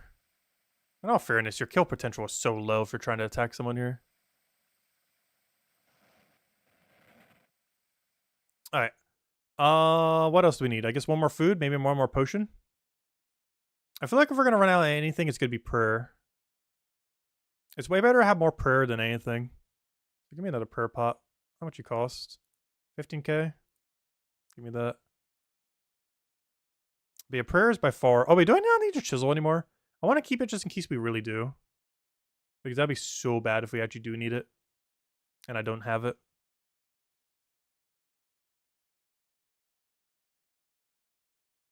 Alright, I think this will be in my inventory. Maybe one less food in place of another prayer potion. Because I cannot remember at all how much prayer you need for this. Also, I should get rid of a couple food. Because we're going to need a lot of inventory for this. Actually, you know what? I should almost get rid of all food. Because if we're dead, we're dead. If someone gets on us, we're already dead. I think we just go super way too many prayer potions. I'd rather have way too many than not enough.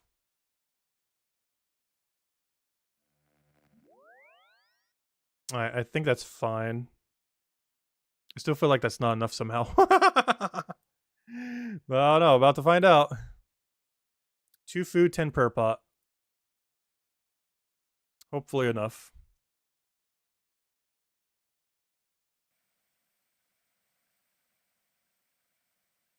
Alright, now we get to do the light puzzle finally. At least this will somewhat be worth it for the 600,000 EXP. Plus, I believe this is every requirement for Song of the Elves quest-wise. Which is huge. Because that means all we have to do is just do a bunch of skilling. And we're in the clear then for Song of the Elves. And then we just camp Corrupted Gauntlet. And then we have an infinite rebuild whenever we feel like it. Plus, I get to learn Corrupted Gauntlet, finally. I've done 7 total normal Gauntlet and 0 Corrupted. The Corrupted seems like it's just going to be the same thing, just kind of hit harder. It just punishes mistakes more, which is very scary on a 1 life account. But, yeah, mostly just punishes mistakes further. If you are an Iron Man, you can earn the Death Talisman later. Return to the Temple of Light.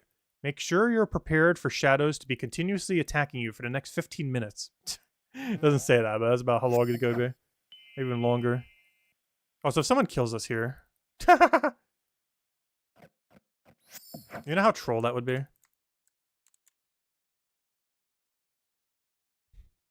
There's someone waiting there for someone to come around and just kill them. Pull the lever. Yes, pull it. Alright, go, go, go. We're on a timer. Yes, take everything. Alright. So we gotta put a light over here. Boom. I gotta rotate it. Okay, and I gotta put a light over here.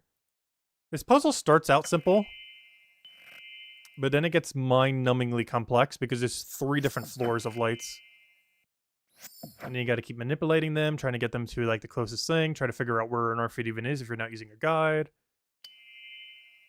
Make them different colors, so it actually corresponds to whatever the door thingy is. Oh, there's the infamous ledge. This is the one you fail 1,000 times if you have low agility. With our agility level, we should only fail once or twice or none. So it shouldn't be too bad. I say before we fall 10 times here. But this is the ledge. This is not the first time we have to go by this. This is not the first nor last. But yes, this ledge is one of the reasons why this is so bad, even with a quest helper. Because at the agility level you would commonly do this quest at, your chance of failing this ledge is so absurdly high compared to any other quest. To a reason that doesn't make any sense. I'm actually surprised they haven't patched this. Because we could easily fail here 20 times. That is not uncommon. So far we're at 2, so let's see what our fail rate is here. I want to see how many we failed this time and what our total is for this entire quest. Doing it at, what are we at? 70 agility. We're doing it at 70 agility effectively since we have a permanent +5 boost.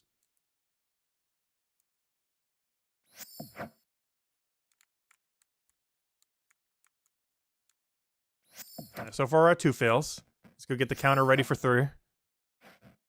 Come on. Come on. Come on. I could take and protect from melee off there, but oh well. I'm gonna leave it on the whole time. Okay, only 2 fails? That's not too bad. I did say it would take us about 2 or 3, so that's on par. It's when you do this at a way lower agility that you fail a lot more, but that's good then. Alright. How do I get through... Pass through... Oh, this way. Wait, how do I get down? Brain. Oh, I have to cross... Oh, gosh. I forgot. The crossing. Oh, no. I think falling actually saves time here, oddly enough. This is the one time you actually would want to fall. Hey, time save. I forgot. I should have brought more food. Because Protect from Melee does not protect us from fall damage. Which could become an issue at some point.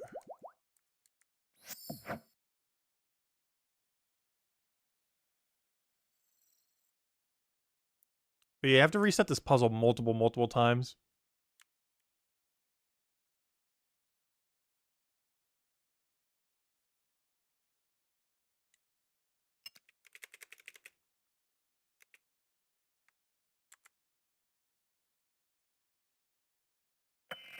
Alright, rotate.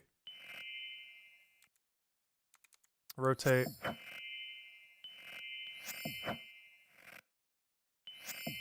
Put a blue thingy in here. Put a mirror in here. What is this place?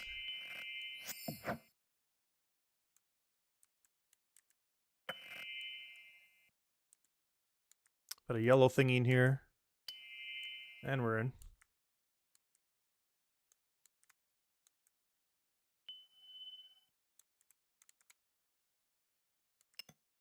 Alright, let's go reset it again. I think you have to reset it like 5 times.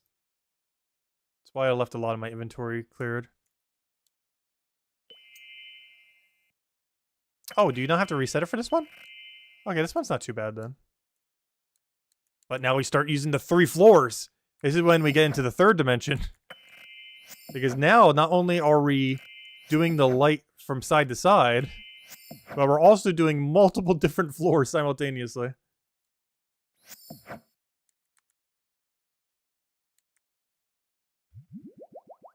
Also, shades are level 73. They hit you for, I want to say like 12s? Definitely at least like 9s or 10s or something.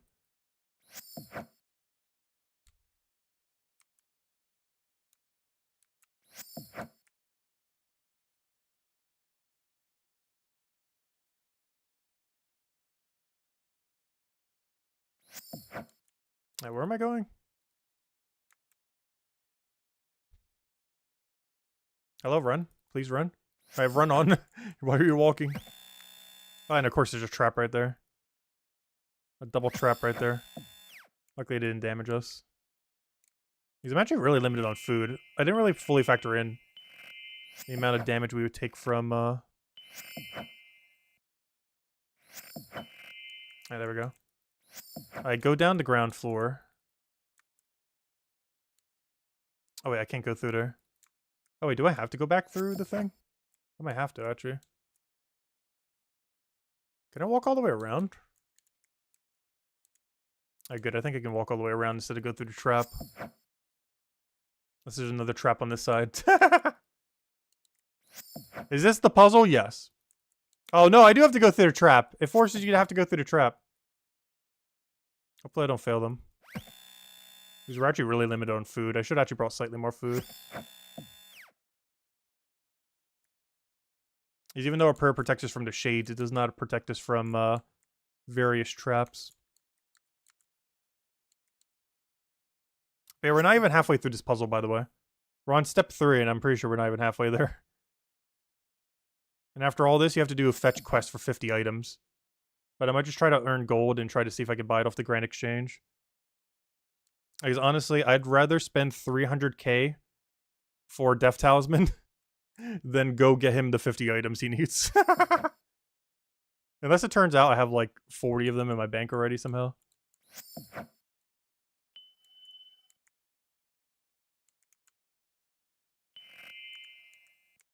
Alright, where am I going? Oh, search your chest. There we go.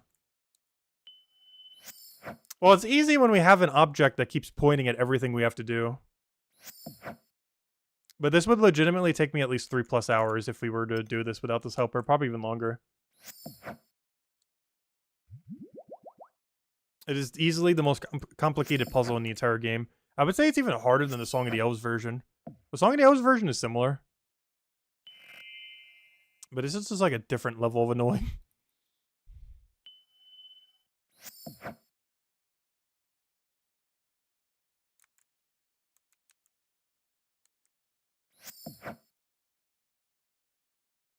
Because the Song of the Elves version, you don't need to worry about like your health. Or, well, somewhat your health, but you don't need to worry about prayer. There's nothing that constantly keeps ambushing you. I think the main thing that's always made this one really hard is, obviously, if you're not doing it with a guide, you're taking a longer amount of time. And if you're taking a longer amount of time, you're taking more damage. And one of the hardest parts about this, when doing it without a guide, is not necessarily how hard it is to figure out this puzzle when you have no guide, but the fact that you're constantly being ambushed the entire time, and you literally have a timer the entire time of the shadows chipping you. I think that's the main reason why this is actually harder than Song of the Elves. Because during Song of the Elves, even though it's very similar puzzles, maybe even more complicated in some situations, it is more intuitive because it's more modern. It was made like 4 or 5 years ago or so. But it's also, there's no damage pressure. You're not on a timer to go complete it. So you can take as long as you want, and there's no punish for it. But this, the longer you take, the more chip damage you're constantly taking the entire time. Because right now, I'm on a timer of however many prayer potions are in my inventory right now. And or my health bar if we somehow run out of HP. But Song of the Elves you don't need neither, because there's no pressure for that. Even HP, if you truly get low, you can just wait. And you don't need prayer at any point during it.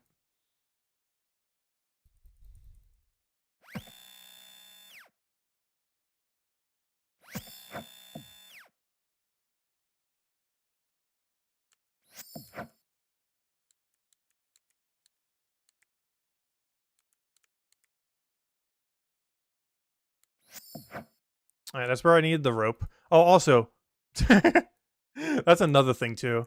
Imagine forgetting a rope. Imagine forgetting that. Because it's actually required to complete the puzzle. And how would you know on your first time coming here that you would need a rope? You might notice it at some point. But there's no way you first time come here preemptively with rope if you're doing this quest completely blind. Unless you just always bring rope on every quest you ever do. Yep, I am being blocked somewhere. Which honestly isn't a bad idea because there's so many quests that use rope. One other thing that would be useful if you brought on every quest would be beer. There are so many quests in this game that you get people drunk for some reason. Like an absurdly high amount of quests. Also, why is there 2 levers on top of each other when I do that? You take 7 items. There are 2 in the tray. Oh no. Oh no. Alright, now comes the sacrifice loot portion of the quest. Where I have to sacrifice an item that I think I don't need. Chisel, chisel, chisel, chisel. I'm gonna find out I need a chisel. I'm not sacrificing a prayer potion. I will sacrifice the swordfish before I sacrifice that prayer potion. Sorry, swordfish. I have no food left. Alright, we got everything now. Alright, prayer, you go back on. We're gonna need you even more now. Because now we're on sudden death based on HP. Luckily we're at max, so it shouldn't be too big a deal.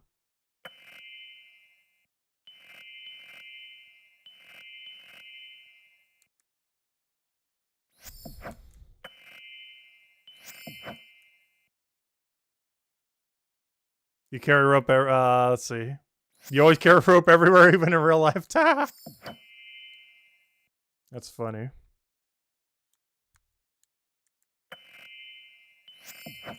Oh gosh, this is the second part where we have to do this. I shouldn't have ate my swordfish. Alright, please get it first try, first try, first try. You only fail twice the first time, come on. I think this is the last time we have to cross this. But technically one more to get back. Get it? Nice! Okay, only 2 fails. That's not too bad.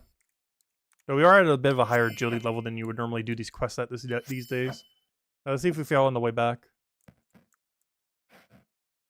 Actually, no, technically we failed 3 times. And then 4. Because we failed trying to go back the other time, too. Though, unfortunately, this fall I don't think saves us time. If you fall going back to the first time, it saves you time, but the second time, it does not. So that just wasted time, but not too big a deal. We already got across. It's annoying the one way, because there's no other way to get there other than to cross. But if you fail this, it's not too big a deal, because you just walk a little bit further. Whereas if we would have succeeded, we already would have been there. Wait, what is that green pillar? Remove the mirror. Wait. Remove the mirror from the pillar in the south of the first room. What? Remove the mirror. Search. Remove. Search. Remove. Okay, I see what it wants. Okay. That's a weird symbol to denote that. I'll take it. Hand the mirror in the west north. Okay, damn it. We're just heading over there. Just gotta rotate this one. Wait, do I not need that green crystal that we just left behind? Or the yellow, I mean?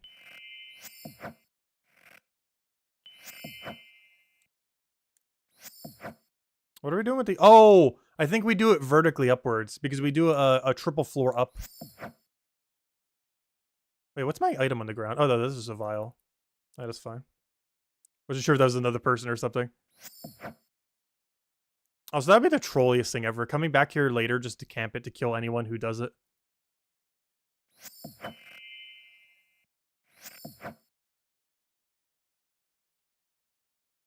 Because anyone doing this quest is the freest kill ever.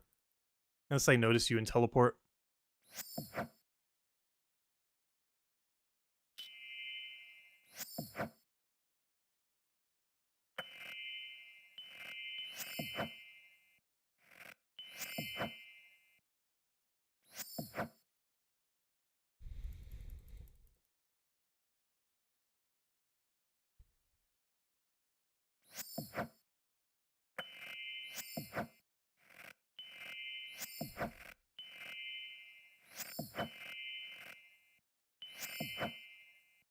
Oh no. Okay, never mind. I thought this was another one of those things. Yeah, we only had to do it twice. We don't have to go over one of those ledges again. So there shouldn't be too much left that can actually damage us. It's more so just a prayer thing at this point. Also, I gotta be really, really careful that I make sure to make the mirrors go in the correct direction. There's actually a very important part all the way at the end of this quest that if you do not rotate it the right way, you will have to do this entire puzzle over again. Like the last, 20 minutes of what we've been doing. Or sure feels like 20 minutes, not sure how long it's been. But however long this quest has been, if you forget to rotate the mirror all the way at the end when you go get your Death Talisman or go return the items for him or whatever you're doing, you will have to do the whole puzzle from scratch. So that's fun.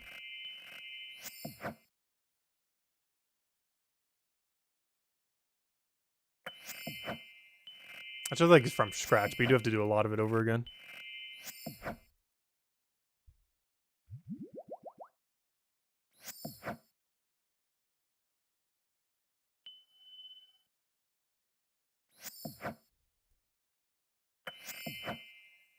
Okay. I think we can finally get the final door now. I think this is the final chest. Is it the final one or we need one more after this?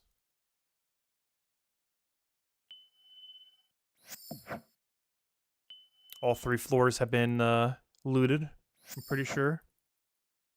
And now we just have to set forth the trifecta. Because the whole reason why we're doing all this right now is there's one triple door all the way at the end that needs the power of all 3 of these beams. And right now we're just trying to get all the supplies to go make that triple beam. The mighty triple beam. Okay, I think I'm about to run out of inventory here.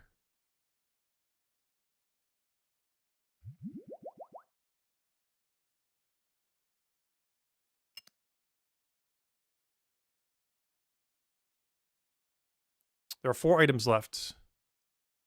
That's a problem.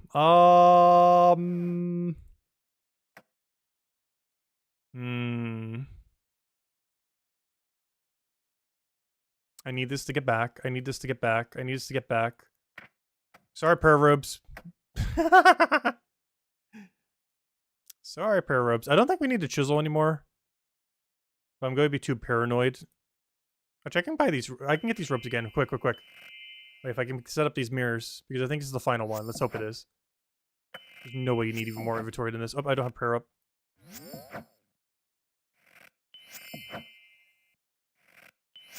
Alright, let me go grab my robes again. Need that prayer bonus. We'll make our potion. Oh no, I didn't mean to accept that. Oops. We'll make our prayer bonus last quite a bit longer. Actually, almost doubles it. I think every 30 you basically double your duration. Those 2 prayer robes alone are already like 14, I think. 8 from the. Actually, no, it's a little bit lower than that. That's still a lot. I think it's like 12. Alright, I need to put this in there. Wait, there's already something in there. Whoops. Search, take. Put that in there. Alright, we got the triple splitter. And this is where we set up the triple beam. Which finishes out the puzzle. I think this is the last step. Because we're currently working with a triple beam. That's what we need to finish. Got a beam going over there, beam going over there, beam going over there. All the beams.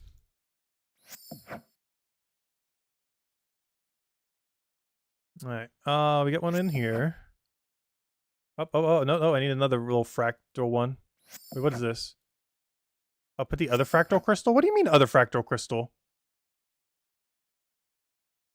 Oh, does it think I have it and I didn't collect it from the thing? Where's the lever? Isn't it on this floor? I assume you mean this. No, newly made.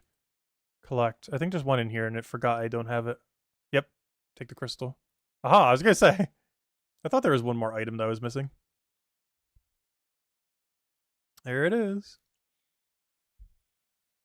It seemed like we didn't have enough inventory for it the first time, and we didn't. There's another splitter. Put this over here.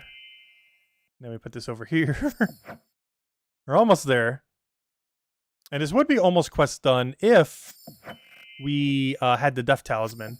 Problem, though, is we either have to go on a 50-item fetch quest or buy one.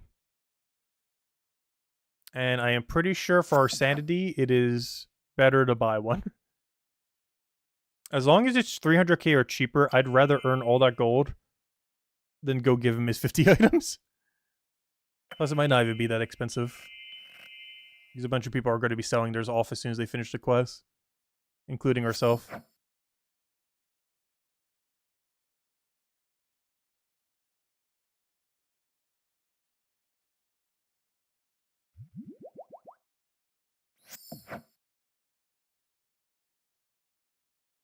And after this, we can finally go kill blue dragons, the other thing we were leading up to earlier. Because we actually will have enough time. This actually didn't take as long as I thought it would. Still a bit of an annoying amount of time, but we got a lot of levels along the way. A lot of points along the way. We're like almost halfway to how many we need.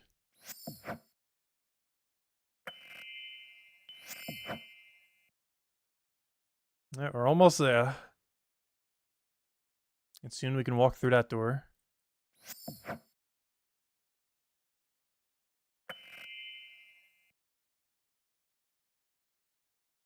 But yeah, I am hoping that Brighter Shores does not have a puzzle like this. Like, you're allowed to have puzzles in a game. But I feel like this is just a step too far. In a game that isn't, like, strictly a puzzle game, this puzzle with no guide is one step too far for an MMO. It's kind of insane. Look at all these beams of light. And then we go make one more over there to go make it go into the thing. The last blue crystal. And that will be light puzzle completed. But not the quest completed. That's only half the quest. It's just the puzzle part.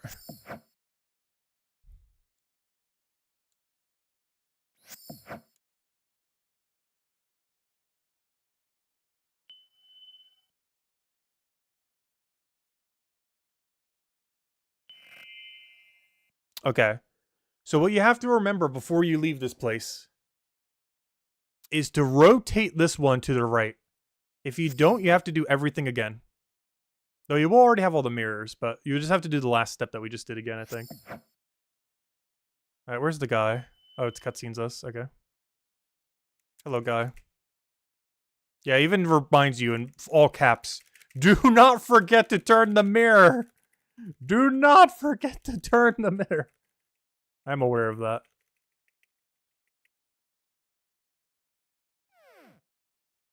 Okay. Archery ticket. Not too bad.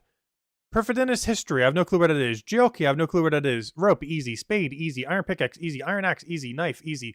Kniff. Plank. Easy. Pie dish. Easy. Potato of 10. Annoying, but easy. Pot of flour. Easy. Bucket of milk. Easy. Wall of wool. Easy. Oak logs. Easy. Chisel. I already have it on me. Can I hand it to you now? Here, I have a chisel. Talk to you. I've got some of the items with me. Yeah, sure. Okay, you took one. Alright, one down, 49 to go.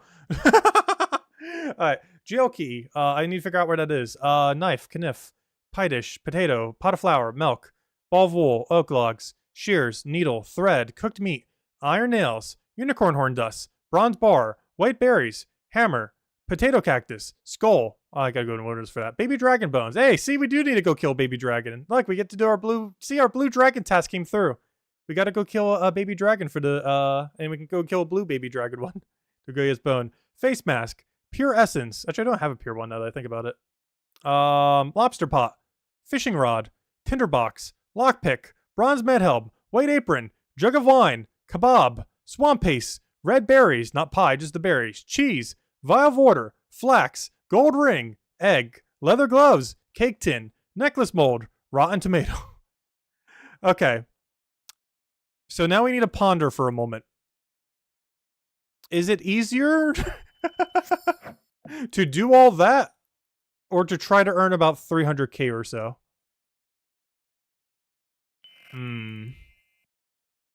Though we could always sell our Death Talisman that we get for however much ends up becoming. That's a lot of items. We also have to come back here twice. I'm just going to earn on the Grand Exchange, I think. That's just too many items.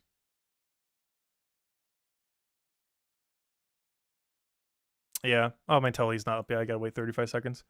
I think we're just going to earn the money and hope it's not above like 300k or something. It'll be literally our most valuable item. But, yeah, I think that's the game plan. Money make the entire thing. The problem is it's going to be some kind of absurd cost. I still think it's the easier route, though. than coming back here twice after getting all those items across the entire map. The first 25-ish aren't too bad. The problem is the 25 that we don't have is the problem. Because that's like a second quest in itself, getting those 25 items that we still don't have that aren't just sitting in our bank right now. But yeah, we're just going to try to buy it, I guess. The problem is I'm not sure if there's any in the economy right now. There's definitely some amount. There's no way no one has done this quest yet. But let's go do some money making, I guess. And just keep putting a higher and higher offer in for a Death Talisman until we get something. Alright, what do we lose on Death? I mean, that's not what we lose on Death. What do we lose on Death? Nothing relevant. Alright, we could do whatever and just die then. I forgot my other crystal. Why didn't you go in? Wait, why don't you... Magical Force prevents you from banking this item. That's great. Well, I have one item in my inventory then. I should have just plopped it down somewhere in there. What happens if I destroy it? Destroy. Resetting the light maze will regenerate a new crystal. We don't need it though. I need this one. Newly made crystal is the one we need. Let me just double check. I think we can safely destroy the cyan crystal. It's just not needed for the final puzzle.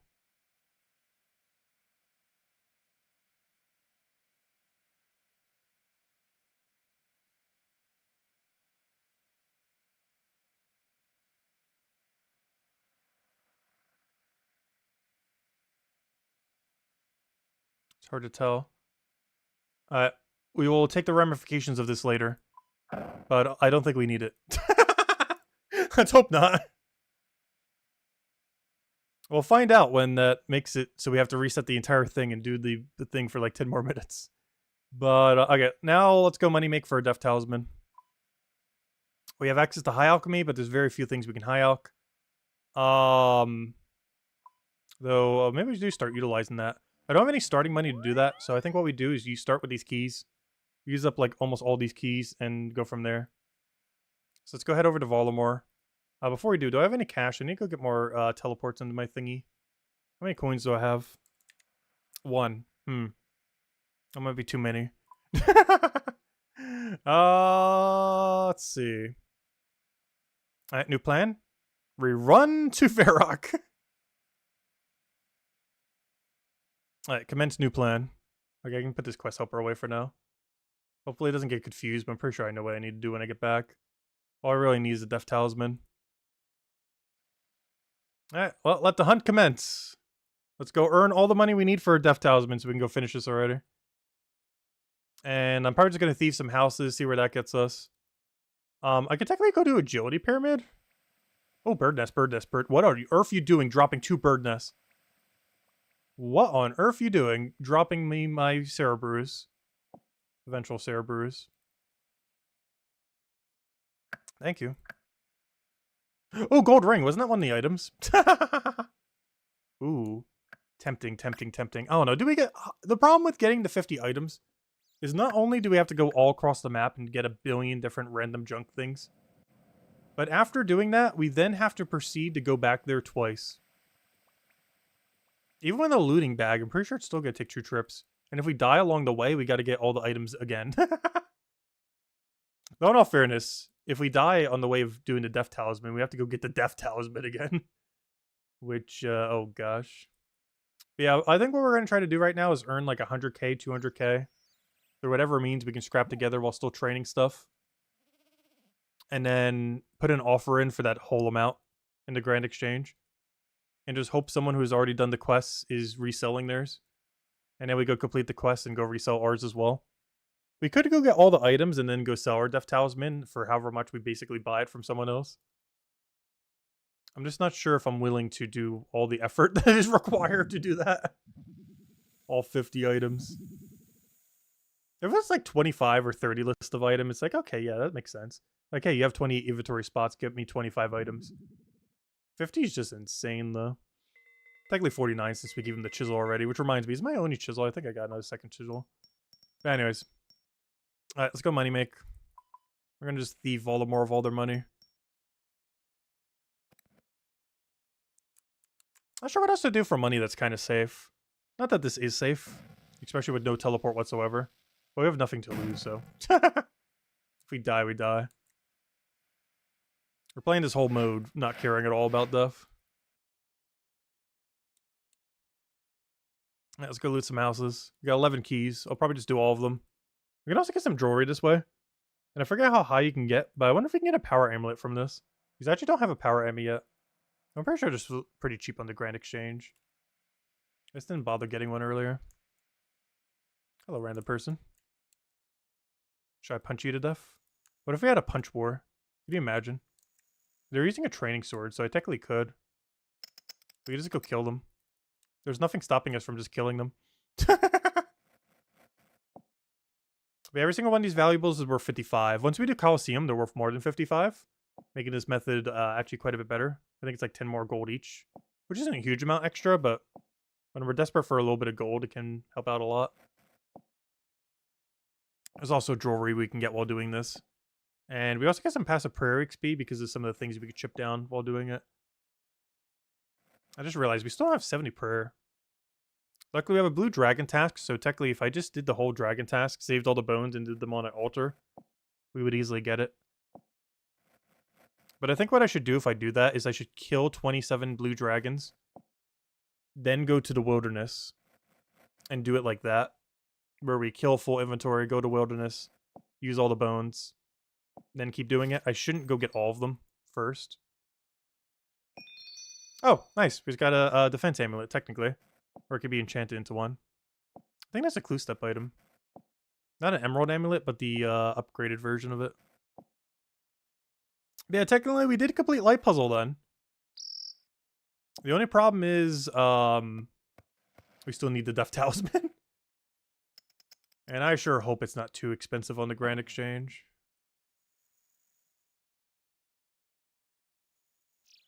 I think initially we'll try to earn about oh, are they doing the same thing? Ah, we had the same idea. Open, open. Open sesame. That's funny. We're both doing the exact same thing right now. I wonder how much money they have on them. Yeah, honestly, this is a pretty good rebuild money. It's really chill. You just click once and then just wait a little while. And sip some water right now. But basically, what we're doing right now is we thieved some keys from the rich citizens.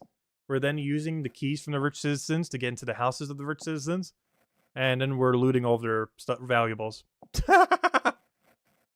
And you mostly get valuables, but you also get jewelry. And you also get like a little bone thing that you can chip down for some prayer XP occasionally. We're mostly doing it for the money. It's not insane money. But I don't believe it's boosted by the full rogue's outfit. Stealing the keys are, but this activity itself I don't believe is boosted by it. So you're actually not penalized at all, so it's actually scaled by... like, us not having the outfit isn't really hurting our rates here. Also, you click on whenever the big chest is there and you get more loot. You also have to, because if you click on one for too long, it'll then switch over. So I wonder if that person will try killing us. We can have a double robbery in this house. That would actually be really funny. There's multiple people robbing the house. And then there's just other person that robs into the house and kills everyone who's robbing the house. I guess that's technically what police are. But it would be funny if it actually happened in game in this game mode. A few people just robbing a house and then someone kills it and it just wipes the whole place. And then they come back later. It's like, why is there all these bodies in my house?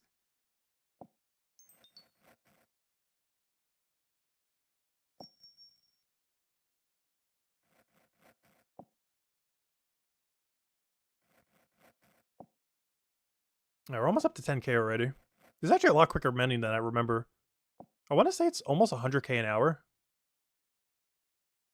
Which is not great for Deadman mode, but for how safe it is, it's not bad. These PKers are, generally don't come here, or at least it seems like they're not. It's locked behind a quest. It's also locked behind a thieving requirement to even get in here. Plus you need to have a key on hand. Which means you actually have to be doing the thieving activity. Because even if you have the thieving level, you still need to go get the house key to actually get in here. And it consumes one each time, so having one doesn't just let you keep doing it. You have to keep earning more. So generally, there shouldn't be too many people trying to kill people here. Unless I want to kill this person. Unless at some point we both decide we want to kill each other.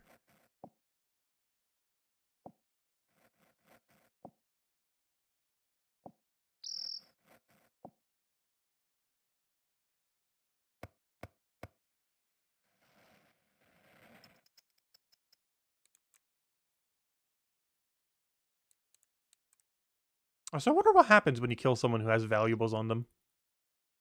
I wonder if they really accounted for that. Because this is technically an untradeable. But it's an untradeable that has a very static value of 55 or 65 each.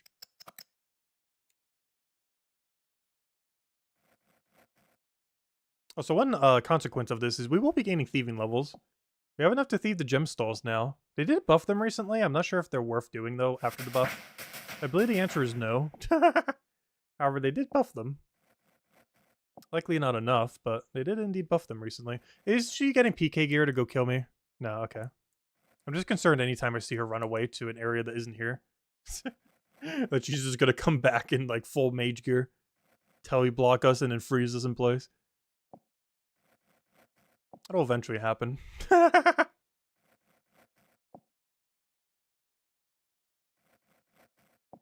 I kind of want to use all these keys and then put an offer in. I'm not sure if that's going to be enough money. But that should be about, like, 30, 40k. If a Death Talisman is more than that, we might have to go down the route of, maybe just bring them all the items. Because it's probably not that bad. Especially with Grand Exchange access. There's a few of them that are untradeable, though.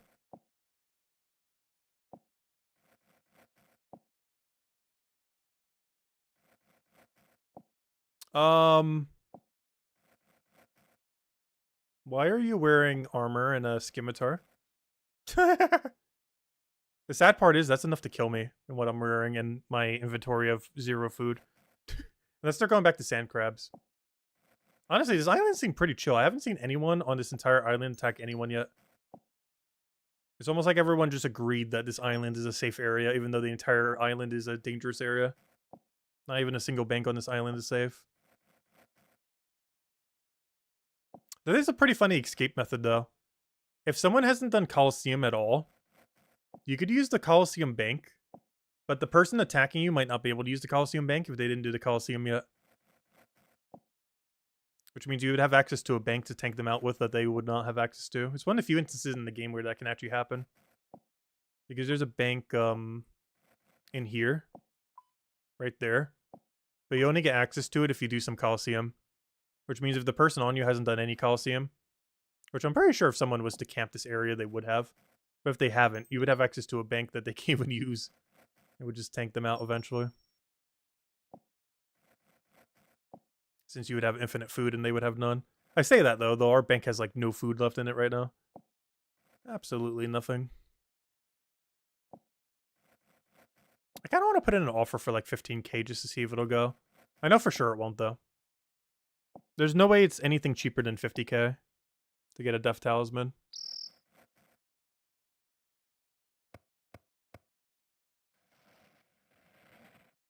And we got 14k right now. Technically 15, I have 1k in the thingy. I said hello, yeah! Welcome, welcome. Hope all's been well. We're just doing crime right now. Stealing from all the rich citizens. Giving it to whoever has a Death Talisman. Stealing from the rich, giving to the person who has the item we need.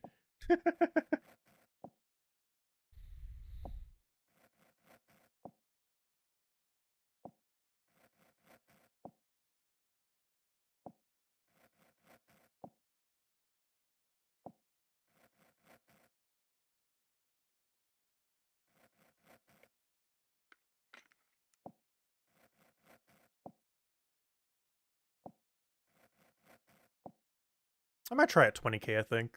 Which is after this house or next house. Oh, there's the scarf thing I was talking about. So this converts into 25. Don't you dare kill me, don't you dare kill me. Don't do it. No, you're fine. I should really do already easy. I really don't have a good way of getting to that area of the map. It's becoming a reoccurring issue. Don't do it. I don't have a teleport to get away. I just have to house hop. I believe you can keep thieving into the same house with your keys. So it really comes down to a fatigue war of who has more keys. The problem is, as we have less keys, we have less keys to work with. But I'm pretty sure you have to reuse your key every time you unlock the door. Like, if I go through this window and try to escape and try to get back in, I'm pretty sure I have to re-key each time. I'm actually not sure on that because you would never actually normally do that. But I'm pretty sure you have to re-key because notice how it still says locked door and not, like, unlocked door. So every time you leave, if you were to come back in, you would have to re-spend a key. So it comes down to if you're trying to escape someone who has more keys currently. And realistically, the person who's skilling would have more keys than the PvPer. But not necessarily. Especially as we get low. But I'm pretty sure that's how that works. So this actually has a pretty good escape method, unlike other money-making methods. Also, I'm not sure if you can get an emblem or rare drop table from this, though. I'm not sure if they remember to code it or not. But if each one of these is giving us a chance at the global loot table, that's actually pretty good. We got one off-stream. I haven't gotten one on-stream yet. When you get one from skilling or killing a thing. Because I got one from both the last night. One from AFKing sand crabs, and the other one from fishing. Because the thing I got from AFKing sand crabs was a fishing one. That like auto-cooked your food. Then I went fishing some with it, and it's like, oh, I got another one. I didn't actually get another one. I got like I think some swordfish from it and like white berries or whatever. Could have been an emblem. Ooh! That's a phoenix necklace. Or a good elk. That's like an extra 2-3k right there with our extra 30%. I'm just gonna elk that. Honestly, I'm just gonna elk both of these. Any valuables we get other than the bone thingies, I'm just gonna elk. Alright, do we go for one more house? Or do I just bail with my money? I'm gonna bail with my money for now. And see if this is enough. I'm pretty sure this is not enough. But I'm gonna put an offer in just in case someone, like, no one else has a buy offer in. I'll put an offer in for max cash, or our current max cash, not actual max cash. But whatever our current total money is. So what's kind of annoying is they actually changed the location of these two birds. They used to be the other way around when it first launched. And personally, I feel like it'd be better if it was the other way around. I'm not sure why they changed it. Because the one you use more often is now further away. Because you would never use that bird at that location. There's no point in it.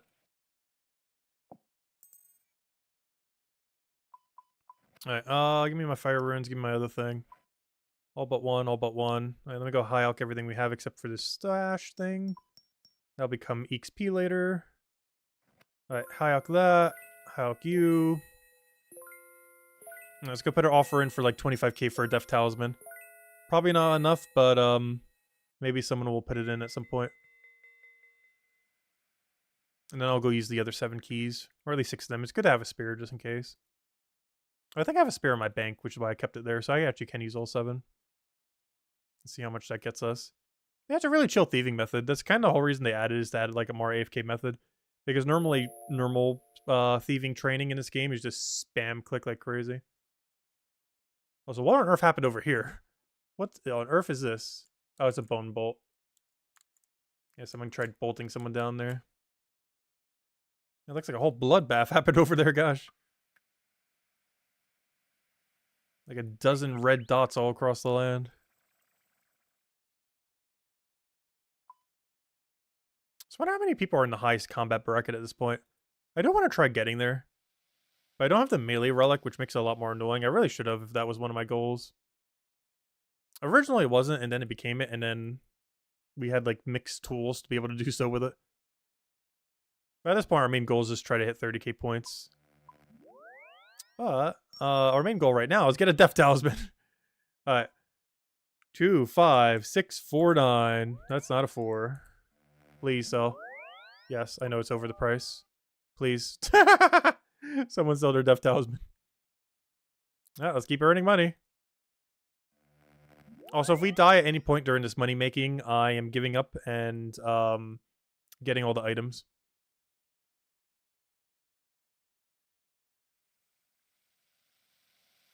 Yeah, hopefully that higher offer, we'll just hear a thingy and then we'll hear a little jingle and then we'll have a Death Talisman there. But if we don't get it by whatever this offer is at all these keys, I might just go get all the items. As much it might pain me. Like a half an hour journey to go get them all. It's probably worth it. Especially if we can resell it for like 100k. Or even more. I have no clue what the market price is for it right now. Whatever it is, it's not 25k. I think the bigger issue too is a lot of people probably haven't done the quest yet. Or if they are, they're sharing the talisman across their clan and other things. One other thing to consider too is try to go for the catalytic talisman. The problem with that is I feel like there are far less of them in the game than there are death talismans. Unless there's entire clans like guarding Guardians of the Rift, quite literally. I'm not sure what the current Guardians of the Rift situation is. I feel like no one's doing it. Because it's near impossible to solo. At least currently. They are making some changes to it that actually might make it a little bit more soloable. But currently it is very much not soloable. Oh, actually, I shouldn't say it's not soloable. It's just really annoying to do soloable. Like, it's not worth doing solo. So there's probably like a big clan of like 50 people just kind of chilling there. Because they could probably sell catalytic talismans for a lot. If a death talisman's worth hundreds of thousands, catalytic would be worth the same, if not more, because it also functions as a death, but also has everything. Well, other than elemental, but pretty much everything. All the important ones.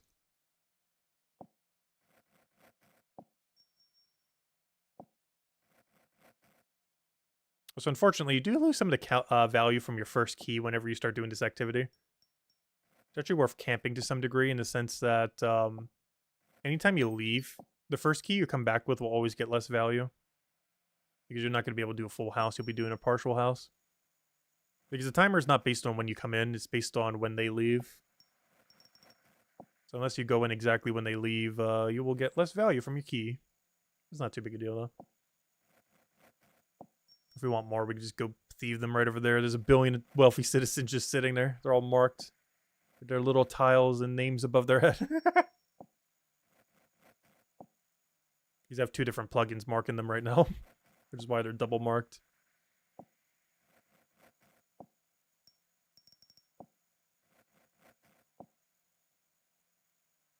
But yeah, if we put an offer in for a little over 50k and it doesn't buy, we're giving up and just getting all the items. That's just too pricey for it. But it also means we can sell our own for like 90k, 100k, even more. I'll put it in for like 99k if we do get our own. And just hope it goes in. It might even be more than that, who knows? The economy's weird. Well, I know a Death Talisman could be worth like 1 mil right now. Wouldn't be surprised. Now, or honestly, what I might go do is, since we need to go do blue dragons anyways, and if we are going to get the baby dragon bone for the thing, we might just go back to our original idea, which was, quick. Which is to go do blue dragons. But now I'll have way enough money to go buy good range gear. These we can go, actually, even better mage gear too. We can go down the mage gear route.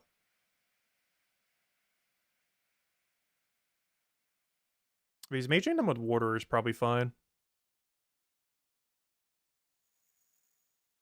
We don't really need anything too fancy. Because with the new weakness to water, we should be pretty accurate. Even something as basic as water strike hitting 12s. I feel like every other rune's just a little bit too expensive to use at the moment. Unless we're saving it for ancient magics. Like, ancient magics are worth it for their cost. I don't feel like water blast or something similar is worth it for its cost, though. Unless a lot of runes are coming in through barrows, I guess. There's probably a lot of people doing barrows right now. Probably already people in full barrow sets. Which is pretty much the main tank armor of the game. It's the most accessible tank armor. Yeah, the Varlamore strategy that we had, we never really got to fully utilize it. It's mostly because we don't have the melee relic. We kind of went pretty early to go rush Peerless Moons, like accessing it. But we never really did much with it. We never got lucky on the blades. I got to do a little bit of training there, but not much. Also, I think they hotfixed it so you can't even get the EXP on the things I was getting EXP on anymore. Which I don't know why they did that. It wasn't hotfixed by the time we were doing it yesterday. But they ended up changing it, I believe, so you don't get EXP or something from the Nagua. They ended up doing some kind of change to it. And that was kind of our whole plan. So now, like, one of our whole strategies is like, oh, you can't do that anymore. Because that's the best XP that you can get at that combat level, at low combat levels. It's that and Scurious are the two highest. But Scurious is not a private instance in this game mode, so you can't do that. So there really isn't any reason to go there other than do Peerless Moons once. Or a couple times. So it's kind of interesting. I guess clans aren't locking it down. Because I'm pretty sure if we go to Perilous Moons right now, we're going to see like one person max. Like, it seems like everyone's still prioritizing Barrows, which is kind of interesting. I thought people might want to go for some of the weapons there, like the E-Lattle darts and everything. Because that weapon's pretty good for PvP. Same as the whole set. And all the legs there are really good. Because I highly doubt too many people are going to go do Bandos with how many clans are going to guard Bandos. Because guarding God War's dungeon is probably a lot of bigger clans. There's probably two things people want to do, which is probably where all the big clans are. Lock down God War's dungeon and lock down Corporeal Beasts. If you do Corporeal Beast, you get the best shields in the entire game for tanking and for magic, which are both really good for the final, because you'll have higher survivability and or higher accuracy to do damage. The other thing is God War's dungeon basically guards all good later mid-game gear and all end-game gear. As a lot of endgame gear these days needs pieces from God Wars in order to be upgraded. Like Torva needs the Bandos pieces from God Wars. Plus you need to do God Wars to even get Torva. But for more so the final fight, Armadillo. You would need Armadillo Crossbow. You would need Armadillo to fortify Missouri. So every single boss there you would need for something. And while probably not as common in a mass PvP tourney compared to a 1 versus 1, Zami in that dungeon also gives Staff of the Dead, which is a really good PvP mage staff. Particularly when it's upgraded to Toxic Staff of the Dead.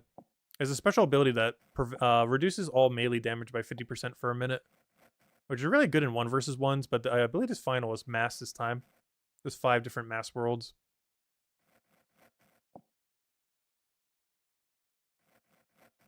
Alright, I think I'll use one more key, put it in.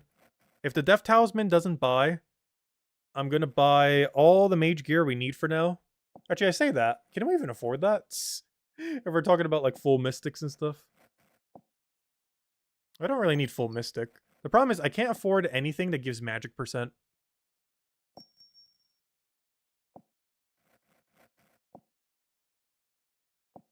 Because they updated it a couple months ago to give a bunch of mage robes 1%, 2%, you know, like a little bit extra magic damage that they didn't have before. And the only problem with that is every single thing that has like even 1% bonus, we do not have good access to.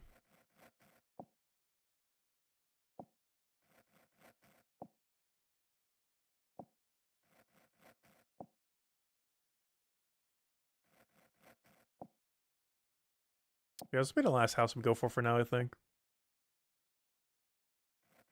If that's not enough, we'll just go back to, or do our original plan from earlier, which is try to get Slayer up. And go do our blue dragons. Do it like one inventory at a time. I'm still not sure if it's better to range them or mage them, though. Given our relic, I guess definitely mage. Because I wouldn't be doing much other than water striking them, which seems a little underwhelming. Oh good, another games necklace. I probably will keep that, as it's more valuable to enchant it than it is to high elk it.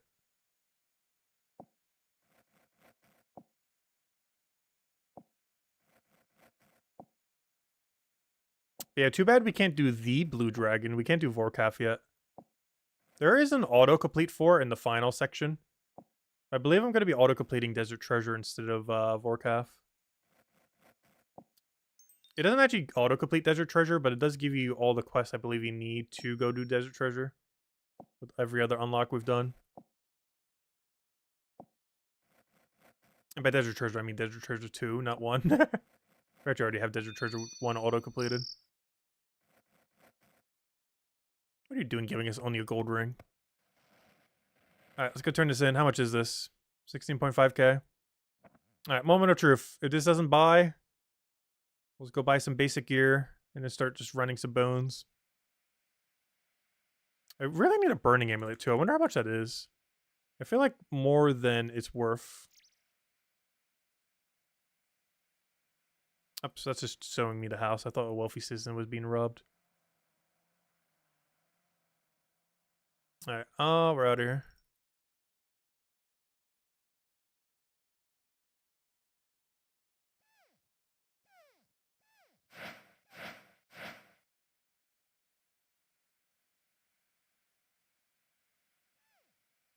And then I go bank all this. And I'll probably say hi to our blue dragons. And just go spend all this gold then. That or we could try getting all these items. That's just such a headache. But I really should, to be honest. Go get all the items we need from that list. There's just so many things you would end up needing, though. Speaking of which, where's my chisel? Oh, it's 125, not 75. There we go. It does convert into prayer XP. Normally it'd be 5 or 6 each, but it'd be 50 or 60 each in this game mode. Which is a pretty sizable amount. Okay, moment of truth. Grab every last coin we have. And if this doesn't buy a death talisman, we either gotta go get it ourselves or ignore it for a while. But not for too long, because we eventually need it for Song of the Elves. It's not the only thing we need at this point, not counting the skill requirements, but that's simple enough. Let's see, Song of the Elves.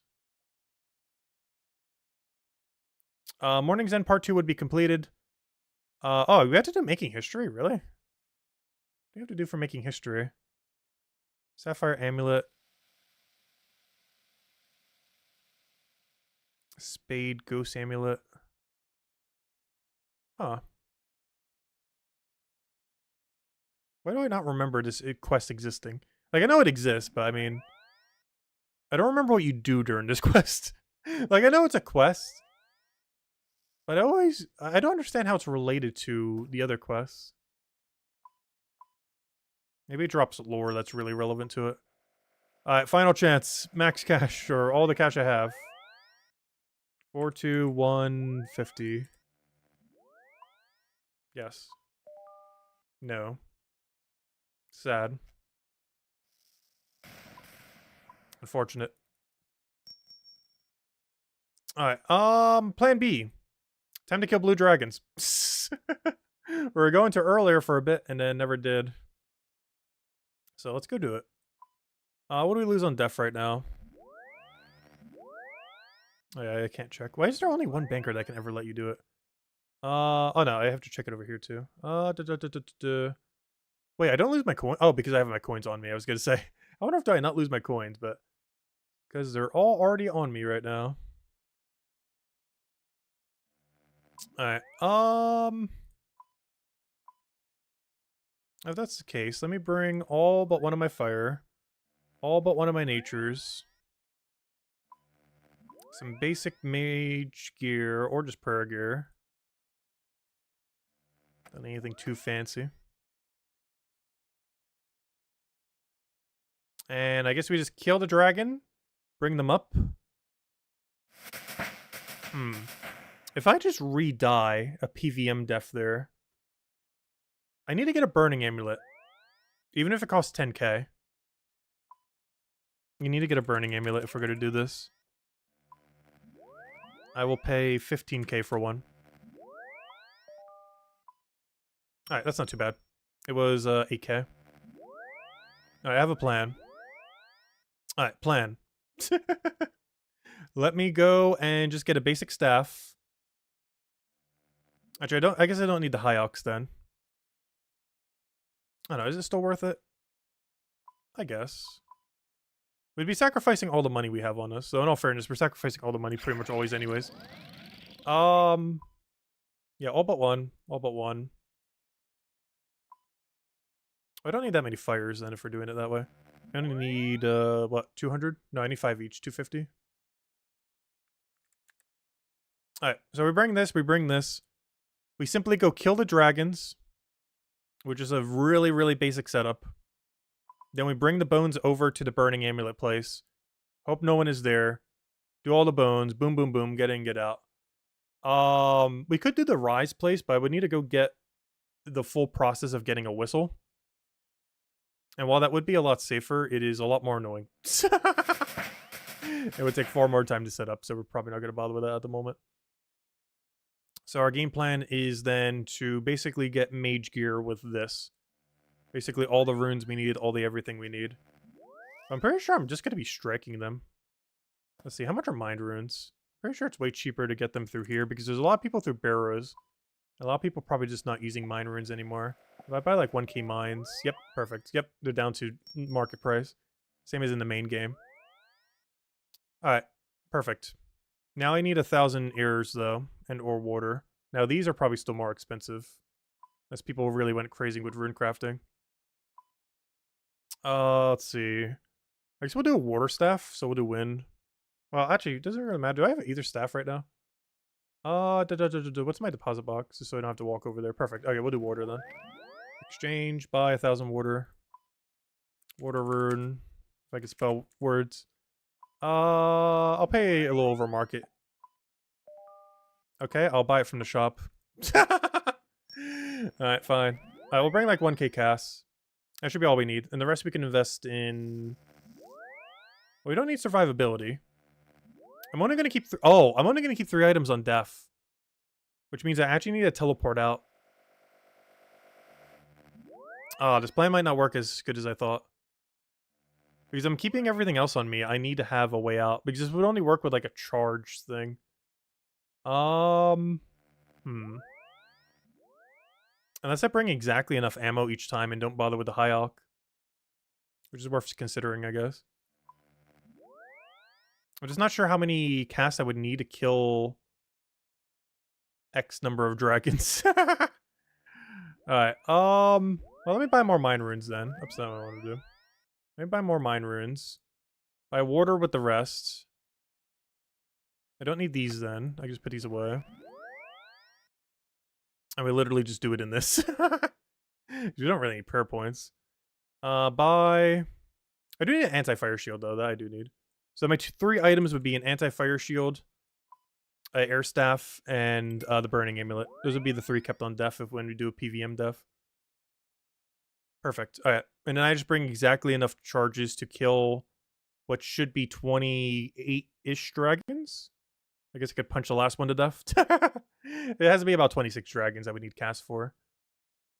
I feel like 1,000 is too many. I think it's 500 each. I still need to go buy the runes, so let me go get like the elementals are going to be 5 each, so we need to put that into consideration when we do this.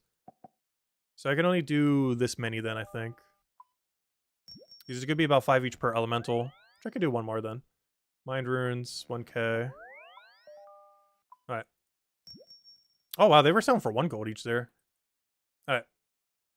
I guess we're in the desperate category of running running strike spells. But now we just go buy water runes then. And remember to actually buy water runes and not something else. And let's see, what do we lose on death from our bank? Alright, almost nothing of value. Perfect. Perfect. Alright. And that's going to be our game plan then. We get all the runes approximately for 26-ish kills. Which I feel like it's about 500 with the new water strike change. The problem is I don't know the approximate cast to kill ratio with this magic level, with this gear, or lack thereof. But no, we'll give it a shot, see what happens. Alright, trade. I need water runes. Buy 5 at a time, I guess. I need that number to equal that number.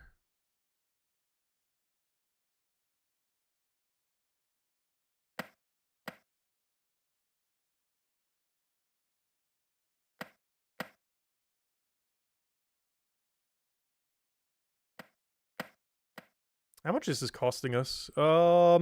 Oh, wow. Yeah, they're not that much. It's costing us only about 4.3 gold each per rune. Even cheaper than the Grand Exchange. You can actually make money just making these and selling them there, but that would take time. Alright, that should be enough. What on earth we do with 11k? I have no clue. Maybe put a Burning Amulet offer in. Because we're gonna die anyways. We just have to make sure we always die to PVM death, though. Oh yeah, I also need to get to Falador. I need to, oh wait, I need a way to re-get to Falador each time, which means I need to get some law runes. Because I need a way to get back to Falador every time we, die at the wilderness. And well, 14 law runes can kind of do that. I kind of want a little more. Oh no, are we losing out on death right now? No. Which means 14 law runes is actually enough. Because we're not doing this more than 14 times. But I should still go buy a Burning Amulet, though. For the rest of my cash stack, like 11k or something. Because we will need to make more than 5 trips. Because I think we have to kill 143 blue dragons, one of which will be a baby dragon if we're going to actually build our Death Talisman ourselves.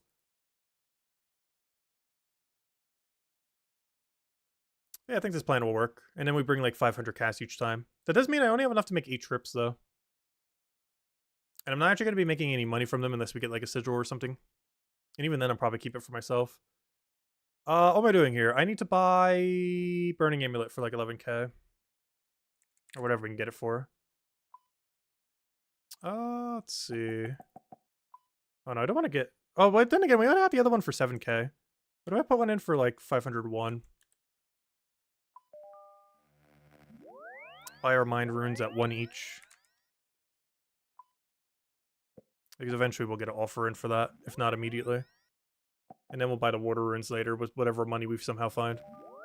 Oh, yep, they all buy instantly. I overpaid for the other ones then. Alright. Are we good? And now we get rid of that, get rid of that, get rid of that. Get like 500. Because that's about how many we'll need. 500. 500. And now we just grab, what else? Is that it? Oh yeah, I need to get to Falador in the first place. Which is a law rune, an air, 3 air, and another water. Alright, and that should be all we need. Oh, I forgot, I'm wearing air staff. Alright, so I didn't need the air. Alright, and now this should be enough to kill 26, 27 or so, maybe even 28, I guess. Because I forgot, I can just leave it on the ground and then pick it up. Alright, and now let's hope there's no one camping here. Or the Burning Amulet place. So now our strategy is kill 28-ish, give or take a few. Well, more so, less. Definitely not more. But kill like 26 to 28 dragons. We then go and only pick up all the bones, nothing else. We then go to the Wilderness Altar. Go and use all the bones there because you get extra prayer and everything else there. And then rinse and repeat. Alright, someone's using it with their trainer staff already. Oh, is this place busy? Like, I'm gonna go on the deeper side. Hello, people.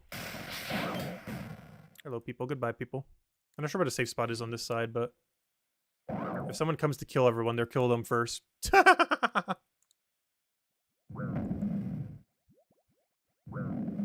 we should be safe here. Oh. It might be helpful if I, cast correctly.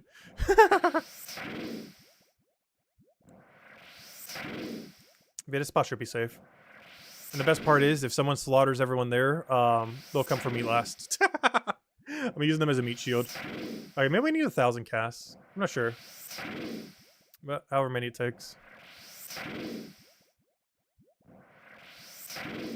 Oh, I see someone over there.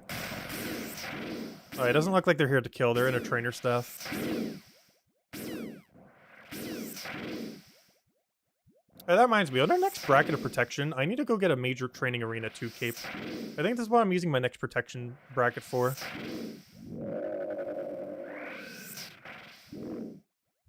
Oh no, and soul dragon heads. No, oh I forgot, you get double bones. Oh wait, this is gonna be way more than enough runes then. There's gonna be way too many. I completely did not put into consideration double bone drops. I completely forgot that's a thing in this game mode. Every dragon we kill is 2 bones. It's gonna be so painful leaving all this other stuff on the ground, though. Yeah, we're definitely gonna have too many runes then. This will be a good test run to figure out how many we need approximately.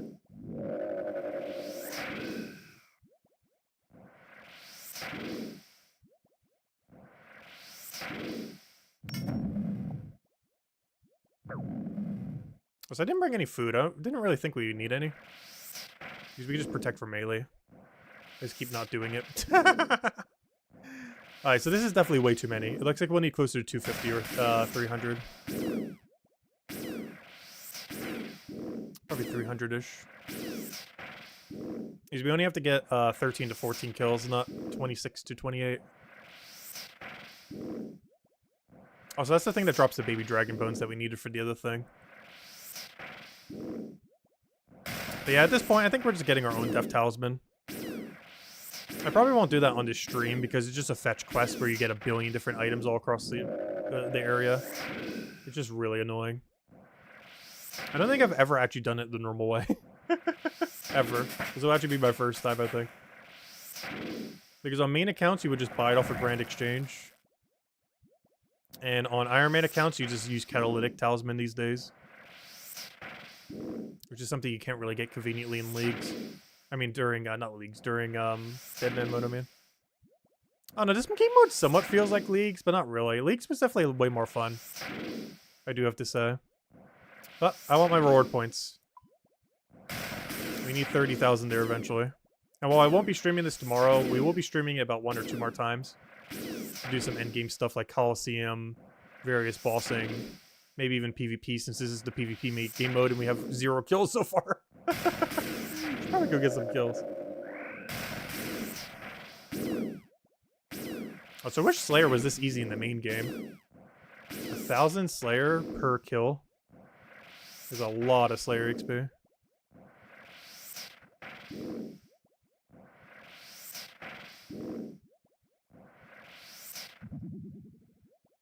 I just realized something funny. If I can do the altar quick enough, I can actually get back here before my runes despawn. I highly doubt that's going to be possible, though. But if it was, and if no one sniped all my items, which they definitely could because they could see it instantly, if I could somehow do the whole wilderness altar and get back here within under 3 minutes, we could high alch and keep all this loot pretty much and just make a gigantic pile on the ground.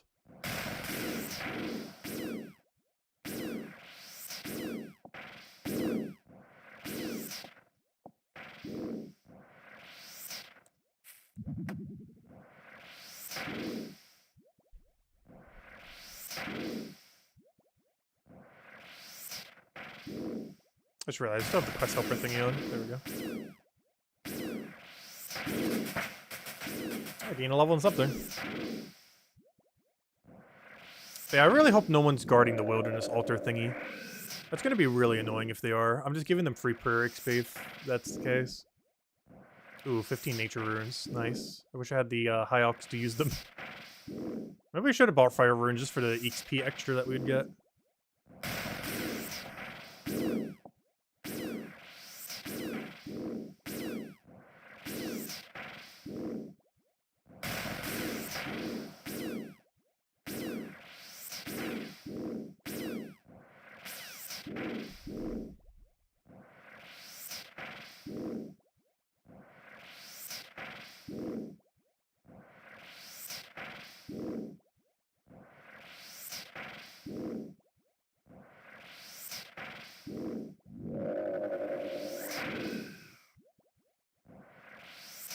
Honestly, 500 doesn't seem like it's going to be too far off at this point.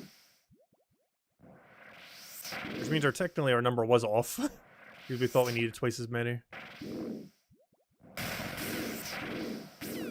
Oh no, I guess 500 is correct, because it's going to take us about 300. And I originally got 500 thinking we need 26 kills. But now it's going to be 300 for 14.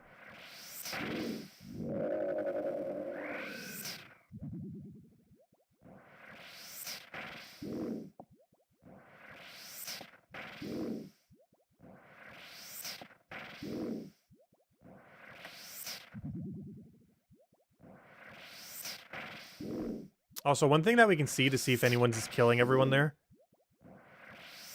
if we want to go like straight to our burning amulet, to the lava maze is if we see attacks completely stop over there, that means a PKer came and killed all of them. If we ever see just like every single projectile stopping over there. You can also probably see them with how this pillar is. They can't actually attack me until they walk around. So we actually have a lot of free time to tele here.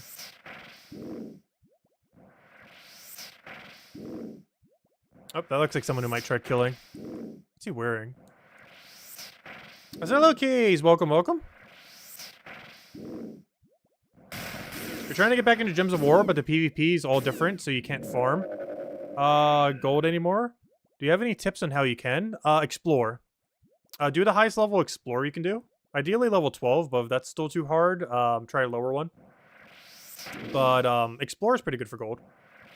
Also, just standard dailies in that game is still really good for getting gold back up as well. Things like doing adventure board, daily dungeons really give you gold, but dailies in general are generally pretty good for it. I guess another place to go for gold too is doing daily Underworld. I normally don't do that, but you can do 3 delve battles a day in Underworld. And gold is a pretty decent loot that they end up giving. And they're really weak at the lower level range. You can even just camp the lower level range ones. Like, they're only level 20. That can be killed with pretty much anything. And the restriction for Underworld isn't much. It's just 2 different colors. And you normally will have something that can fit into one of them, if not both.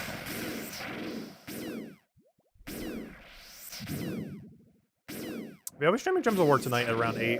Actually, I didn't remember to end this stream.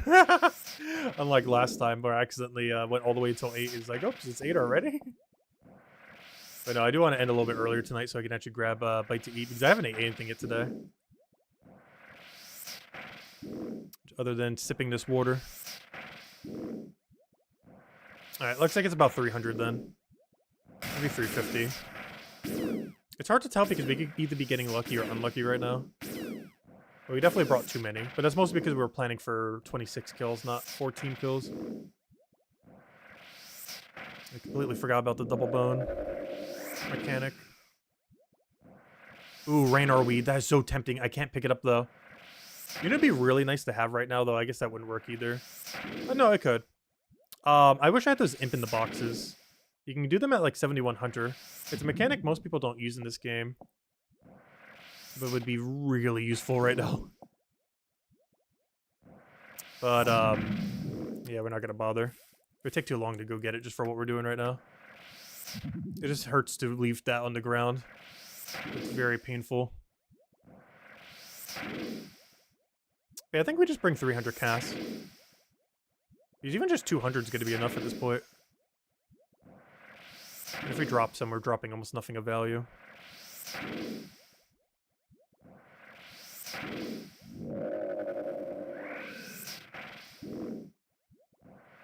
Oh, yeah, Skeleton Key team doesn't work anymore. That might be your problem. They nerfed Skeleton Key back in 2019 or 2020. But yeah, the new farming team, unfortunately, the weapon for it is money locked at the moment. However, double Cedric teams, Leprechaun, and 1 just good troop is still really good gold. The main money farming weapon actually is money locked at the moment. It technically is still free to play, like you can still earn it. But you have to earn all the components. Actually, I believe one of the components are available this week. It's called like the dial or something. It's called the Ruby Macaque or whatever it's called. That one weapon in Soulforge. If you look at the 3 components, I believe one of them are available this week. I'm not sure if you have the resources for it, but definitely highly advised to get it. Because that's basically the new skeleton key. You have to get the 3 components for it though, and only 2 have rotated at the moment. The 3rd one still hasn't. But one of the pieces I'm pretty sure are still available this week. Unless I'm thinking of last week, but I'm pretty sure it still is this week. I just realized I have to set the barrier. I should have it set to use. Use. I guess I have to, yeah, I can shift click drop still. Okay, there we go. Yeah, we'll kill this dragon. Drop the rest of our runes. Yeah, it looks like 300 is enough. And if not, we'll just roll whatever 300 is. Even 250 looks like it'll be enough. It's not like we have to have a full inventory. So let's start bringing 250, I guess. Because I don't need that. I don't need that. We now grab every bone this thing drops. And then we hope we don't die. Alright, don't die, don't die, don't die. We literally have no... Oh, wait. I forgot there's a delay on the things. Also, I have a warning on it right now. Alright, we'll go use it. Please don't die, don't die. Please, no one be here. I'm really hoping that no one is going to bother camping this place. But if there is, I'm just simply dead. I just have to try to use every bone I have. Wait, where is this place? I haven't used this in forever. Okay, I'm just going to set protect from melee, I guess. Okay, run. Okay, so the door's open, which is bad. That means someone's been here. But it could just be someone doing something else.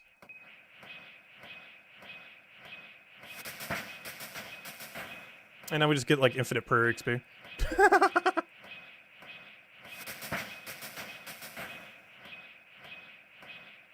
And then we die and we keep our 3 items we have. And then we rinse and repeat this. And it counts as a PVM death if we die to the thingy. As long as someone doesn't come and tap us.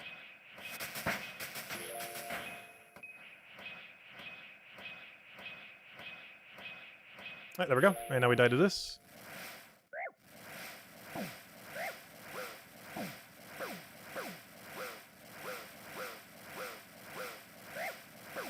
And then we rinse and repeat. We teleport back to Falador, we kill all the dragons. And we do that until the dragon task is done, and we'll get like 1 billion per XP while doing it as well. Yep, and then we die. I should keep all 3 of these items. And then we rinse and repeat. It's easy as that. That worked flawlessly. And now we know we only need about 300. Actually, even 250. I'll bring 300. I'd rather have too many than not enough. I don't like there's that much of a cost difference. I do need to remember to rebring a Falador Telly each time, though. And there we go. Yeah, that's all we have to do. And we just do that until the entire task is done. I'll probably only do 1 more trip for now, though. And then probably go grab dinner or something, or go do something else in game. I'm not sure. I'm trying to think of something fun we can mess around with. That's the only problem with like early game and a lot of these game modes kind of things. Is just kind of scramble to go get like, you know, your account started. But I do have to say, I feel like the early game was almost the more fun part of leagues. I think this is the problem I'm having with this game mode. Is the more fun part of this game mode is not the beginning, but the end. Whereas the best part of leagues is the beginning, not the end. The beginning and like the middle is like the best part. Whereas this game mode, if you don't trade and swap and real world trade and everything else, you are basically like behind by miles. Which that doesn't really happen in leagues because it doesn't have that same dynamic. And being behind in this game mode matters, whereas being behind in leagues means nothing. Since everyone's kind of just moving on their own pace. But the problem is everyone being ahead of you in this game mode actually matters. Because they can be in like absolute best in slot gear while we're still running barely mid-game gear. Hey, how much per did that give us? Wow, we're already 67. Wow. That moved us all the way from 62 to 67. We'll actually have Piety after this, which is huge. This is the best in slot melee per.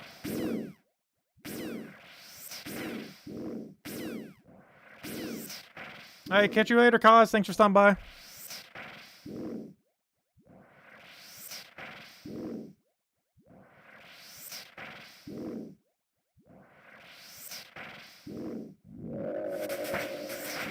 Okay, we're getting 2 Slayer levels while doing this as well. Always nice to see. Oops, I'm losing ticks. I'm losing a lot of ticks. Losing all the ticks.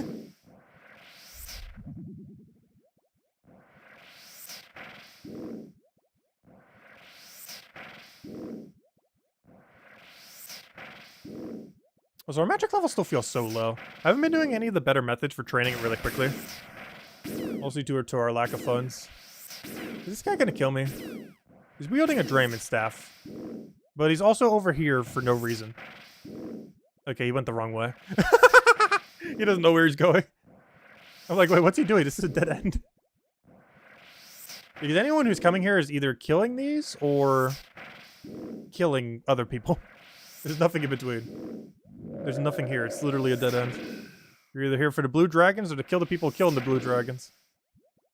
Maybe he saw what I'm wearing and he's like, oh, that's not worth it. Because He might just be wearing a Drayman staff to make it seem like he's not a threat.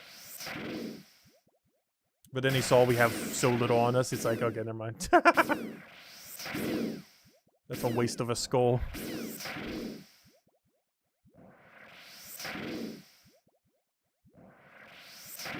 I could be using this prayer so we hit a little bit more accurate, I guess.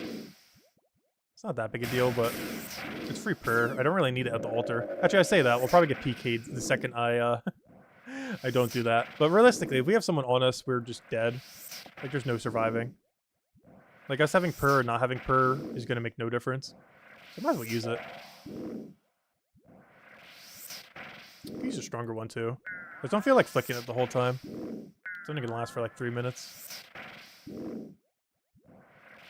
Hey, 3 minutes where we're hitting them harder. It's, actually, I don't think it gives us max hit, but it does make us more accurate. So we'll hit less zeros. I don't think it's actually increasing our max hit. It does by 2%, but our current bonus is too low for 2% to do anything.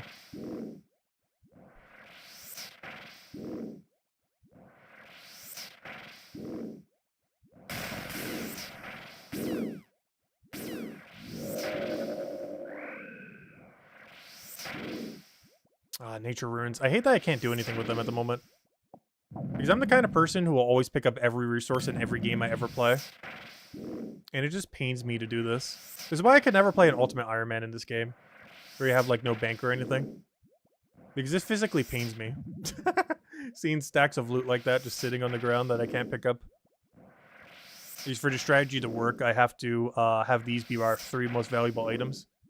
And this is worth, like, nearly 0. So I have to have literally nothing else on me. I believe this is also going by main game value. So this is only, like, 1k. This is 1k. This is under 1k. And every item there is worth more. Like, even the blue dragonite is worth more than it.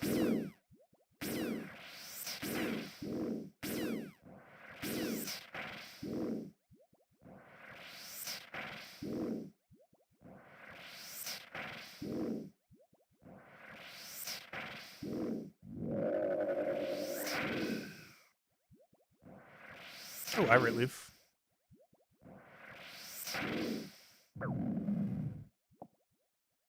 You know what? Taking damage here is actually probably strategic. I probably should be hitting him. He's being slightly damaged when we head there is less that we need to deal with. So near the end of our trip, we actually want to deliberately take damage. Because if we're getting called out, we're dead anyways. Surviving an extra second or 2 is barely going to matter. But being able to die to the wine a bit quicker is helpful. There's actually an item you can use to make yourself die quicker. But I believe it's blocked behind Dragon Slayer 2, which we're probably not getting to anytime soon, if at all. I kind of want to, but at this point I'm not sure if I'm going to bother doing every quest required for it. Actually, let me go check. What is the absurd list of things, of which I have none auto-completed, that I would need to go do to manually do Dragon Slayer 2?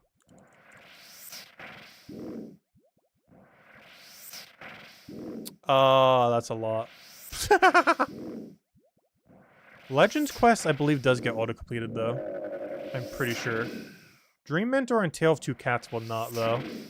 Nor Ghost Ahoy. Wait, I haven't done Bone Voyage? I thought that's auto-completed. I have to do Client of Karen, too? Since when was that a requirement? I guess it always was, actually, now that I think about it. I just haven't done the quest that often. Or on an account that already basically has all the progress done.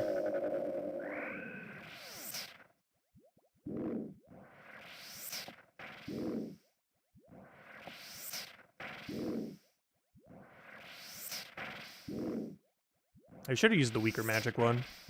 Probably should have just used this the whole time. Actually, this one's technically free if you run the whole time. It could run forever.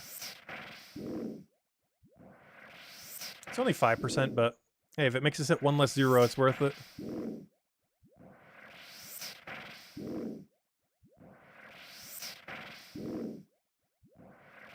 The ability's trip, assuming we don't die, gets us a 70 prayer, which unlocks the best melee prayer in the game. As well as our best prayer we're realistically going to have this entire playthrough. Because I'm probably not getting the ones from Chambers of Zarek. They're going to be worth so much in a temporary game mode.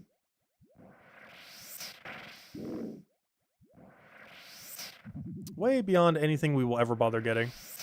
I'm also not going to bother doing it for the drop. I'd rather do that on the actual account that doesn't have it yet. And do it on here.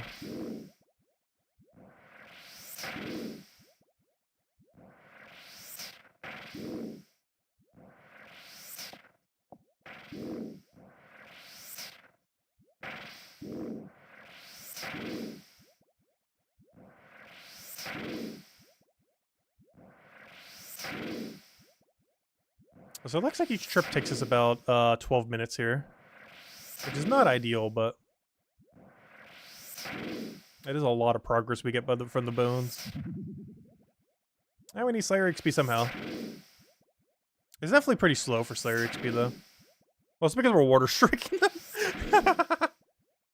That's one thing I didn't really fully put into consideration with Mage 2. Is Mage has a lot more risk when you end up utilizing it compared to the other styles. Range actually in that regard probably would have been the best. Because there's a lot of really low risk mage or range builds that are super high damage. So if we ever were to try Deadman mode again, or whatever the equivalence of such would be in the future, I definitely think we go the range route. Or melee. Mage actually doesn't seem worth it. Unless you're going around PKing everyone, it doesn't seem worth it.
So I forgot how many I brought. Though whatever my X amount is, but I'm pretty sure that's 300.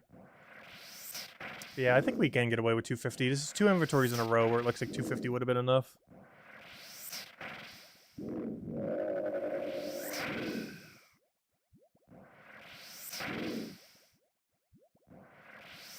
So unfortunately, blue dragons don't have any of the really good drag and drop dragon drops.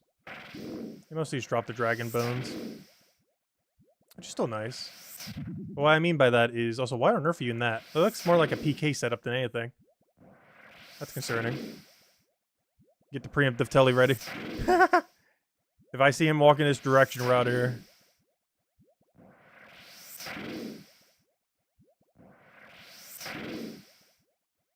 Yeah, that's weird. What's he doing then? Unless he's killing the other people up there. Because that's not a killing blue dragon setup. That's a killing player setup. Or you have no clue how to kill blue dragons properly setup. One or the other. Oh, he's not coming this way. He might be busy killing everyone on the other side. By then, hopefully we'll be gone. We just need one more kill.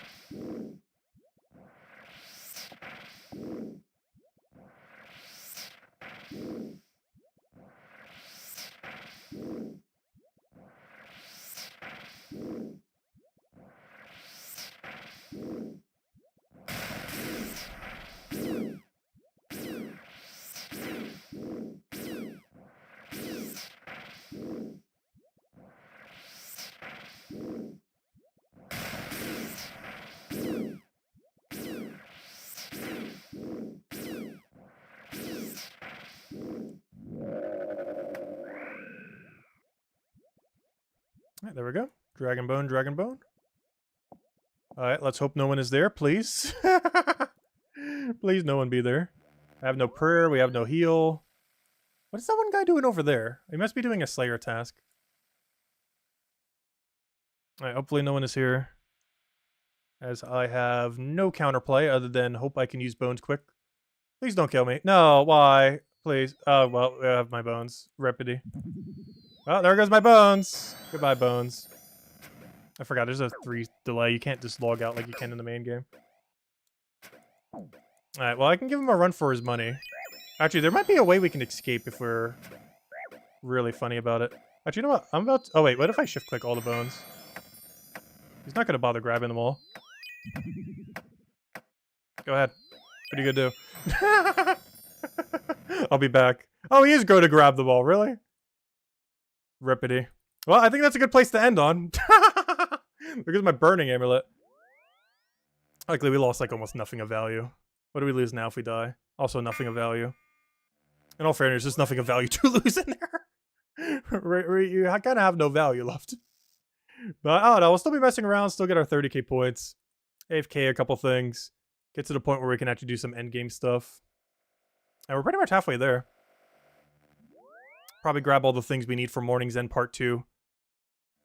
Or see if a Death Talisman ever goes down in price by a lot.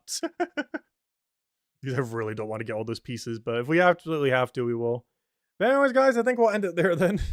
Very unfortunate timing with that, though, but it's kind of funny. He went on a 4-kill streak, and there's another guy to the east he could have gone for, too.